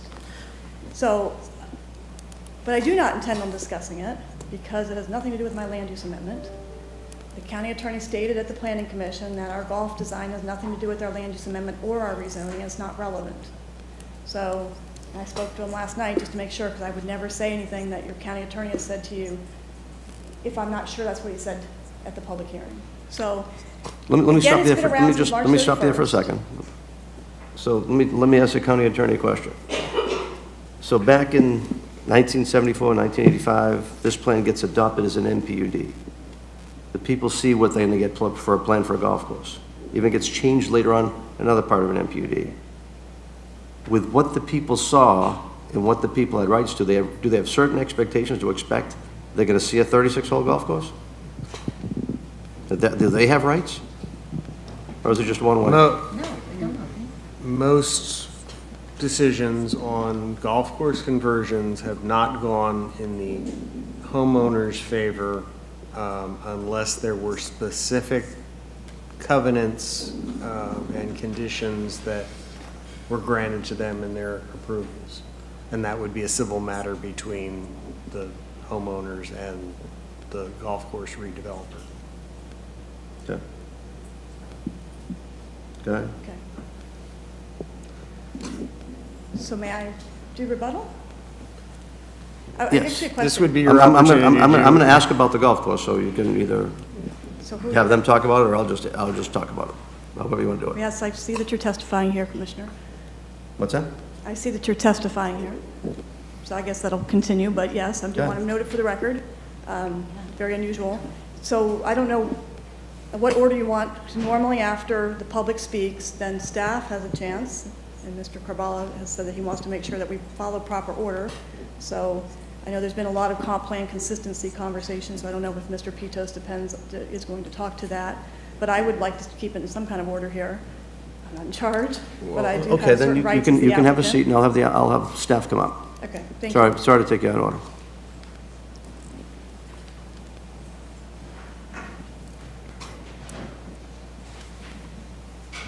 Terry Pitos is going to come up and respond.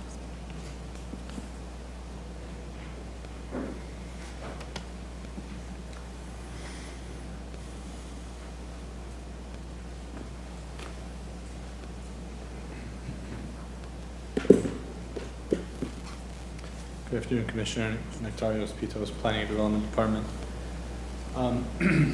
There has been a number of presentations over the past couple of months with regard to the consistency analysis, and I've commented on the consistency, I think at the transmittal hearing, with regard to some of the flus and the objectives that were highlighted previously, so I'll just echo those and not repeat them here. But there were a couple of new things that did come about in the course of the planning of the project here, which is fairly common and typical for new things to come about as we try to work through various problems. So the first item that I wanted to quickly talk about was the signal that was at Van Dyne and State Road 54 with regard to Area 2. So it was noted previously in testimony that that staff had said that the density could not be shifted because there wasn't a signal there.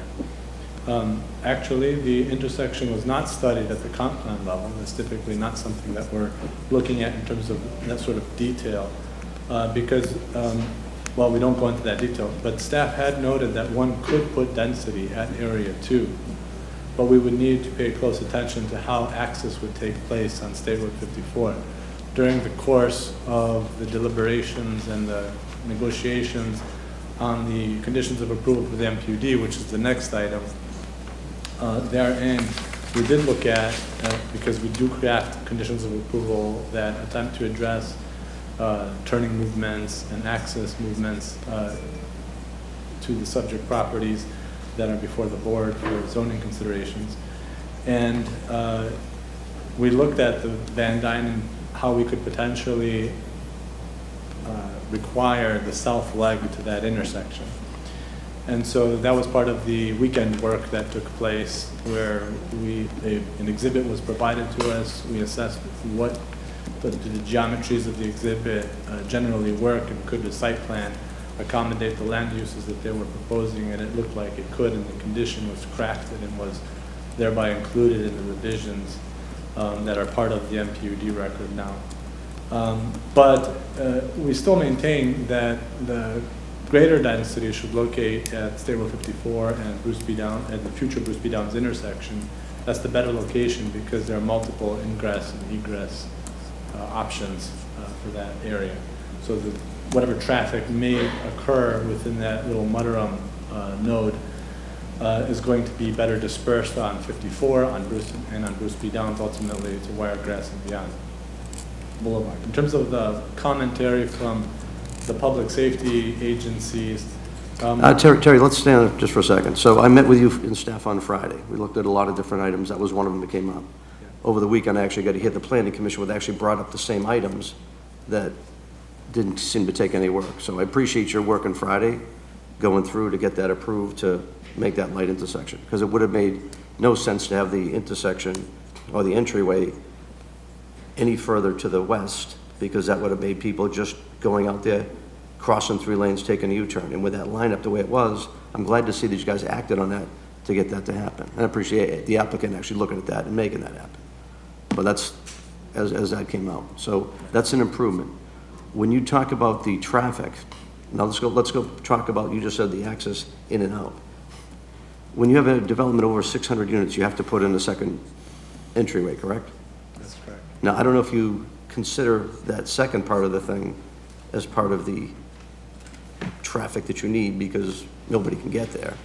I mean, as staff says, it's an isolated project on Area 2. It's not connected whatsoever. So it needs to stand on its own. But on the 465 area, where the entryway is the connection where people are going to be able to go out the Vision Road, taking a right turn in, right turn out?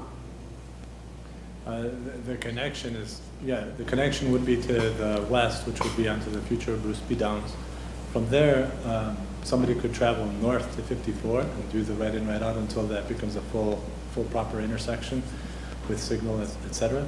Or they could turn south and head out to eventually Wiregrass Boulevard and then make their north and south movements on that road. Right now, currently though, the way the plan is set, can people from the apartment complex go to the right and go the entrance in Saddlebrook Way and go to that light and go out?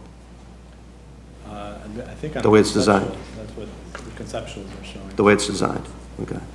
Yeah, there's the conceptual. Okay, so all those people are either going to make a decision. As this gets started, they're either going to go out on Saddlebrook Way where the light is, where they can have the dual left turn lanes to go right or left and get out. Yeah. Those that want to go the other way are going to go out the other side and either battle light crossing 3 lanes or to get out there. So mostly people that go right, they'll probably go that way, but anybody going left is pretty much, would you say, going to go out to the light, take the left and go.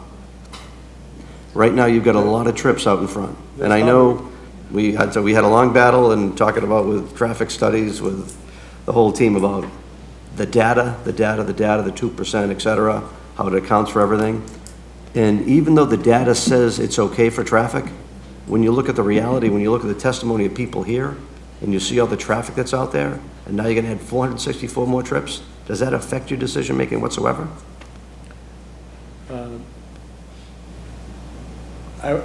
The thing is that there's going to be an interim condition until the Bruce B. Downs 54 intersection is fully established. But Terry, there's traffic now, before this even comes in. But there's going to be an alternative exit point that if somebody doesn't want to sit in that traffic, they can circuitously get out if they need to.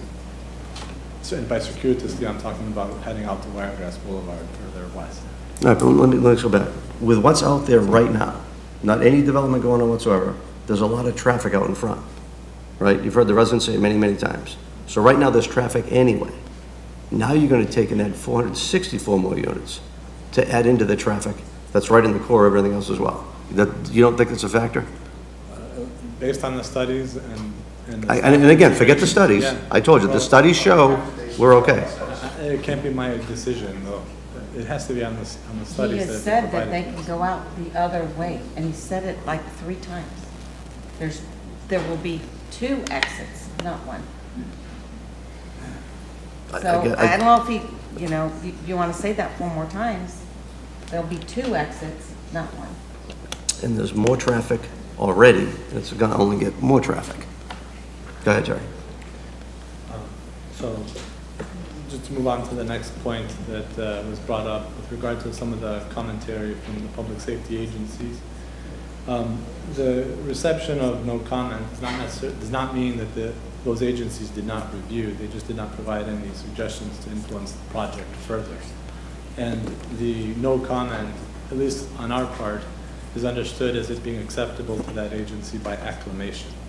Right? So they're not making a statement to make a change or to influence the outcome of the project. They're saying, this is a project, we recognize that it's coming up. Can you, Terry, can you move the mic a little bit? Oh, I'm sorry, I don't know I'm if sorry. that's me Do I or- need to repeat that? Is that okay? It's been all day, so I think the volume's turned down. So, right, so as I'll briefly repeat Well, that. hang on. I'm going to go over that comment. You just said that all the comments that were made, everyone says no comment.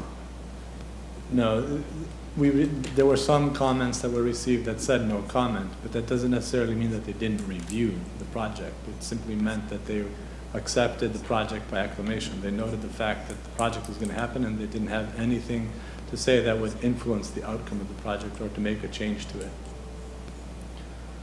And that's standard pretty much procedure in the past year, would you say? 2 years? How many comments do you ever get back from DEO or the rest? What's the percentage? Yeah, well, the It's question, okay to say the that. question's really not DEO. The question, because DEO is reviewing, if you want to argue about DEO, they would be looking for the data and analysis to see if there was a gap in it. And they've said that they basically have no comment, so which, as a lawyer, I would say means the application is sufficient for state review purposes. The question that Terry, I guess, needs to answer, or Barbara, is the things that the fire and emergency services, police services that Ms. Graham is alleging is unsupported by the required data and analysis. Was there data and analysis for this application? the data and analysis that the Planning and Development Department received and reviewed was shared with the other agencies. They reviewed that information and provided the comments that they provided. So, as it relates to DEO, they accepted the transmittal and did not require any additional information for the project in their review. And then as far as the density in Area 1, this is an appropriate location because it's at the most intense location of infrastructure that's going to be in the area, which is the future intersection of Bruce B. Downs and State Road 54. I don't believe that it makes sense to place density at the center of the resort, because then all of that density, the traffic of that density, is going to traverse through the single-family home neighborhoods that surround the resort. And that's something that I'm not sure I heard much about during a lot of the testimonies over the past couple of months, that if that density that's in Area 1 was located in the center, in order for these people to come and go from their dwelling units, they would have to traverse through the single-family neighborhoods, which is typically not how it's planned or done. You want your most intense up at the, your most dense up at the, in the intense corridors, so that those people have a short trip to their dwelling units And then the people who live beyond in the single-family neighborhoods have a much more quieter neighborhood experience. And so Area 1 then is actually oriented toward the external. That's how we have read it and understood it. It's not necessarily oriented toward the resort, but that the people that live in the resort can participate in the activities of Area 1. And then finally, I suppose with regard to the alternative site plan that was demonstrated, there is something that can be said about alternative designs and new ideas influencing a project and how that can be considered. I would say that the planning department hasn't reviewed or assessed that concept to provide a recommendation on it, but we are, as the planning department, constrained by the property rights element of the comp plan. It notes that the right of the property owner to use, maintain, develop, and improve its property for personal use and for the use of any other person, so long as their design meets state law and local ordinances. So when a concept is provided to the planning department, we assess the concept that is being brought forward by the property owner. And there are sometimes tweaks that can be made, as is in the case with the Van Dyne intersection, for example. But in general, we try to stay true so far as the project is consistent with the comprehensive plan and compliant to the land development code. We stay true to the design that the property owner is seeking. And so those are the comments that I would offer at this stage. If there's any questions. Okay. The public comments closed. Okay. And the applicant?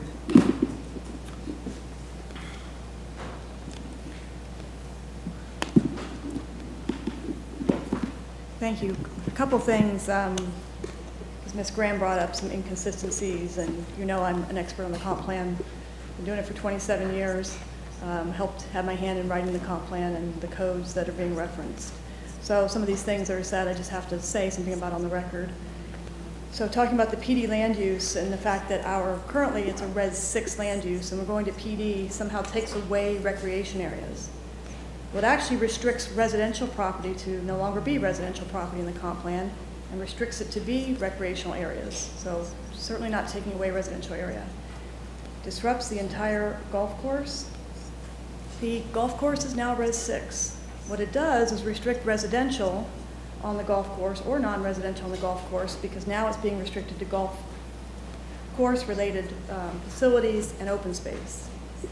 Certainly does preserve conservation areas, encourage flexible creative design. That's what mudroom is. So our PD, again, restricts us, allows us to have the uses that you want, to have a flourishing resort, because right now it's in a residential land use that conflicts with the resort.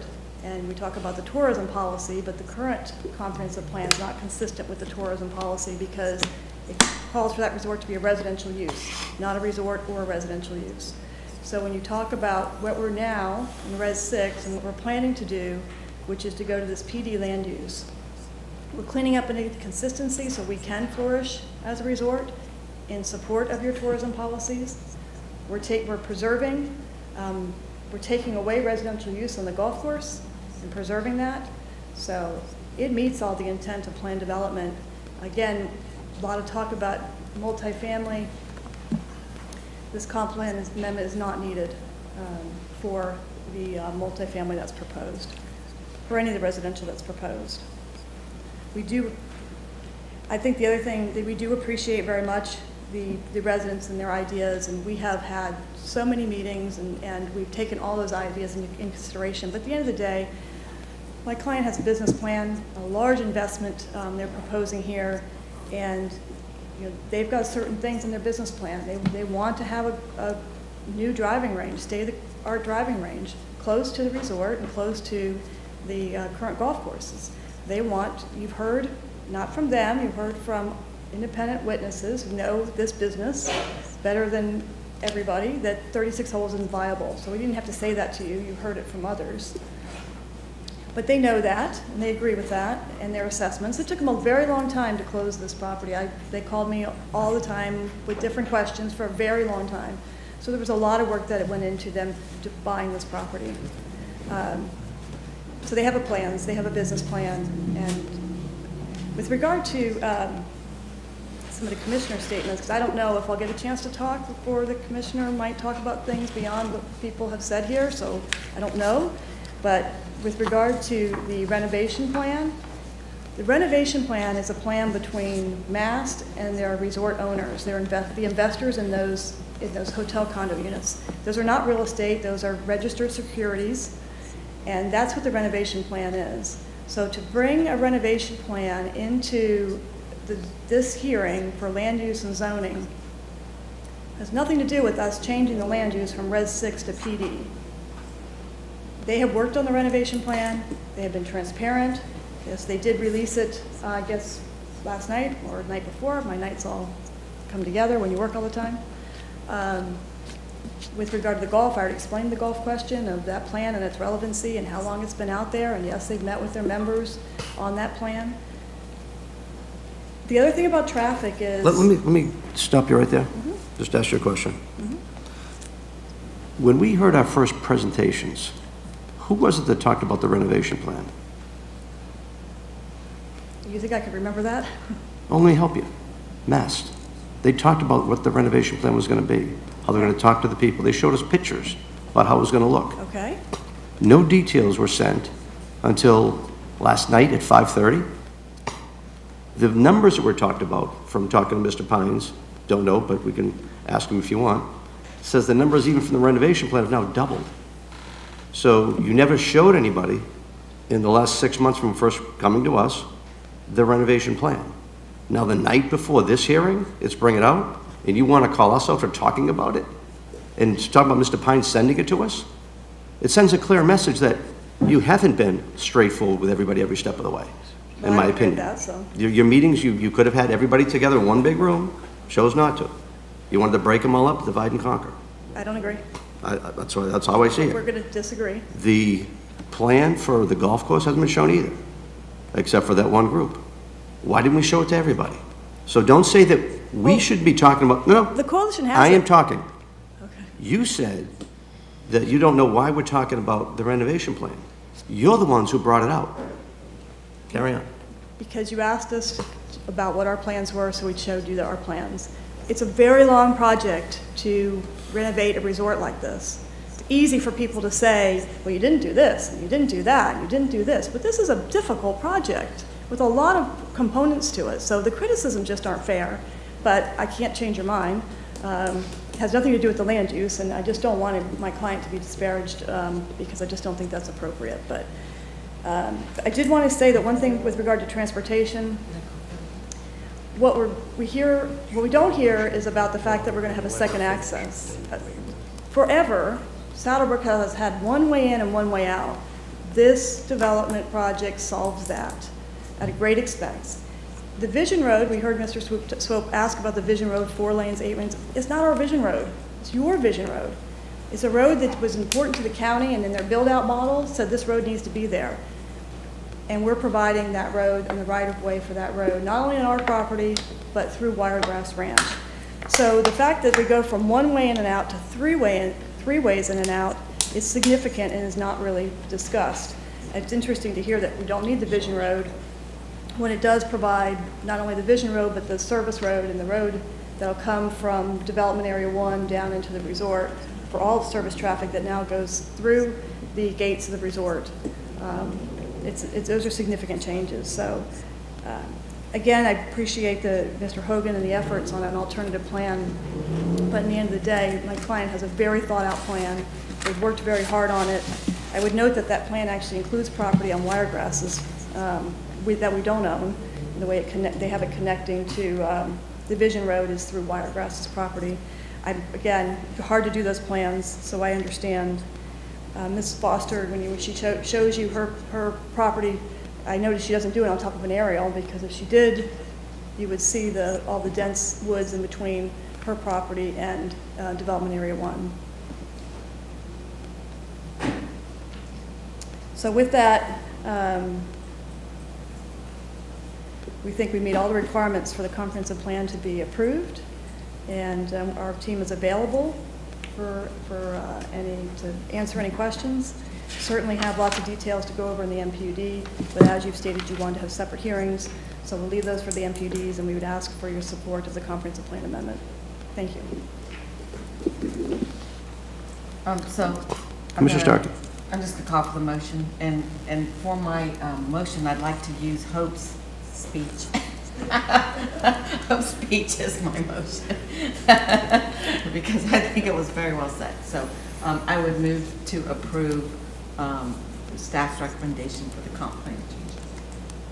This is item Second. 54. 54. We have a motion and a second. Any further discussion?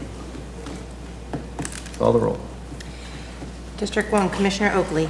Aye. District 2, Commissioner Waitman. Aye. District 3, Commissioner Starkey. Aye. District 4, Commissioner Bradford. Aye. District 5, Chairman Mariano. Nay.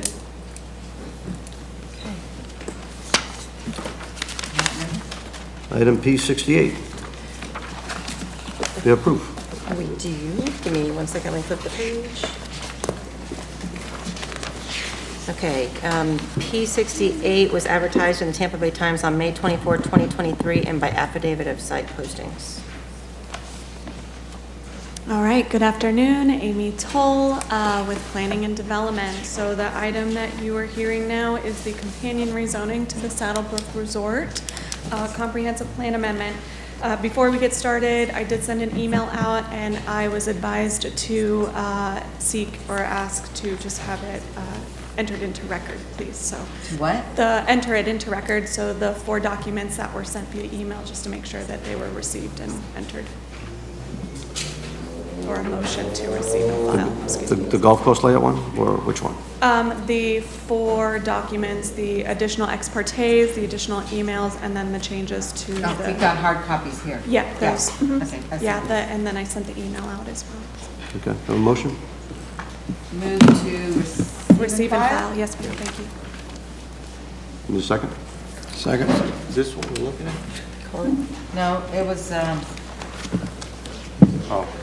Yep. So it's the MPUD conditions of approval. Yes, ma'am. The ex partes, additional emails that were received within the last 24 to 48 hours. Yeah, there were 2 packets, so sorry about that. Thanks, Commissioner Starkey. A lot of reading today. And there were 4 items, and the visual for the intersection at Van Dyne. And roll call vote?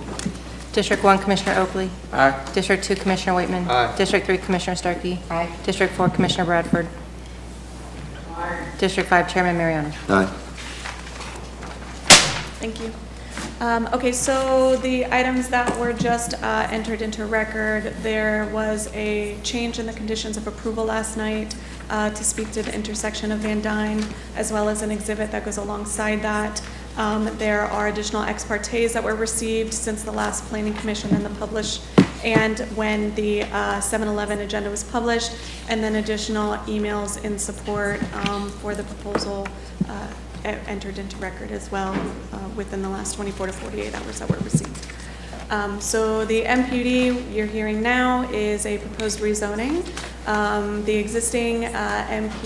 existing zoning is AR agricultural residential as well as MPUD. The proposal is to rezone to MPUD to allow for the constructed permitted uses of 105,000 square feet of commercial retail, 55 dorm beds, 12,000 square feet clubhouse, 5,000 square foot restaurant, 145 platted townhomes, 465 multifamily units on approximately 50.33 acres with renovations to the golf course.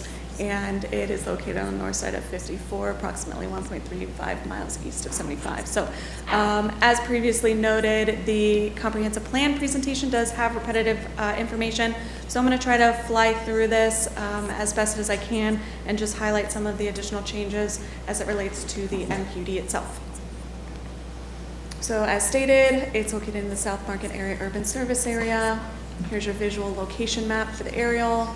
The existing zoning district, and the future land use, which is currently was Res 3 or Res 6, now it is PD, has been approved for PD. So the applicant is seeking 2 variations from the code.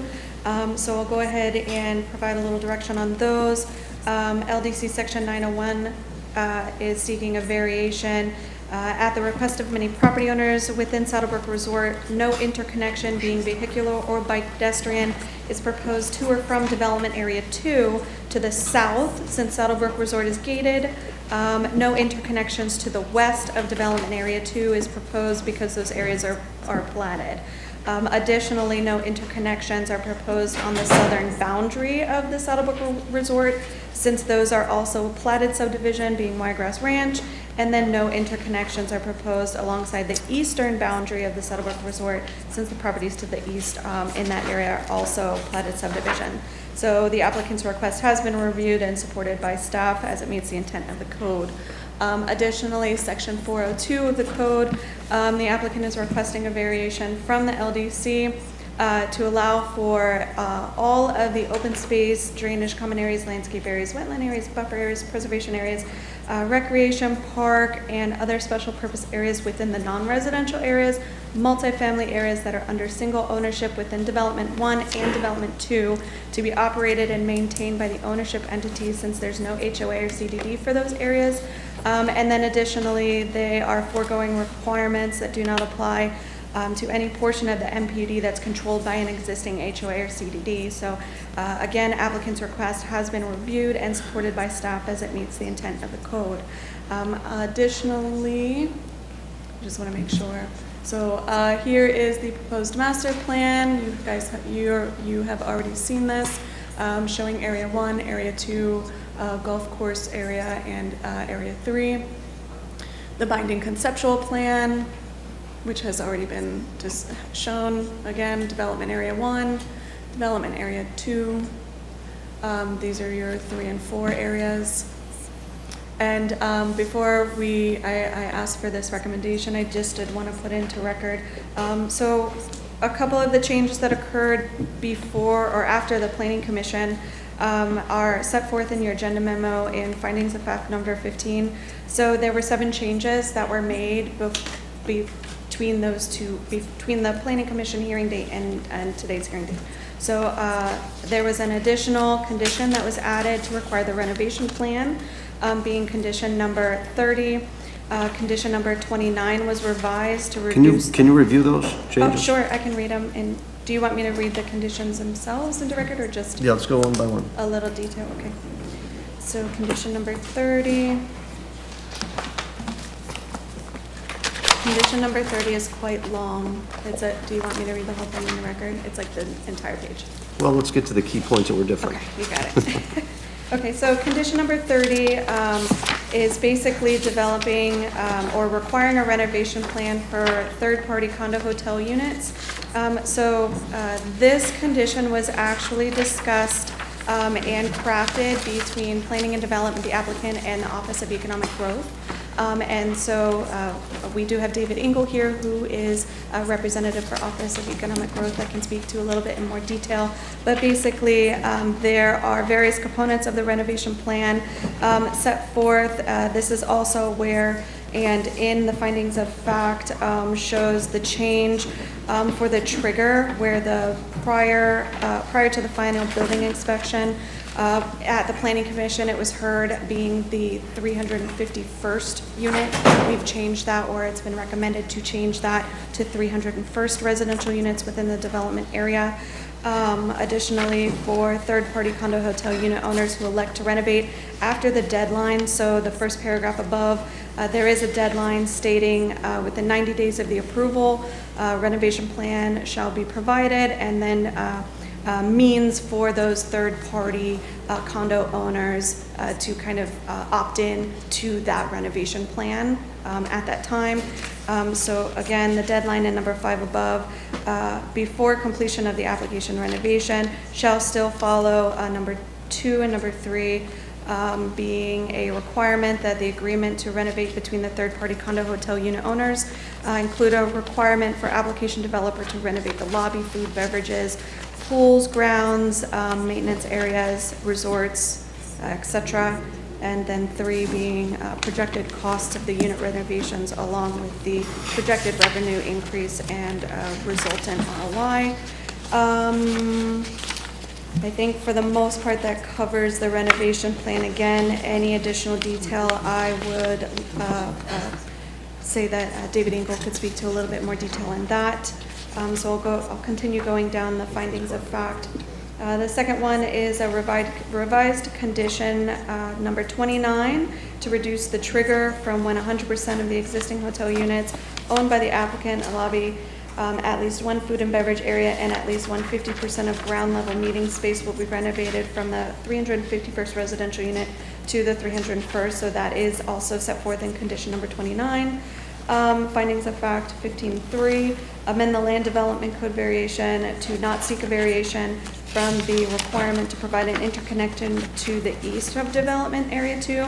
So the updated master plan has removed, at Planning Commission, they were seeking a variation request to not connect to both the east and the west, but it has been determined that they can provide a sufficient connection to the east, which is basically your Van Dyne area. And so that has been removed. Number 4. So they're not going to connect to it? They are, yep. Oh, they are going Yeah, on the east side. Good. So the west side, they're still not providing a connection because it's platted or asking for that variation. But on the east side, that's where your Van Dyne connection is, or the light. So that's where your visual that was entered into record. And I'll speak to that additionally after we go through these. Okay, so number 4, from findings of fact, amend the binding MPUD conceptual plan to eliminate the western connection development area 2 since the west is platted. So same conversation. It's so in the actual submittal of the agenda, the master plan, there are 7 sheets of the master plan. So this change from the Planning Commission modified sheets P1 and P7, so that'll be in your adjusted master plan. Additionally, there is a condition that was added, being condition number 47, to add the vertical mixed-use commitment to development area 1. That was the intent since pretty much the beginning of this project. It just was not documented within the MPUD conditions of approval. So the applicant went ahead and added that language to number 49. Additionally, there is language in the master plan on P7 as well, or page 7, excuse me, as well. So the vertical mixed-use commitment in development area 1 is both in your master plan and conditions of approval. Findings of fact 6, add enhanced landscaping plan for the areas along Saddlebrook Way. That will be set forth in your master plan, being sheet 5, which will show the enhanced landscaping that they have provided or proposed. And then there was a proposed deletion to condition number 49 that was recommended at the Planning Commission. So in addition to the findings of fact, with the changes that were proposed from the Planning Commission, what was just added into record was a change to condition number 17 and condition number 21. Condition number 17 added language to state, so it speaks to access points, external facing within the MPUD, etc. So the additional language is notwithstanding, the development area number 2 access shall align with the State Road 54 and Van Dyne Road intersection, subject to the State of Florida Department of Transportation approval and/or county right-of-way use permit as applicable. And then there is also an asterisk added to condition number 21, which also aligns with the Van Dyne intersection. So condition number 21 speaks to prior to approval of the first record plat, or where plat is not required, prior to issuance of the first building permit, construct or post a performance guarantee acceptable to the county for the following external access improvements. So the improvement to the State Road 52, or State Road 54 and Project Access B being Development Area 2, which is your Van Dyne intersection.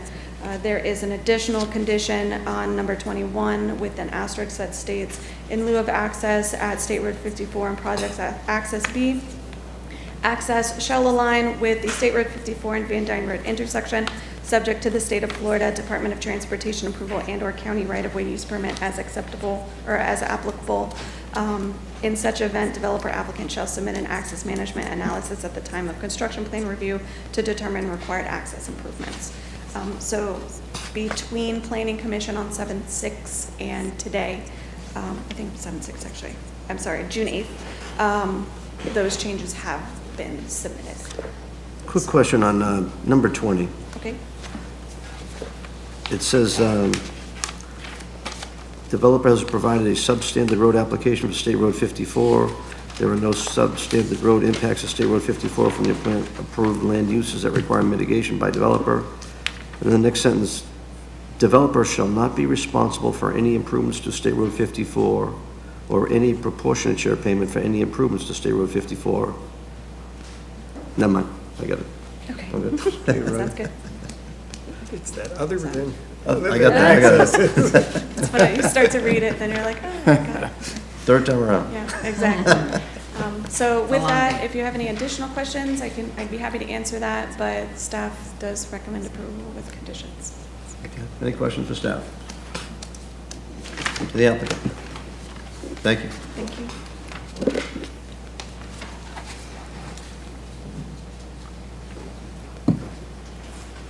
Barbara Wilhite, 6327 Grand Boulevard, Newport Richey, for the applicant.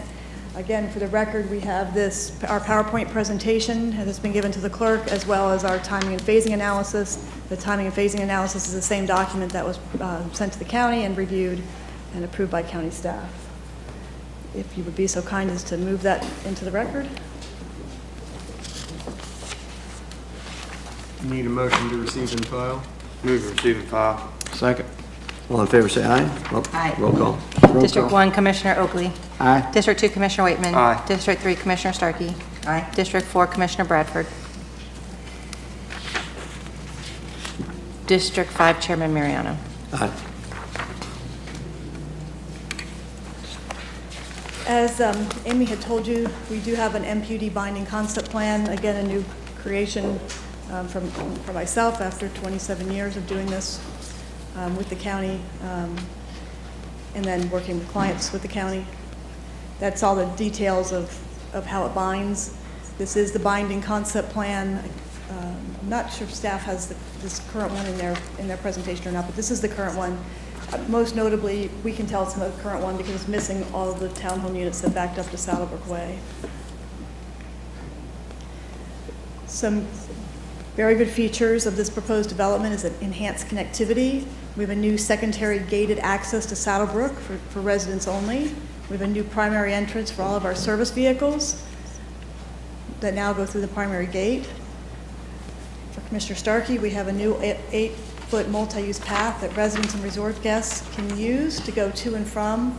If you think about it, they can go to Area 1 from resort and from the residences without going on Saddlebrook Way, which has no sidewalks. They can use that new multi-use path to get to the sidewalks on State Road 54 without going on Saddlebrook Way that has no sidewalks.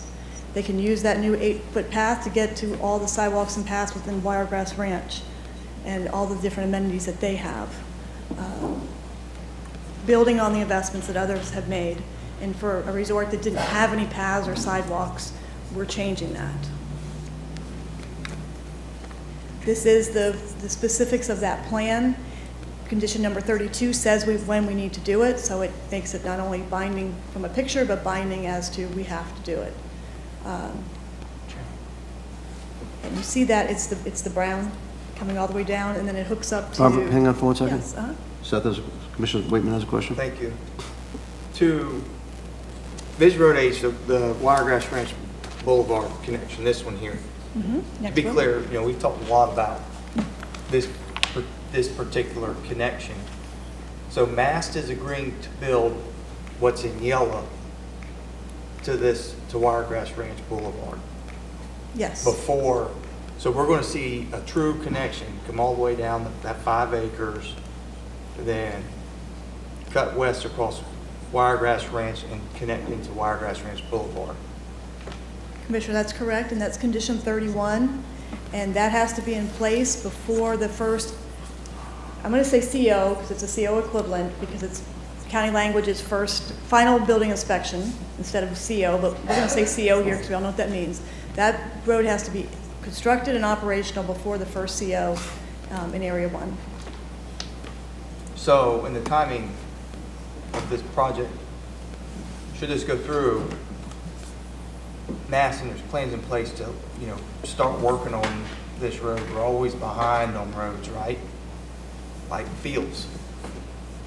So this road's pretty much ready to rock, like y'all be ready to rock and roll. And we have to be because it holds us back from doing anything and from having the first CO in Area 1 until it's completed. Okay. We do have a subsequent development agreement, so David and I get to work a little bit more on this one, that condition calls out. And we're working with Wiregrass, of course, is going through their property, so we're coordinating with them. They do have an obligation to give the right-of-way in the ponds. There's no issue with that. It's just, we want to coordinate. They got to make sure that it works for them. It's coming across their property. So so that's tracking the direction that I'd like to see that we've discussed. That's correct. Okay. Thank you. Yes.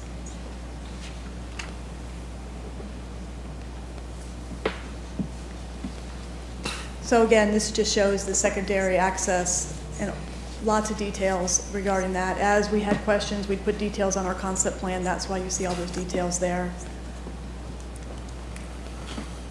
This is the list of access management improvements that the project is doing. 54 in Saddlebrook Way, as you heard about those improvements. It's 54 in Vision Road H in Project Access A, Vision Road H, and site access. These are the improvements to Saddlebrook Way and State Road 54, the dual lefts and the dedicated right. We talked about the Van Dyne intersection, and staff told you about condition 17. This is the revision. You have that revision. This is the concept plan of how we'll achieve access. You can see that we have access also out to our neighbors, so they'll be able to use the light as well if they want to connect. There is a piece of their property that they do not have pavement to their property line. There's a gap there. But they certainly could change that and want to have access. And we'll continue to work with them if they'll work with us. Vision Road H we just talked about. Coming out of Planning Commission, the request on Saddlebrook Way for enhanced landscaping, that's the yellow. The green was already in our MPUD plan. It's been in our MPUD plan for a long time. Enhanced landscape buffers for east of those boundaries where we're adjacent to residential, and the enhanced buffer treatment that you see in orange there to the existing golf course. We've talked about the fact that we removed all the townhomes backing up to Saddlebrook Way. Again, we did that on our own. Wasn't requested by Planning Commission or staff. So this is something I'm sure we'll talk a lot about, both with the commission and with the presentations. I'm sure you'll hear from the residents and their representative. So what we were asked to do from early on, the question was, could Mass do development area 1 and 2 and not do anything with the resort? So we put a lot of conditions on ourselves, and staff continue to put those conditions on us to make sure that they achieved that goal, which was to make sure that we couldn't do development area 1 and 2 without doing the resort. So this is the result of all that work, and it's been a lot of work. First of all, the existing driving range will remain operational until the new driving range is operational, which means you can't start turning any dirt in development area 1 until the investment's been made in the new driving range. Second thing is, prior to the first CO equivalent in development area 1 or 2, renovation of at least 18 holes of golf, and renovation commenced in all of these areas, massed condo hotel units. And when we look at the renovation plan condition, you'll see that there's an opportunity for all the third parties to also get their units renovated along at the same time, commencing on the lobby, food and beverage areas, and meeting space. So you look at that and you say, well, What's the significance of that? It's commenced all of these areas. This resort's not closing down. So to get to the point where you commence all of those areas, and you have to phase all of them so that you have an operational resort, to get to that point where you've commenced on each one of those areas is actually a pretty large commitment. Prior to the 301st residential CO equivalent in Development Area 1, all of the mass condo hotel units have to be done. There's also the condition regarding the third-party hotel units. The lobby has to be finished, at least one food and beverage area, at least 50% of the meeting space. And prior to the final residential CO, then they complete all those renovations. We also worked on, after Planning Commission, a detailed renovation plan for the third-party condo hotel owners. And the idea being there that making sure that there was a bunch of ground rules that the county wanted to see in that ultimate renovation plan. Aside from just a fact that there's a renovation plan, what is it going to look like, what's the model room look like, and the like, there's ground rules in there, which means the renovation cost for the third-party, this is important, the county wanted to make sure, the renovation cost for the third-party condo hotel unit owners shall not be more than the renovation cost of the condo hotel units, so that there's equivalency there that my client's not marking up and saying, okay, this is my cost, but I'm going to charge more to do it for the third-party owners. We have to project the cost of the unit renovation with projected revenue increase and resultant ROI. We have to seek out financing to the extent available for third-party unit owners who require financial assistance. I would, again, remind you that these are securities, registered securities. To buy one of these units, you make a disclosure that you make individually $200,000 a year, $300,000 a year as a couple, or $1 million in assets. We can hang up for 1 second. Mm-hmm. Commissioner Waitman? Thank you. To this point, with the credit, I'll preface it this way. We've already weighed into this thing further than most. I would agree. Where it makes me a bit uncomfortable at times. And I've shared this comment with probably everybody in this room or most people. Government's pushing the boundaries here, but I'll ask this question for consumer advocacy reasons.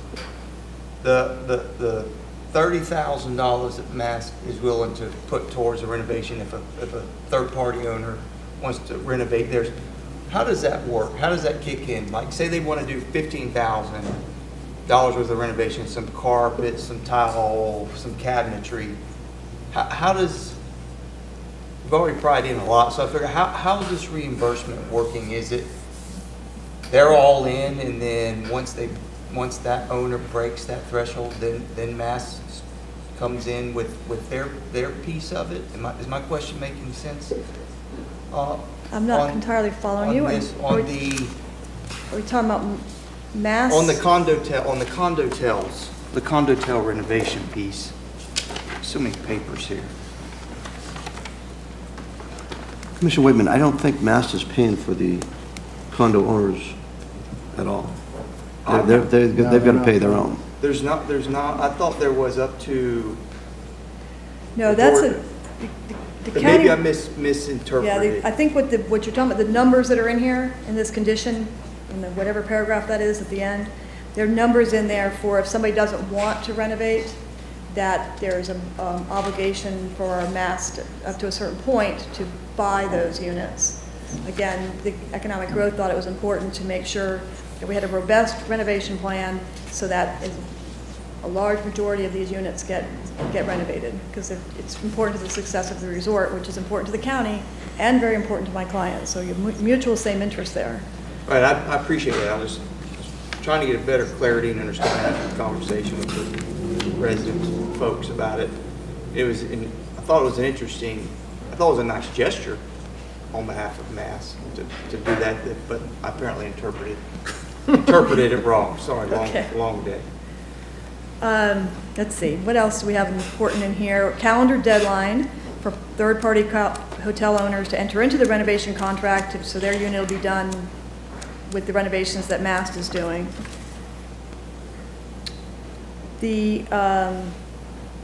And we can, if you have any questions, my client's here and can go through this at the end, there's a lot of qualifying language here, just because when you're talking about values and making sure that they pay the same as what Mass pays, and how does that work, because you do have variations in some of these units. There's a lot of details there. And then there is this provision that talks about what happens if a unit owner, one of the investors, does not choose to renovate, and there's a buyout, and there's also that my client will agree to remove the unit from the rental pool, which that means they lose all of their benefits as a resort owner.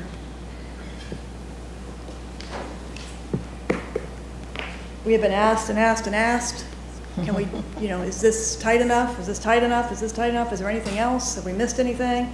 Does this let my client do something, get something out of order? Does this mean that they don't have to do something? I feel really strongly that, all along here, you can see all the conditions, and I push and push and push. But I believe that we go any further, I'm afraid we'll make them unsuccessful. It's just too much at some point. And so I pause whenever I push any further into their business plan and their business. In zoning, because it's not my expertise. And the worst thing we can do is ratchet them down to ratchet, very eloquent term, ratchet them down to a point that they're not going to be successful. And I want to see them successful, and I know you do too. That is my presentation. Certainly available for any questions, and we'll listen to the residents and their representative and can rebut. Barbara, if you don't mind, what I'd like to do, and I should have done this before, let me bring up David Engel and let him just talk about what he has in case he wants to clarify anything. And then if you want to say something, you can say something, and then we'll go to public comment. This way we'll get it clear from his side. Yes. In case there's any other $30,000 bonuses we might be missing. Yeah, that 1 hour would have made a difference, Chairman. Start early. That's just wishful thinking. Well, I can say this clearly. Good evening, David Engel, Economic Growth. You had some questions regarding the renovation plan, sir? Yeah, let's go with the latest changes to it as far as the start. I mean, the slide didn't show what goes on with the residents, et cetera, the condo hotel owners. So just kind of clarify their situation, how they tie into the rest of this. That's a good question. So these aren't market units. These aren't units that people can use and enjoy indefinitely. There's a 45-day restriction. As was stipulated in testimony, they are qualified investors. These are investment vehicles. We were concerned, going into the final phase of negotiations, that Mass only controlled 75 units.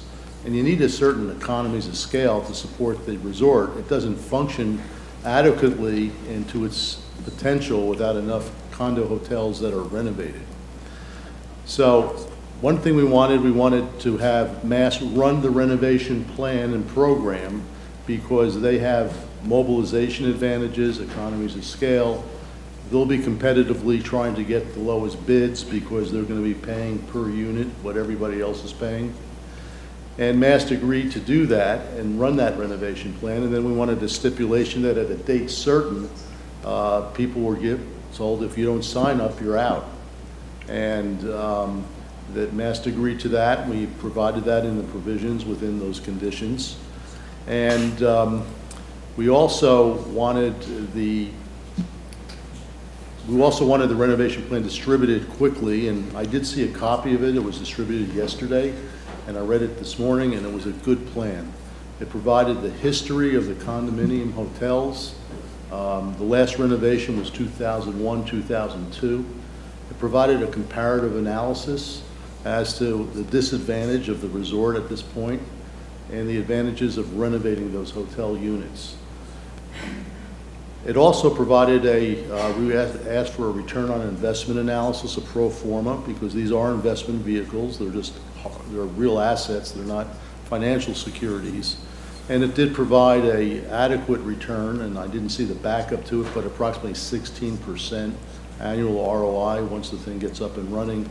I think there's a minor loss for 2024 after the units are renovated, and then they go into positive cash flow in '25, and then it ramps up.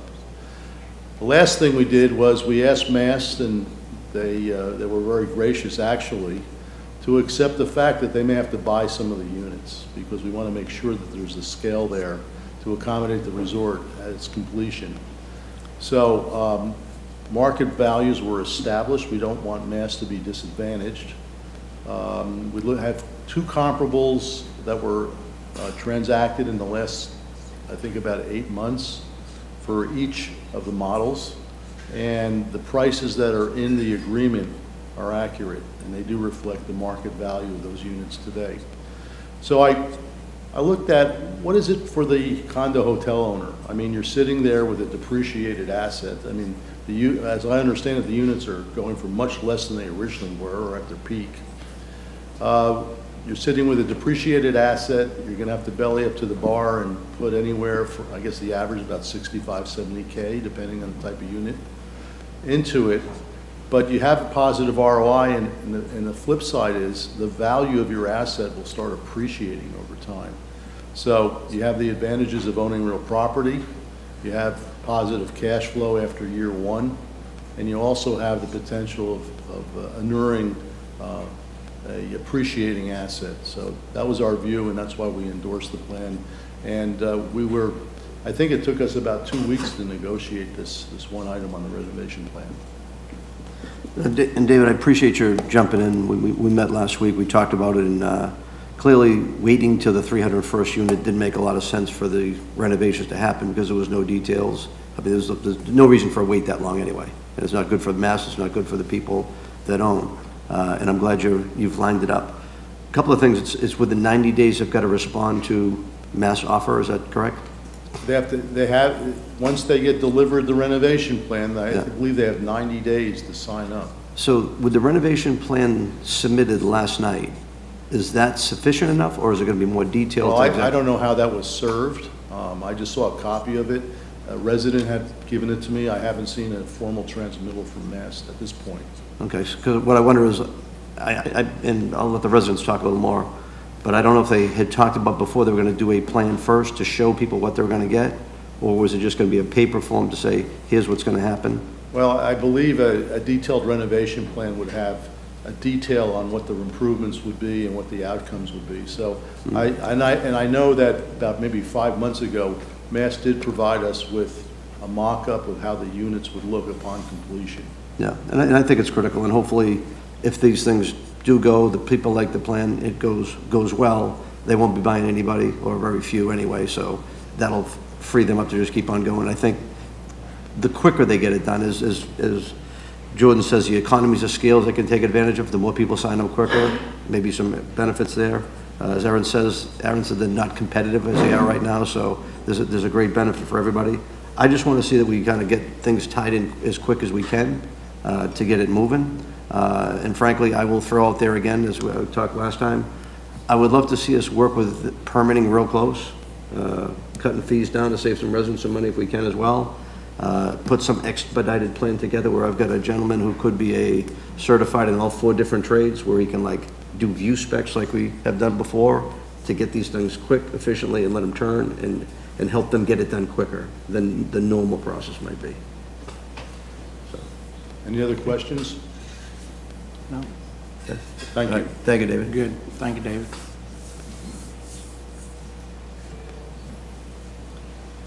So one of the things I forgot to mention in that renovation plan, one is the renovation plan that was received by Mass to their resort owners is not all of that, this renovation plan that we have 90 days to get to the county, hopefully from today.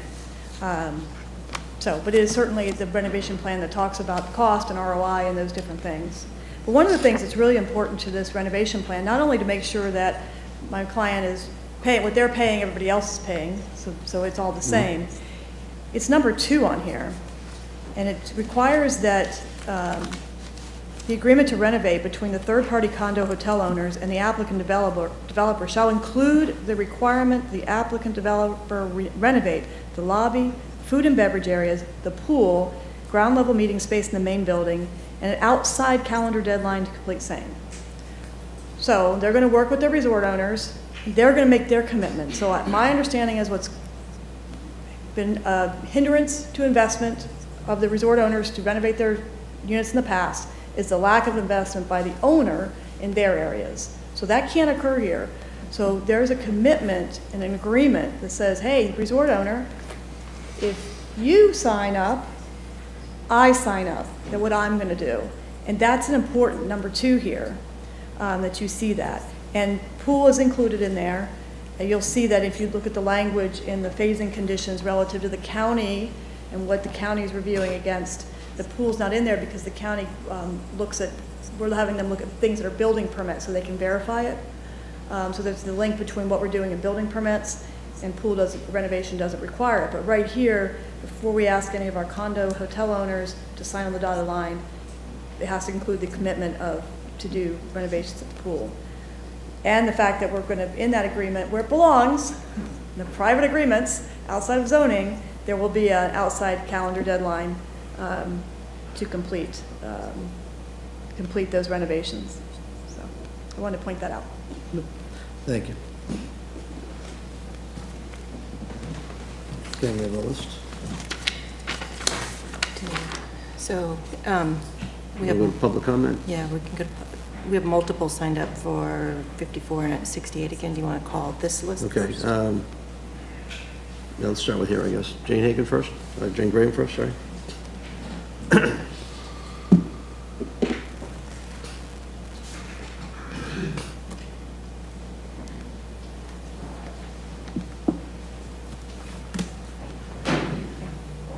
Good evening, Commission. I'll make this as fast as possible because I know that we want to find a solution here. Name and address for the record. Yeah, my name is Jane Graham, Sunshine City Law, 737 Main Street, Suite 100, Safety Harbor, representing the Save Saddlebrook Coalition. Now, I've already spoken. And were you sworn? Yes, I was sworn. Yeah. And so, without going into the details, I mean, this is a quasi-judicial hearing. Yeah. You're supposed to take into account whether or not there's competent substantial evidence that has supported each of these conditions of conditions under the Euclidean rezoning criteria and the MPUD rezoning criteria. It would be our position that there are still a number of deficiencies based on what we've already spoken about in the earlier section, so I'm not going to belabor those points. There also are the inconsistencies with the comprehensive plan, which we do maintain for the record. Now, Larry Barbetta is going to speak to this a lot more, but what we would say is we do think that the conditions of approval are very much on the right. They're getting there. They're almost there. This is what we'd like to see. When MAST welcomes the new residents in Development Area 1, the resort should be fully renovated and open for business. Right now, the conditions of approval only require renovations of the condo hotel units to be met by MAST to be complete by the final building inspection for the 301st residential unit and 50% of the condo hotel units owned by third-party owners. In practical terms, this could be years in the future. And so, meanwhile, and you know, we have had many productive conversations with MAST, and it's our understanding that they are very much committed to renovating the resort. We think that the current language in conditions of approval 29 to 30 falls short of capturing all of these commitments. So we have some language up here. I'm going to defer to Larry Barbetta. He's going to explain what we think should be tweaked. We think that this, instead of the 301st unit, it should be the first unit. So like I said, when you start opening Development Area 1, the resort is fully renovated and open for business. As well, we'd like to see the pool up here as far as the first cut of things that would be renovated at that same time. There's also an update to Condition 30. Larry's going to go through it a little bit more as far as what we'd like to see. Why is this relevant? And I think that you all understand this anyway, is that the phasing of development is relevant for approval based on Section 402.2C5D.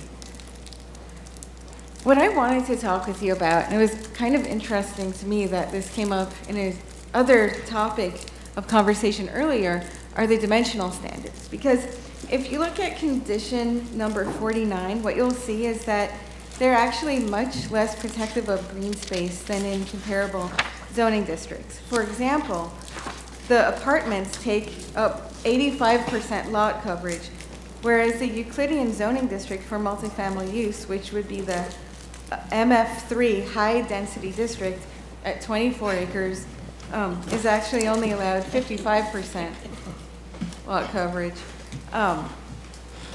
Now, there's something similar as well for non-residential standards. These deviations would be forgivable because it is an MPUD, and it makes sense that you do want the flexibility. However, it would be forgivable if the buildings were truly clustered to maximize green space. But if you look at the binding concept plan, it still depicts the vast amount of development area 1 is composed of parking lots. So we do think that the plan can be better. We think that there should be less parking lots. They should be clustered in a closer way, less lot coverage. And the dimensional standard can get to that. So that would be an amendment to condition 49 to see if you can temper some of those lot coverage space. The other thing I wanted to raise your attention to is that the plan lacks information about the open space and recreation that's required by the code. What it actually says under condition of approval 14 is that it will be approved at the time of the PDP and PSPs, the preliminary development plan and site plan. And I don't know how familiar you guys are with something called alternative standards, but it says that, you know, these can be in accordance with 905.1, which are the park requirements, and any alternative standards approved. Alternative standards are a deviation from code requirements, and that's an administrative determination that's not made by the commission. And so what you might see, and I urge you to take a close look at this and what's happening with various site plans that might be going through, is that staff are approving these alternative site plans that are skating by some of the requirements as far as let's include a clubhouse as part of a plan for recreation, or let's count stormwater structures as parks. And these are things that actually go against the code, but alternative standards seem to be allowing it. So take a close look at that, see if you can tighten that up and make sure that the parks are really complying with what is allowed and required. The other issue about that is if you look back at the history, back in 1997, I've got a copy of an interoffice memorandum from, 97, not 93, that says that 50% of the area in Area 1 is actually supposed to be reserved for landscaping. And, you know, what's interesting about this is there was some discussion that, oh, you know, the commercial and retail is actually what's new on this plan, but actually commercial has already been approved based on the older MPUD for 100,000 square feet of commercial in development area 1. But what it says, and that's kind of beside the point, but what it says, which is important, is that 50% of that area is reserved for landscaping. And so that gives you a picture of what was originally intended, and then you look at what's used now. Now, that's actually, that needs to be updated. That has the townhomes, so it wouldn't have the list of the extra townhomes there. But still, in development area 1, there's not 50% landscaping. Again, what did you just say? There's not what? 50% landscaping in area 1 in the plans that you're looking at. So finally, I mean, going back through the comprehensive plan sections, compatibility remains an issue.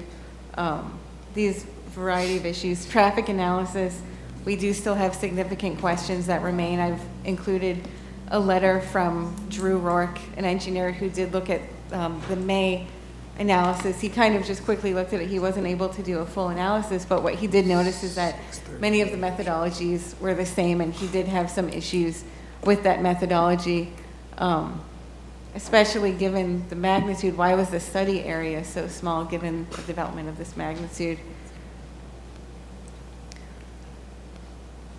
Ultimately, Pasco County and Saddlebrook deserves better. We think that there can be some more changes for the conditions. Larry Barbetta is going to speak more about it.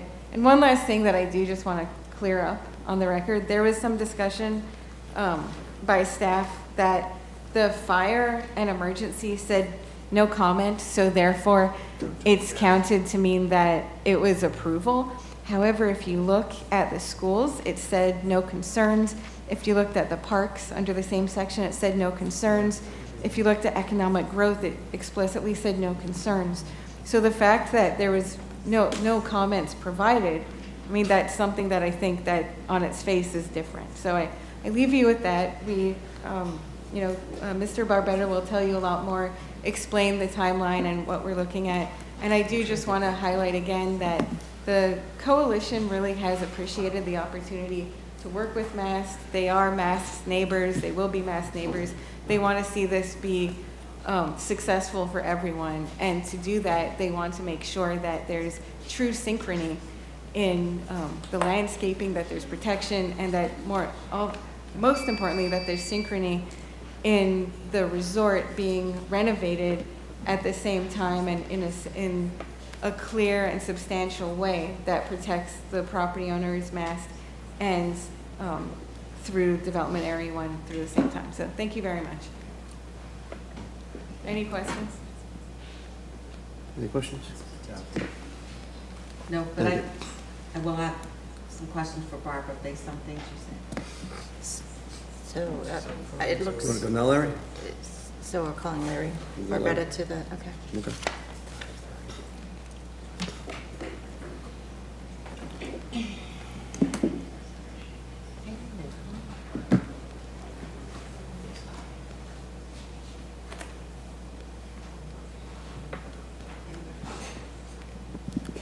Hello again. This is Lawrence Barbetta. I live at 5326 Fox Hunt Drive, and I've been sworn in.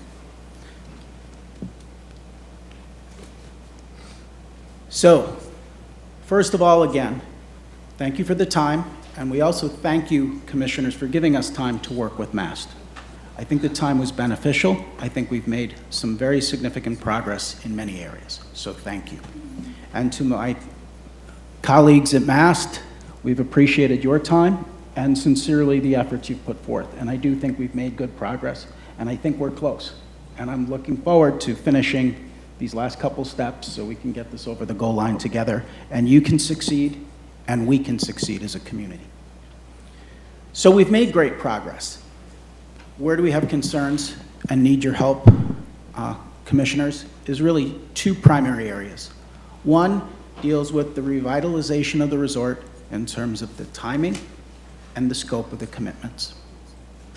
The second area is we still have worries about Area 1 in terms of density, lack of green space, the product, etc., and the implications that has on our community.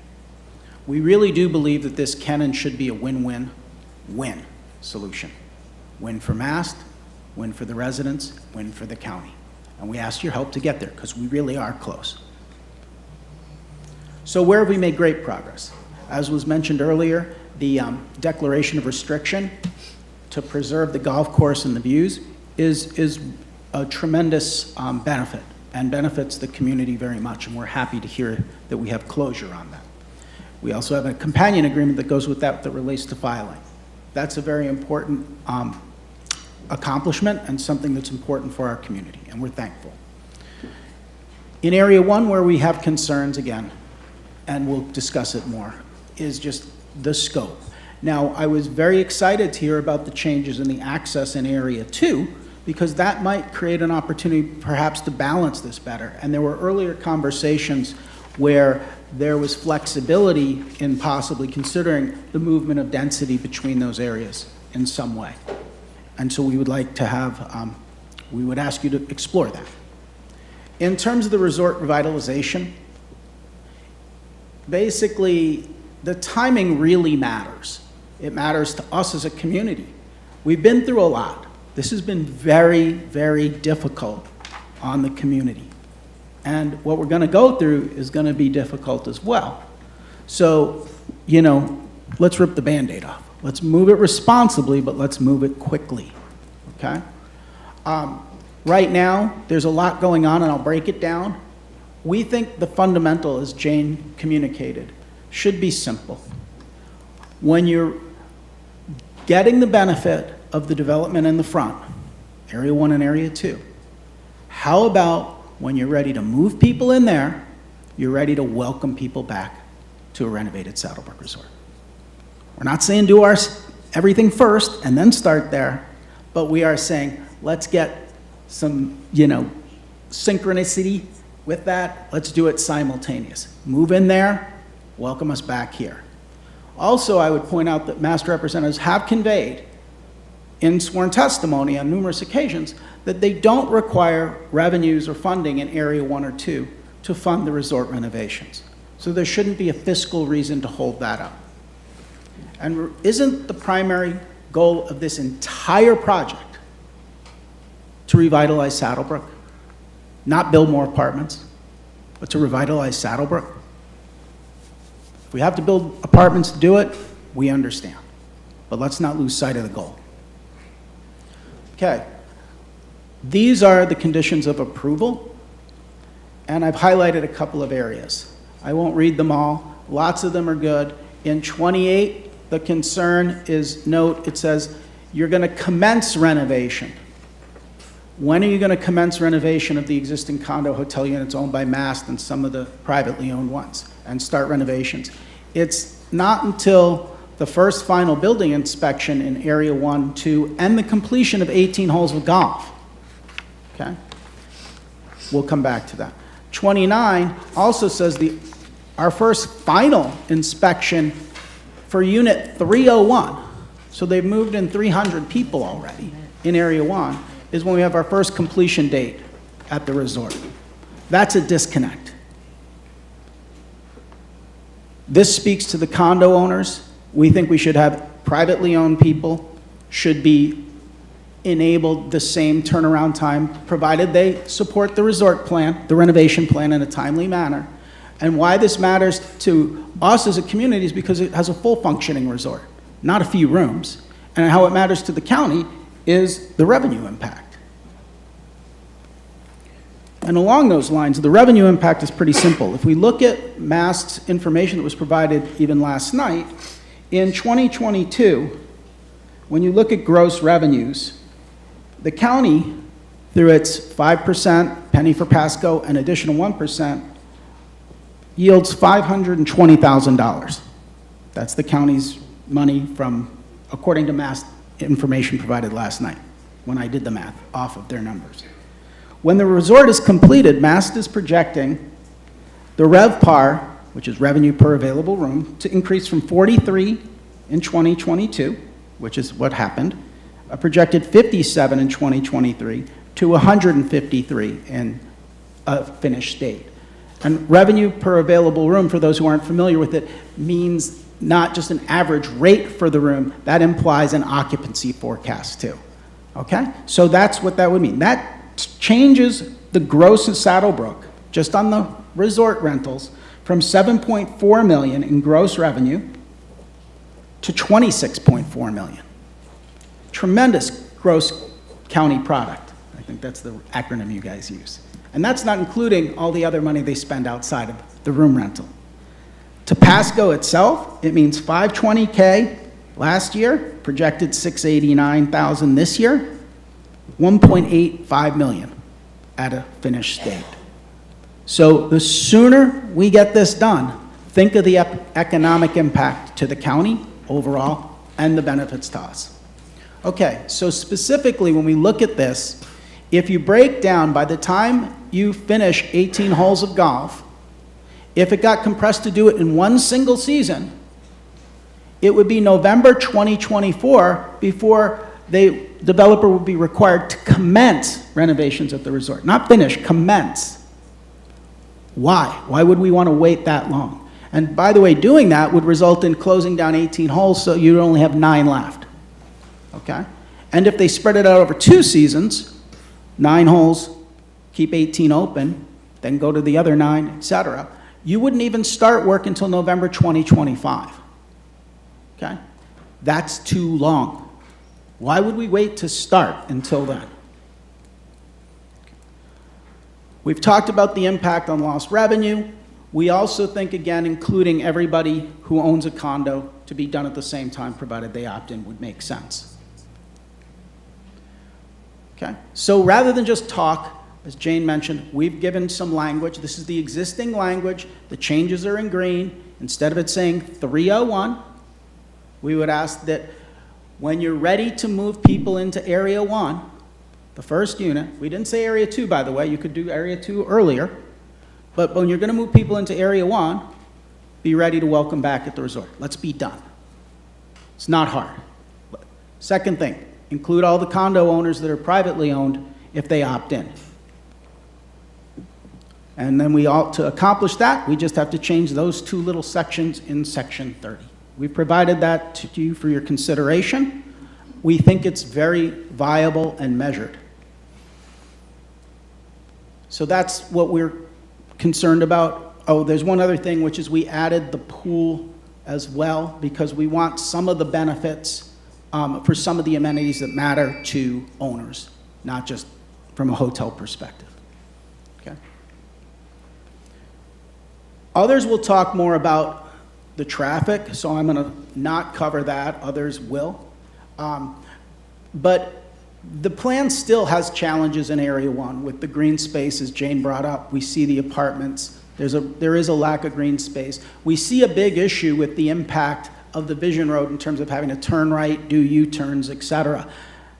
Maybe with the changes in Area 2, we could responsibly push a little bit of that density there and keep everyone off of the Saddlebrook Wishbone, which is already logjam and chokehold. That's a big problem. I don't care what any traffic study says. That's a big problem. Okay. The other thing that is something we should consider is when we have this Vision Road access, which is certainly great and we appreciate that, it pushes a lot of traffic through our small roads that don't have sidewalks. It runs a lot of traffic directly by a school. Okay, something to consider from a safety perspective. Okay? So in conclusion, we would ask you to consider the reasonable adjustments that are very measured, very practical and pragmatic, and make sense for everyone, even in mass, benefit as well. Okay? We think doing that would have a great economic benefit to the county. It would have a great quality of life benefit. It would absolutely support economic growth and tourism, because you'll have the one resort in Saddlebrook in Pasco back sooner and back where it needs to be. It needs attention, we all know that. It needs it fast. It doesn't take long to trash a reputation. Okay. We think that what we're proposing is a win-win-win, and we would ask for your help and support to make it real. We thank MAST for the concessions they've made and for working with us, and we thank the county for all of your support and your time and consideration. Thank you very much. Thank you. Pat Hogan?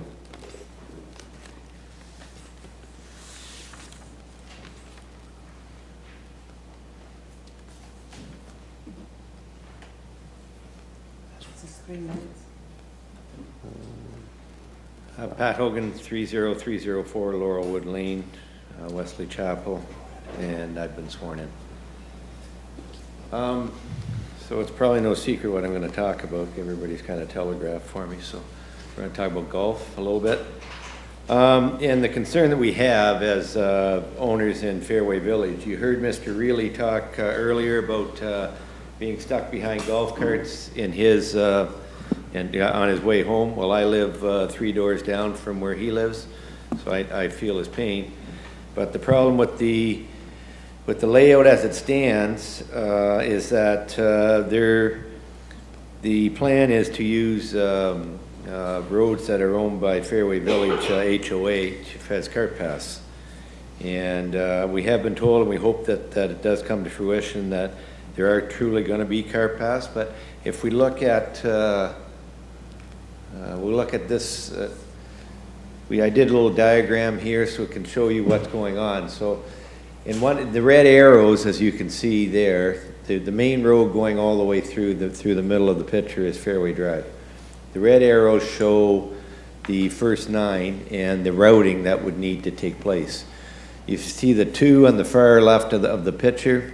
Once you're done hole 2, you have to get on Fairway Drive and go all the way down to, see where the 3 arrows are in the middle? You can see the red arrow comes down and you go to hole 3 there.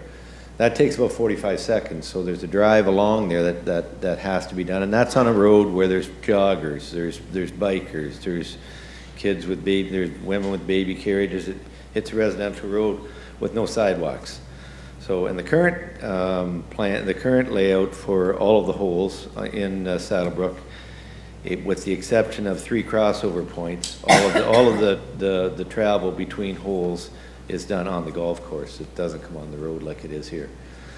So carrying on with with the red arrows, once you're done hole 3, well then you got to get back on the road again to get to hole 4, and you can see the red arrow that goes up there again.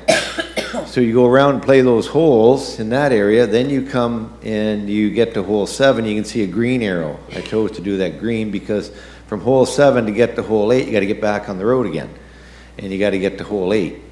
And then after you're done hole 8, you get off, you get back onto Fairway Drive, and you go back down and you intersect with the golf course again, back down the left-hand side. And that's just 1-9.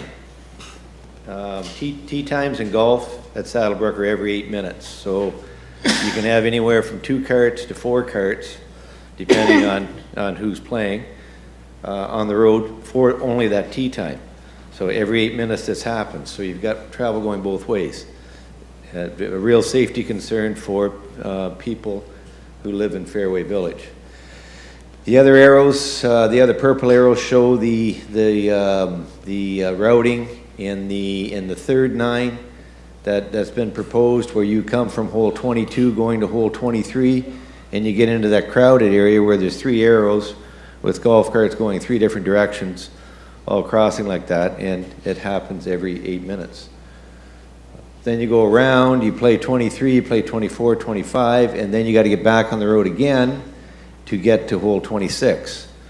So I guess I just want to point this out, and I know that our friends at MAST who have been, they always listen to concerns and they always come up with a plan, and we just want to make sure that the plan as it stands doesn't include fairway roads.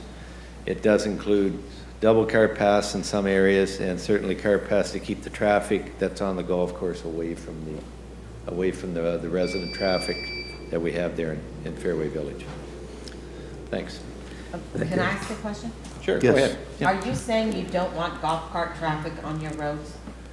We're saying we don't want golf cart traffic on the roads between holes. Now, right now we have crossover points between the roads. For example, on the Palmer course, we do that. But now, as it stands with the way the proposed layout is, they're actually traveling on fairway roads to get from, for example, from hole 2 to 3, you get on Fairway Drive. From 3 to 4, you get on Fairway Drive. From 7 to 8, you get on Fairway Drive. Do you prefer that the golf course go away? Or No, I'm saying in part of the renovation should include a cart path. That's all I'm saying. That's all I'm saying is a cart path remedies all this, but to put all of that traffic on those roads, that's a lot of cart traffic on the roads. It becomes a safety hazard, because between those roads where Mr. Reilly and I live, we go through that area to get from the start of Saddlebrook to where we live. Okay, that's the point. No. Anything else? Thank you for showing it. There's actually some longer trips on the other side too, but I'm sure Reese Jones will be taking a good look at everything and improve this. Thank you. Okay, I'm going to call Andrew Pines next. Andrew Pines, yeah.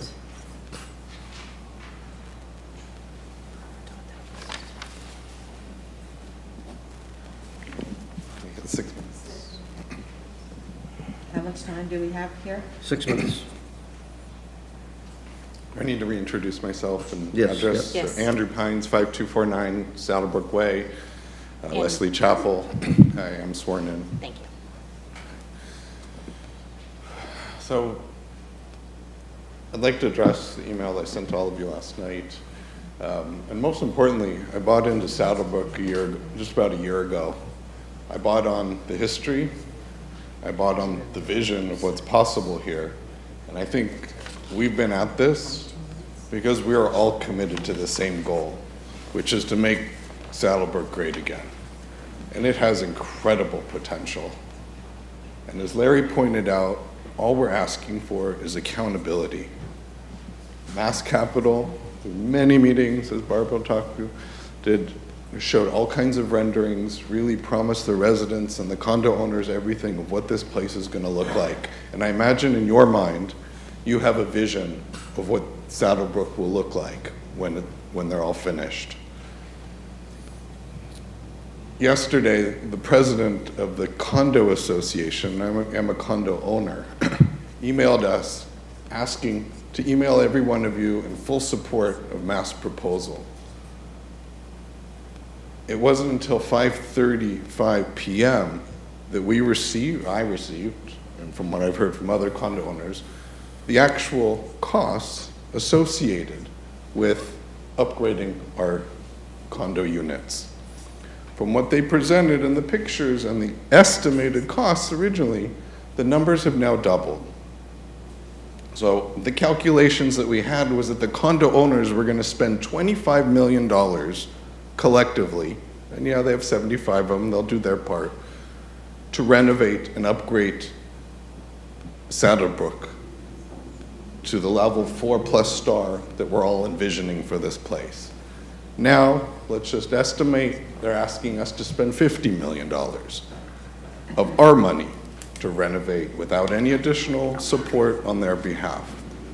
The only reason we're talking about business issue between owner and investors is because they came to you asking for special approval for rezoning for the Golden Goose. We all know, there's no secret here. Area 1 is where the fortune's going to be made on this and where they're going to make a nice return on their investors. And possibly, if there was an earn out from what I've heard to the Dempsey family, they'll capitalize as well on the plans for Area 1, which is wonderful. I'm all for business succeeding. I want Saddlebrook to succeed. They've asked us now to go from 25 million to 50 million to renovate this resort that they bought, and yet they're not committing to $1. In fact, they want, like Larry pointed out, to be able to develop up front and only commence down the road. Jordan in our meetings had said to me, we can't expect the condo owners to invest unless we match them with investment in the resort. And all they're saying is, yeah, we'll update the lobby, we'll update the restaurant, we'll update the meeting rooms, which is all well and good for the owners of the resort. But as the condo owners, where's our matched resort in the things that matter to us? We want a 4-star pool. We want a membership. We want newer looking, everything that we use and come and experience. And we want our return on investment in the things that matter to us. But there's no commitment from them. Larry's proposal to change it, have this place ready 4-star like you showed us in the pictures, but when you're ready to get going level 1 is completely reasonable. That's all we're asking you for your help. Commissioner Oakley, the day of your wedding, you expressed, support that you will hold them, accountable to what's best for the county, and I really appreciate that. Thank you. Commissioner Waitman, I know you grew up here. This is your district, right? I can't imagine you expected a decision of this in your first year of sitting in this seat, so my heart goes out to you, and I thank you for your support on such a huge issue in your own district. Thank you. Jack, thank you. Just thank you. Commissioner Starkey, we share a lot in common. My family, also, I come from very successful developers. So I do understand and appreciate your commitment to growth and development in this county. Thank you. And to Commissioner Bradford, you're listening in. I would tell you, if I had 2 hours, we could sit down and I could give you all the clues to solving this one.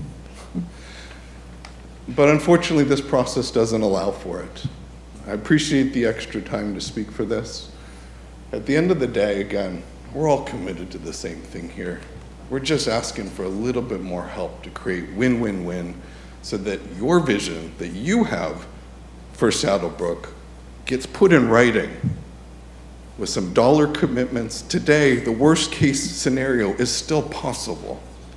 They get approval for the front, they commence things in the front, they turn around, flip this thing, make their profits, go all the way back to Miami, return their investors in 2 years, probably double their investors' money.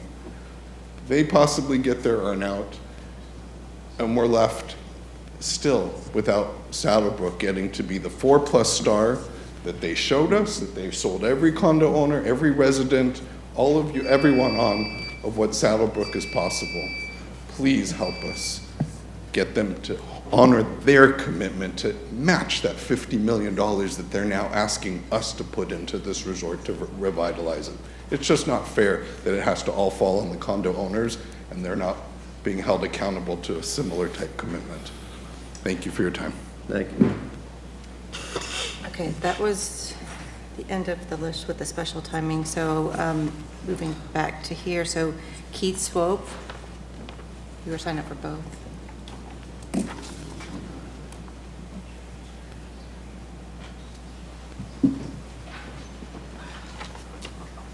I'm Keith Swope, 5066 Fox Hunt Drive in Wesley Chapel. And were you sworn? Ma'am? Yes. Can you state whether you've been sworn? Keith Swope at 5066 Fox Hunt Drive. Were you sworn, Were you sir? sworn? Oh, I wasn't. Yes, I'm sorry. Thank you. You were? Yes? Old deaf man, I'm sorry. Thank you. I want to make it really fast. This will be really easy for you to do. There are a lot of things I want to happen. Ms. Starkey said it earlier. She was saying that when we first met, she said, I like it, but it needs to be greener. That front entrance needs to be green. And that's what we want. We want it nice and pretty. Back down some of the apartments. Maybe even take the top story off. If you had it from 4 to 3 story, you get rid of 25% of your parking, and you get 25% more green. However you do it. Move all apartments over to section 2. I mean, I don't care if you go 20 stories, first 5 stories parking, you know, make everything else, the whole place green as far as I'm concerned. Move the townhouses over, the townhouses over on our property, whatever it takes, but make it prettier. The second thing, if they're going to have Division Road in, they said the Division Road will be finished before they start doing the apartments. If that's the case, great. You don't need our road. If that's the case, use the Division Road. You said it should be great. Everybody says it's great. They come out, they go this way, they go that way, go all these ways. Perfect. Don't use our road. If you do those 2 things, you can have a lot of people that aren't sitting up here complaining and wasting your time at 7 o'clock at night because they'll be really happy with you. Thank you very much. Good night. Thank you. Okay, next I have signed up Nancy Foster. She might have left. Yes, She did, okay. Barbara Thunberg. She's passing, okay. Then the next one is Greg Raheel. He's passing too. Robert Raheel, did you want to speak on this one? Okay. And then I saw Lily Zhu, she left. So that is all we have signed up for public comment. Did anyone else want to speak? Please come forward. I know you had a question earlier, so sorry.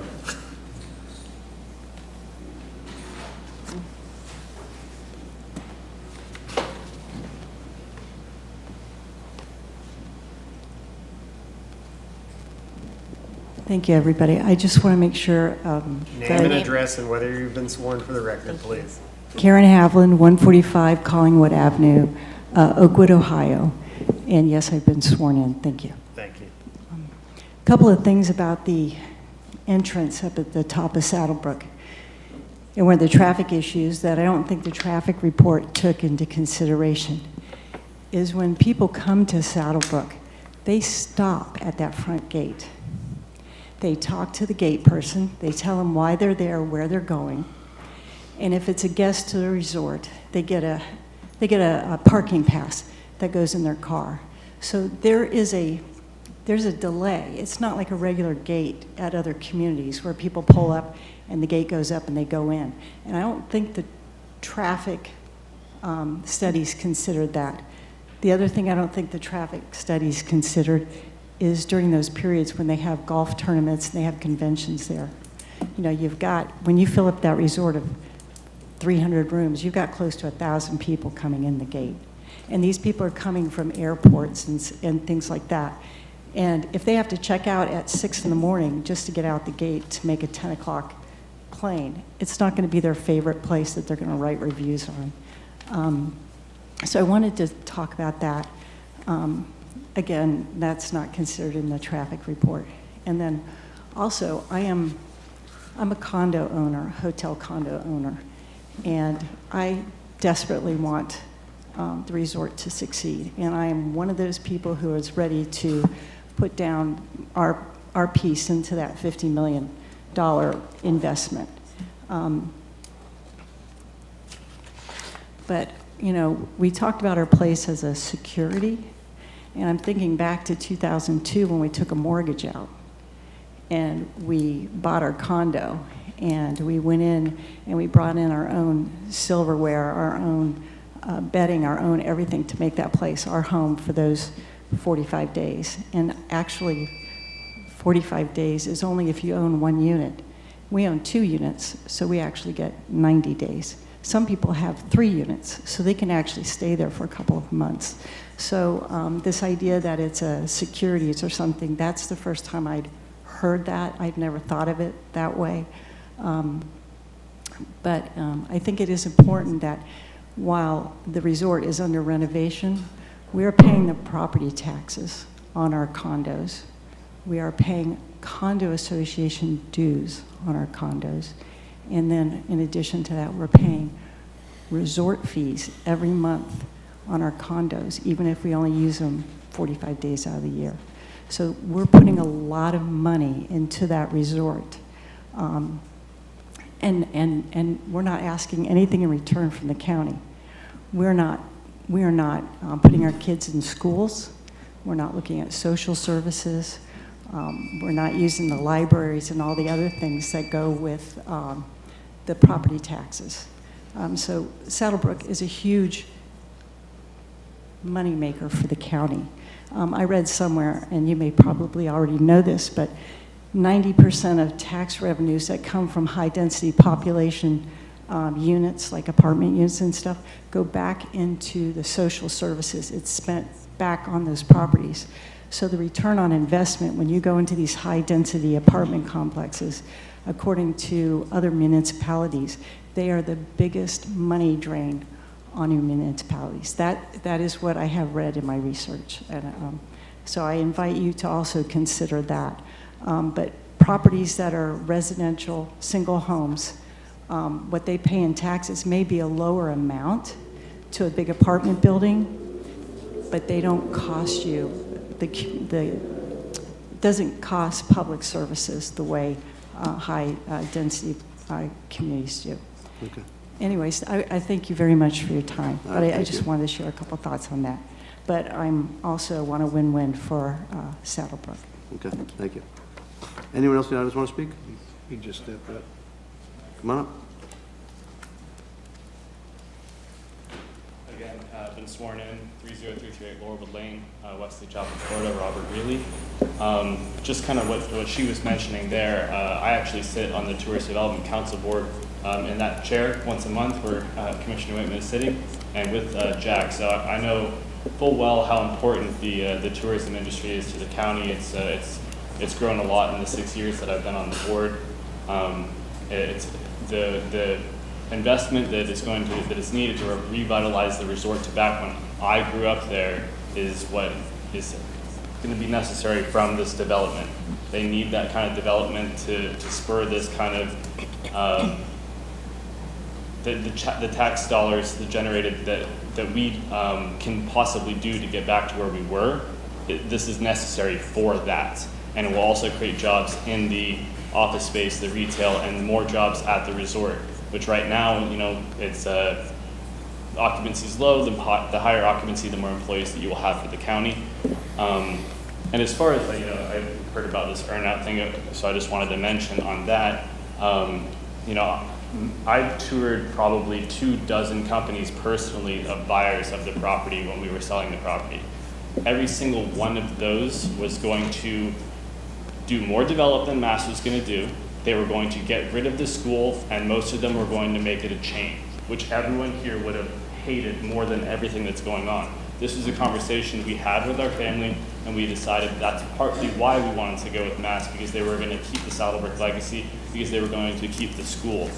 And the earnout process was just a function of speeding up the negotiation rather than arguing how much that land is worth because it needed to be rezoned. And the last thing that no one has actually said, I think, this entire time, is that if we make this resort a 4 or 5 star resort like it should be, every single home value in Saddlebrook is going to be worth more. If you have the access to have, you're on the proximity of a 4 or 5 star resort, and you can drive your golf cart there, which other people can't do, and you have memberships, every single house in Saddlebrook will be worth more money. And that's it. Thank you. Anyone else from the audience want to speak? Anyone on WebEx? There's no one else on WebEx. Okay. Back to staff. Matter of fact, if I could. Well, doesn't Barbara get rebuttal? Yeah, well, she will. She will. Staff, then okay. Barbara. I'm going to bring David up, but if you want to talk first, that's fine. All right.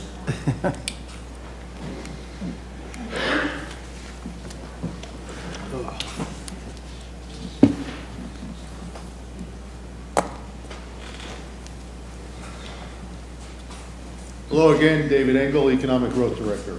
Hello, David. Jane Graham, when we had met, we had sent you a copy of what the conditions they would like to see. We talked about, instead of being the 301st unit, going to the first unit, and then not having 50% of the condo units, but 100% of the third-party owners all factored in. How did those conversations go? Well, if you recall, Commissioner, I had broached the subject of maybe going to a time-certain stipulation. Right. But I looked at it, and there's issues if there was a force majeure or some type of state of emergency in Florida which would effectuate a problem with that concept. So we didn't pursue it any further. I had no discussions at any time on the 351 down to 301. Nobody asked me to look at that, and I didn't really perform an analysis. I looked at it, though, in the fact that there's a $53 million investment on the resort. I don't know what the financing vehicles that Mass is using. They didn't provide that information.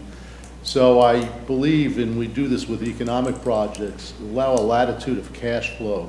And I thought that potentially some of the cash flow generation up in Area 1 would help underwrite the financing on the resort itself. So I didn't really get into anything further than that.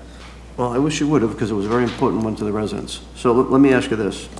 When we look at the cash flow, et cetera, as one of the ladies, the lady just mentioned, she's one who's probably well-to-do, is she can pay her renovation. There's probably a whole bunch more that can. So I would like to have the opportunity for those people, if they agree, go to the terms, to be able to get to construction right away. It's good for the resort, it's good for them, it's good for Pasco County. Have you thought about that angle where, again, it wouldn't be out of Mass dime, they're going to pay the freight. Well, so why wouldn't we be able to go that way and focus on that part? Mast and I talked about that, and they did agree, if available, to have a financing vehicle or mechanism within the renovation plan. And that's stipulated, I think, in condition 32. You missed my point. I'm not asking for a financing plan. I'm telling you people that can pay for it and will pay for it. That why don't we put them in a plan where they can get their renovations done right away?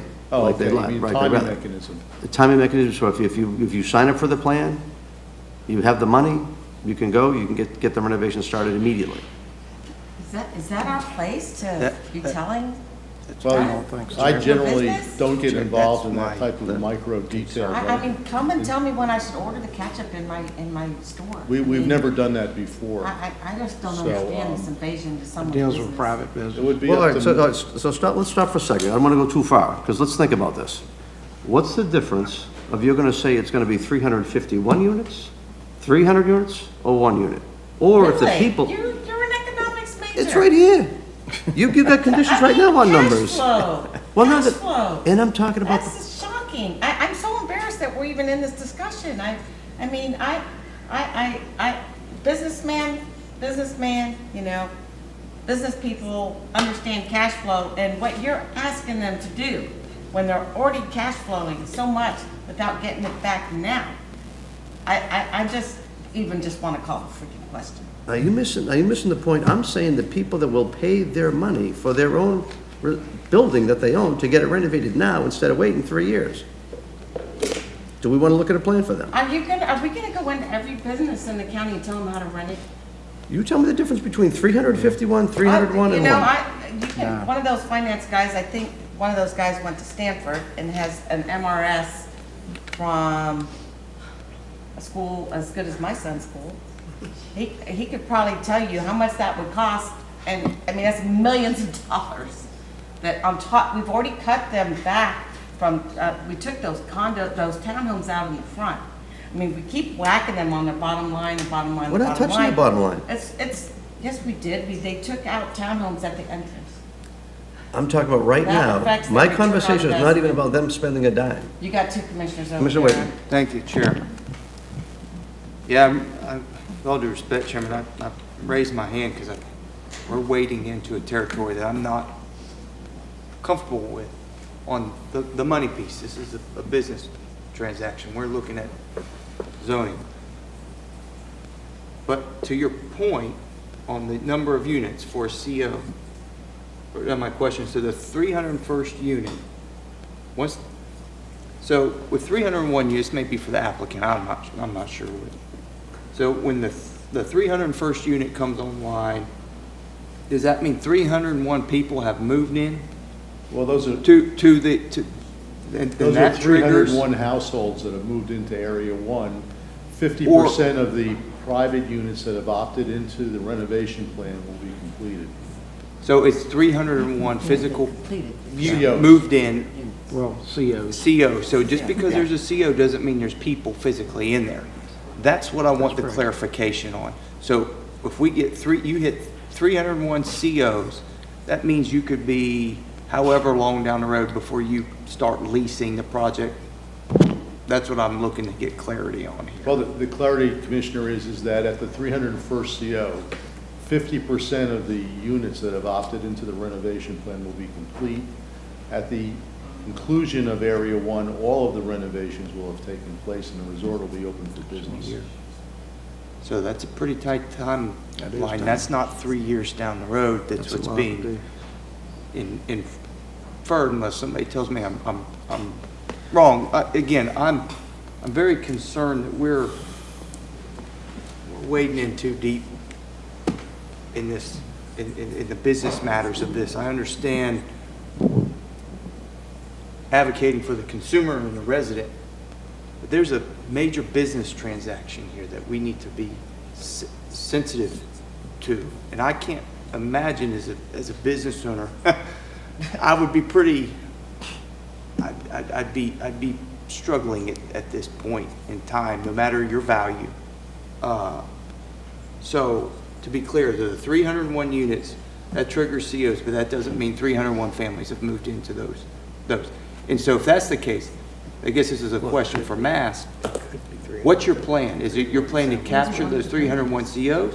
What's your timeline of rolling folks in? I think if we understood some potential clarity on that, then that would see the timeline with what you're doing with your road expansion to Wiregrass Ranch Boulevard and to the project at the work in the resort. If we could get some clarity on that piece, I'd be grateful there. Mr. Chairman, while they're coming up, County Attorney. having a stopper is reasonable, which is what the 301 units is. in any development condition, because you don't want to have what used to be referred to as a throwaway phase. They built what they wanted to build, and it's not economically viable, or they don't have to economically proceed, and you don't get what you want.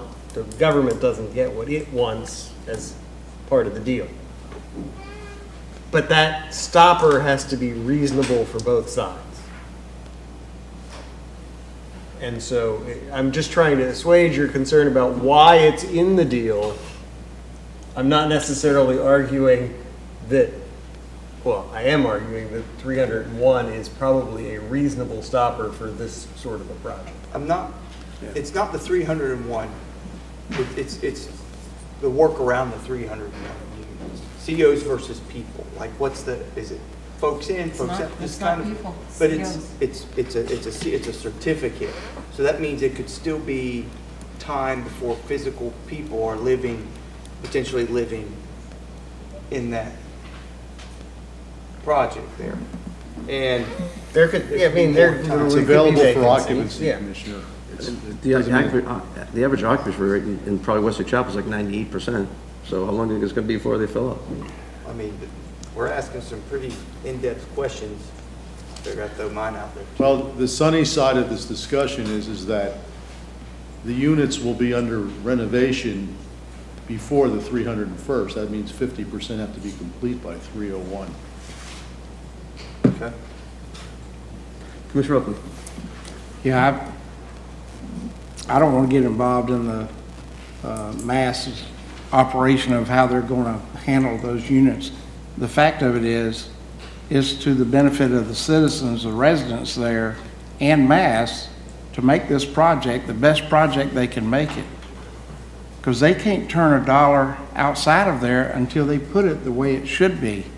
And I think what you're going to find a very well-built Saddlebrook that's a modern age Saddlebrook that's different from the one that was in the 80s, and you're going to see that thrive in this new economy that we have now. And I think they're going, if they don't take care of traffic and they can't get people in and out of there, guess what? They're not going to rent anything in there. It's not going to happen. They're going to look at traffic as they're building and having construction in different areas. They're going to be paying attention and taking care of that to complete a job that they are taking on that costs a lot of money, and they can't just lollygag around. They've got to go forward and get this thing done, or they can't rent up. If those units aren't starting to be renovated in the hotel area, they're not going to rent them because nobody's going to stay in them because they're outdated. So you know good and well it's their purpose also to make that look as great as it can, and they've already started some of those issues, but you'll see more once they get through this system and get started. But I certainly believe Mass has the foresight to realize that if they don't do what's right about this project, they won't go anywhere with it in the future, and they won't be able to make the money they could make if they do it the right way. And I think they're going to do that the right way for the citizens that live in Saddlebrook. Mr. Starkey. Well, I have a couple of questions on, and we haven't let Barbara do her rebuttal, but I don't know if she needs to. What? Staff first. Staff first. Well, I don't know if I want to hear it. I think I've heard enough. I think we're good. But I do have two questions. My contacts have totally given out, so I can't even see anybody out there. Okay, doesn't Mast own units too? 75 units. Okay, and I think they've been buying some. So they want to fill their units. Yeah. So they want to make money on their units. But I did hear Jane say landscaping and parks. I got comfortable with the trails, but I just wondered what was she speaking about the landscaping coverage? Also I did have a question on that lot coverage and that she showed that matrix, but that was going to be one of the items under my commissioner items that I wanted to talk about, but I'm not going to do it today. But Probably a can good you choice. talk to me about the landscaping, and is there a, are you asking for relief from the county park ordinance here? Because I did not see something about a park, so. So regarding neighborhood parks, the condition that Ms. Graham read to you is the condition that says we have to comply with the ordinance unless we seek any alternative standards. We do alternative standards under the parks ordinance. Clubhouses aren't allowed to meet. No, I'm talking parks about for the requirements. apartments. I'm just saying neighborhood parks ordinance. I'm saying we have to comply with your neighborhood parks ordinance.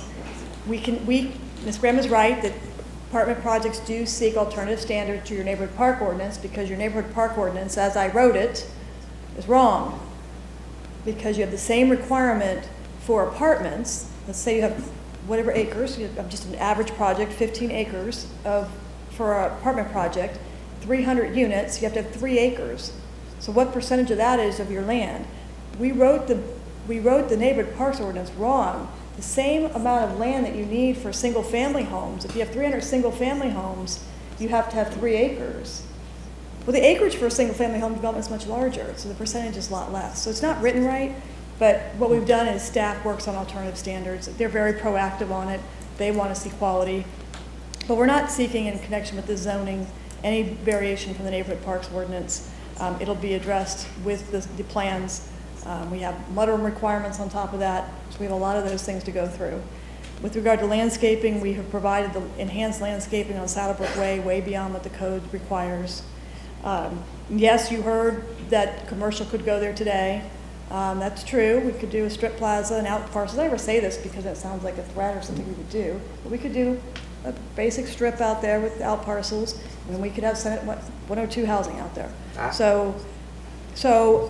But again, it always sounds like a threat, so I don't even want to say that, but I didn't bring it up. It was brought up by Ms. Graham, so I wanted to respond to it. This project doesn't allow us to do those things anymore.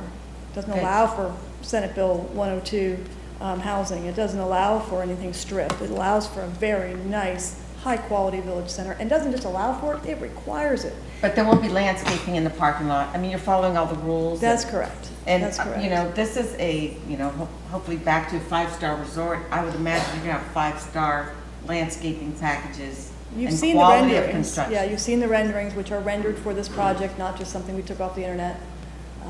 It's their front door too, so. Okay, on the parking, are you at 2.2? And is that because you have retail and commercial down there besides the units? So 2.25 is your code requirement. That's your code. We vary that. Do alternative standards for not most, well, I should say there's a couple that have complied. For all of our apartment projects, we do a lot less than that. Your code's actually in the process of being updated. 1.9. And there's different ideas on how to get that parking right. So we'll be subject to your code, and we don't want to overdo our parking either, so. And for the most, like I say, your code today makes multi-projects over park. Yes, I agree. But we would.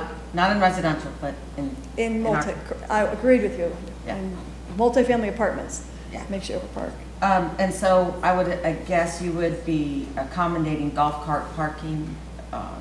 Yes. Which takes place. Remember, we're putting that 8-foot path in. You know, I heard the comment that the Vision Road is going to push traffic where there's no sidewalk down in front of the golf academy. That's where the 8-foot path is going.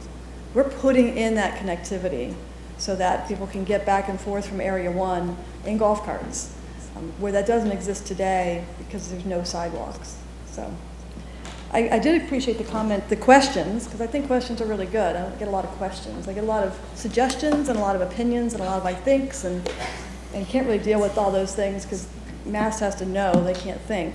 But I did want to answer your questions about where the front gate is today and the fact that you have to stop, and I've done that too because I've come to your resort.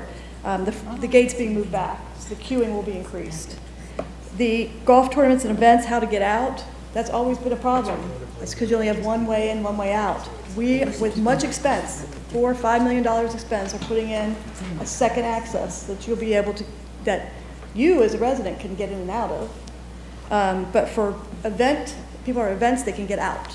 Because you want them to come through the gate, because you want them to get their license plate and everything, but for people getting out, they can use that second entrance. So I wanted to respond to your questions, because they were good questions. Thank you. I just wanted to say that, when you hear like little changes, just make a little change, these are big changes. And even I tried to, I'm like, what about this and what about that? And they're like, explain to me, these are big changes, these are big things. But let me just tell you about something that means something to me. Before they can have the first CO, which I agree is not moving people in, and if you want Aaron to talk about how you lease one of these projects, how you build one and how you lease them, because you don't just build a portion of a project, you build the whole project. So it means that not only do they have a stop at 301, but they can't finish that project until they finish everything else. So there's a lot there. But let's read what they actually have to do before that first CO. In development area 1 or 2, new driving lanes, $3 to $4 million. Renovation of 18 holes of golf course, $6 million. Division road, $3 to $4 million. That's $13 million before they can have the first CO. That's significant investment. Not only that, but they have to commence on all of these areas, which again, commencing on all of it, you can't do it all at the same time. So you talk about phasing. The other thing, Commissioner, Chairman, every resort owner, first of all, you're assuming people can't afford it, but we haven't heard anybody say they couldn't afford it. Nobody's here today telling you they can't afford these renovations. But the way we structured the renovation plan language is that when you put the renovation plan out, you tell those owners, look, you have until a certain date to sign on so we can include you in our pool of units that are going to be renovated. But they have to be phased. So I can't say that unit 102 perhaps could be the last phase of that pool, and my client's got unit 103, 104. So it's complicated by the phasing, but we did want to make sure that we scooped everybody in that wanted to get in, and so as we phase by buildings, the people that want to get in, will get done. So I think it works its way out. We really were thoughtful about those things that were written in that condition about the renovation plan to make sure there was a lot of different practical commitments that made sure that our resort owners were successful, just like we're going to be successful. I appreciate all the time you've all spent on this project, all your hours, and we ask for your support. It's time to let Mast fly. We've worked so hard at putting everything together, and it's time to let them fly. Let them do great things. Thank you. Call for question. Chairman, one thing. We need to check. About 30 seconds after I told you there was no one on WebEx, I was informed that a Barry Sheen is on, but we have not heard anything, so I just need to call his name. Is that okay? Sure. So Barry Sheen, are you on WebEx for public comment? I see him. Barry, you're muted. Is this a 3-minute? It is. Are you there, Barry? Yes, I am. Okay, you have 3 minutes. 3 minutes, so if you'll give your name and address and let us know if you've been sworn. My name is Barry Shine. I have not been sworn. Okay. Address. I cannot see him, but I guess if you raise your right hand, do you swear or affirm the testimony you are about to give is the truth, so help you God? Yes, I do. Can you, okay, thank you. Go ahead, Mr. Sheen. What about his address? Did you give your address? My address is 5151 Pine Lake Road in Fairway Village. Okay, thank you. Through my involvement as treasurer and a board member of the Southwest Resort Condominium Association, I have been very involved with Mass Capital and the resort accounting people. They are truly trying to improve the resort for owners and guest experience. They have listened and made compromises to address our owners' requests. The resort's pool area require updates. As you know, the board of the association recommended approval after surveying all of the unit owners. But I'm speaking this evening, I'd like to speak this evening as a Fairway Village homeowner. Because I not only own the investment property in the Walton Village, I also own a very lovely home with a golf course frontage. My wish as a homeowner would be for Mass to keep the golf courses, fix all their deficiencies, and make no other changes. But that's a dream. It's a dream I know I can't achieve. And I've been close to the process from the beginning. I know this is not possible, and it is still in the best interest of most Fairway Village homeowners to support the revised development plan.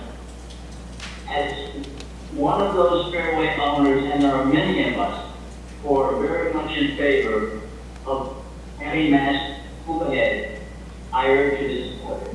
And that's all I have to say. Thank you.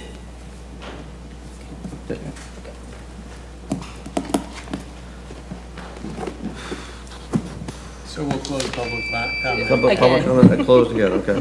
Sorry. Question? If you don't mind, I'd like to ask Barbara one more question. If you don't mind, I want to ask Barbara one more question. One more question. And then we'll have my question. That's fine. And again, Barbara, I'm not trying to impede their redevelopment and the process they're going to go through to take the driving range and have it built before they take the other one out, before they start the apartments. I don't even care if they start on the other buildings over on the side road of Van Dyne, Area 2. So I don't want to slow you guys down as far as starting progress over there. Doesn't affect the resort, doesn't matter to me. I'd want to see them go. So I don't even care if there's any conditions to that, frankly. The access, I'm very happy we took care of that Friday. When I asked the question, and again, it's not meant to throw complications to the matters, but the way it's said, is there a way to get all the owners that want to do to help them move along quicker? Whatever the way that is. I just want to make sure that we don't limit it where it doesn't start for 3 years. I mean, I don't know what the plan, how quick the plan is, but if we can help it, I'd rather sit down with you guys to go work out a plan to help to implement a great permitting plan, to speed up the process, to get the turnover, and let the people that have the money, that sign up quick, that want to go along with it, to help that get done quicker. It's important to them, the residents, and it's important to us. So I'm just trying to help with that mode. You've already got conditions in here, and I firmly believe whether you say 350, 301, or 1, there's something in there. So there's conditions. But if there's a way we can help, and I don't even care if it's done right now, frankly, but I'd like to try to help, to try to get it done so those renovations get done, to help the resort thrive, to help Pasco get better, help the people get better, and help our economy get better every step of the way. So that's all I'm trying to accomplish at this moment for the people and for Mass. Appreciate that. It will be a big project. We know it's sometimes challenging with permitting and inspections and all those things. So we appreciate the offer to really, we want to get past this point, then we can roll up our sleeves, and we appreciate that offer. Okay. Thank you. Commissioner Oakland. I move approval. Second. Any further discussion? And that would be with the revised conditions that were submitted by That's staff. correct, with the revised conditions. Commissioner Wade. Thank you. You know, Mr. Pines was right, didn't know walking in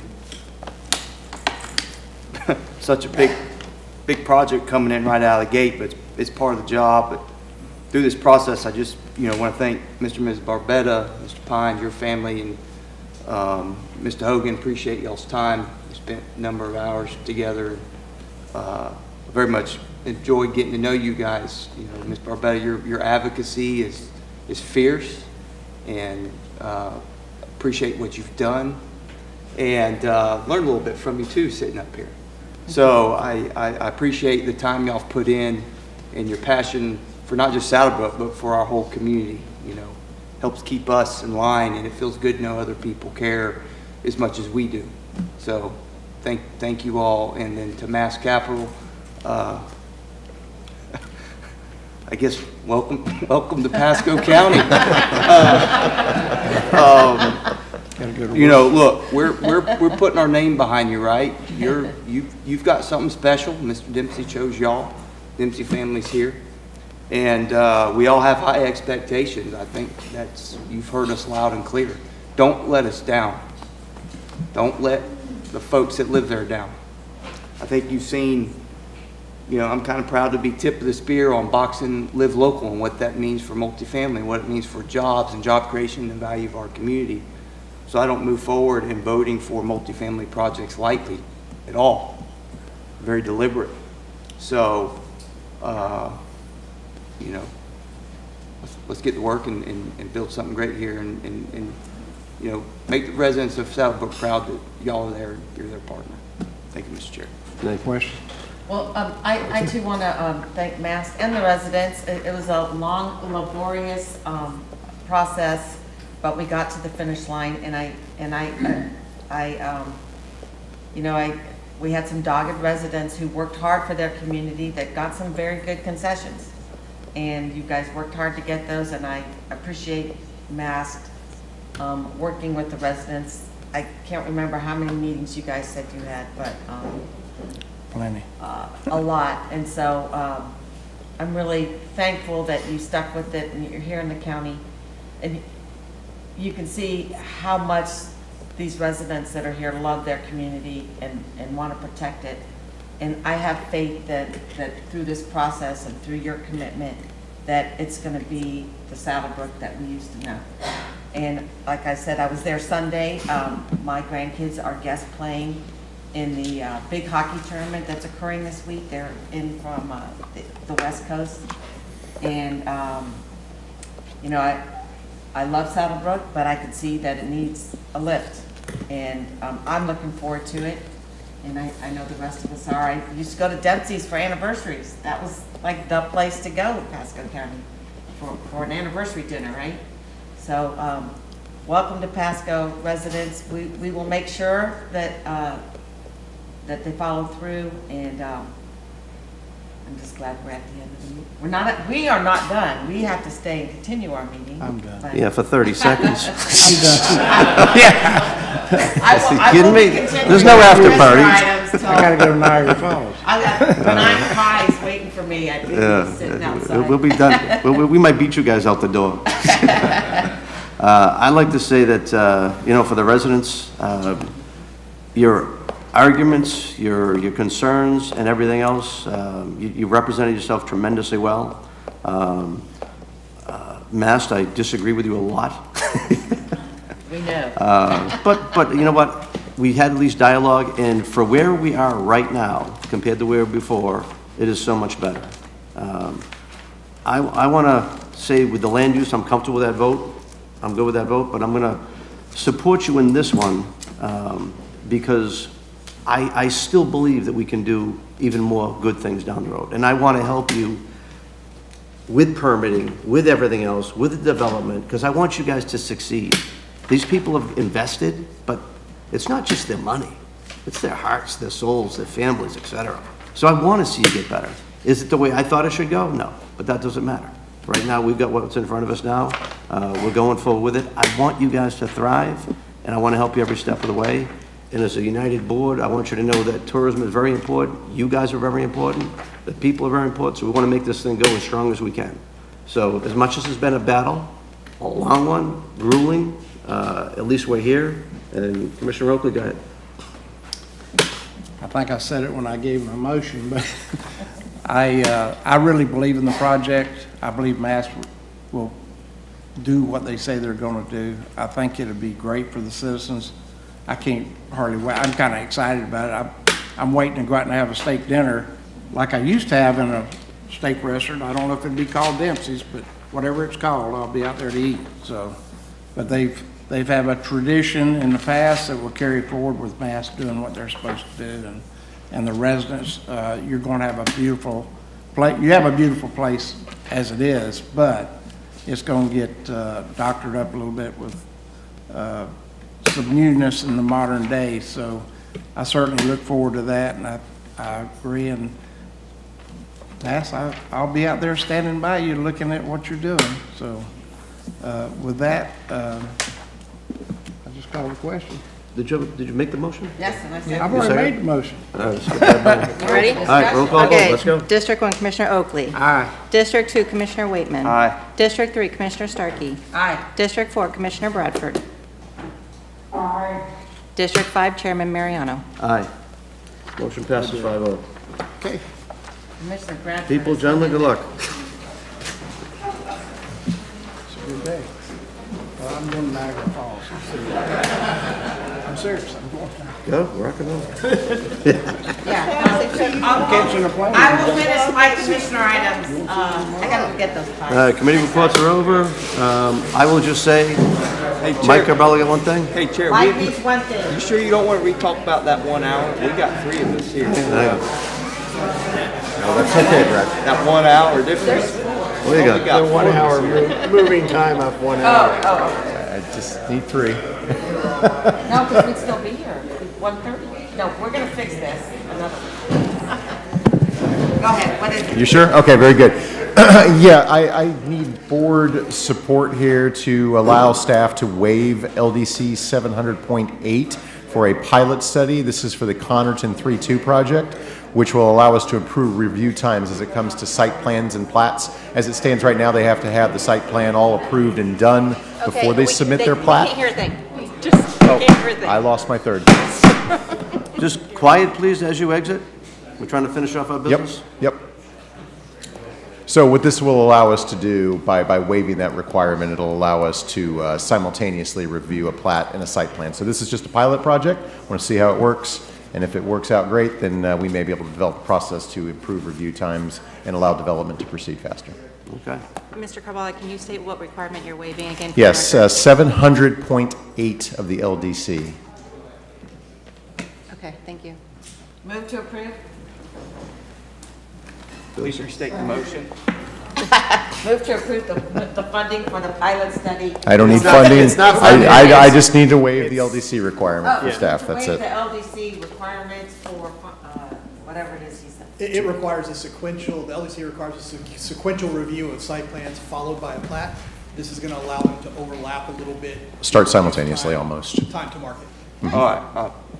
Aye. It's efficiency. I figured Commissioner A Waitman motion would and be a second. Do supportive. you have what you need? Yes. Yes, okay. District 1, Commissioner Oakley. District 2, Commissioner Waitman. Aye. District 3, Commissioner Starkey. Aye. District 4, Commissioner Bradford. District 5, Chairman Mariano. Aye. Thank you very much. And I do have one more thing. I know it's late, but this can't wait. This will be Gina Jeffers' last board meeting. She has actually accepted a job with Pasco County Schools. She will be a kindergarten teacher, which is what she went to school for. So she leaves us at the end of this month, so she won't be back. But we want to thank her. Even though she was in the role for a short time, she made a heck of an impact. What about all the Thank you, pictures I Gina. just sent her for next meeting? They're gonna be in the- I guess you'll send them back to me again, and I'll figure it out. Okay, because I gotta have them for the next meeting. I got a lot of pictures of them. But I just want to give her a round of applause. Thank you, Gina, for all that you've done. Thank you, sir. And you're going to waive your committee report? I'm going to continue it. Whatever. Till next time. Commissioner Bradford? Continue it to the next meeting. That's fine. Commissioner Bradford, anything? No? Okay. And I just want to say scalloping has been going fantastic out in the Gulf. A lot of people have enjoyed it, so it's working out well. And we are adjourned.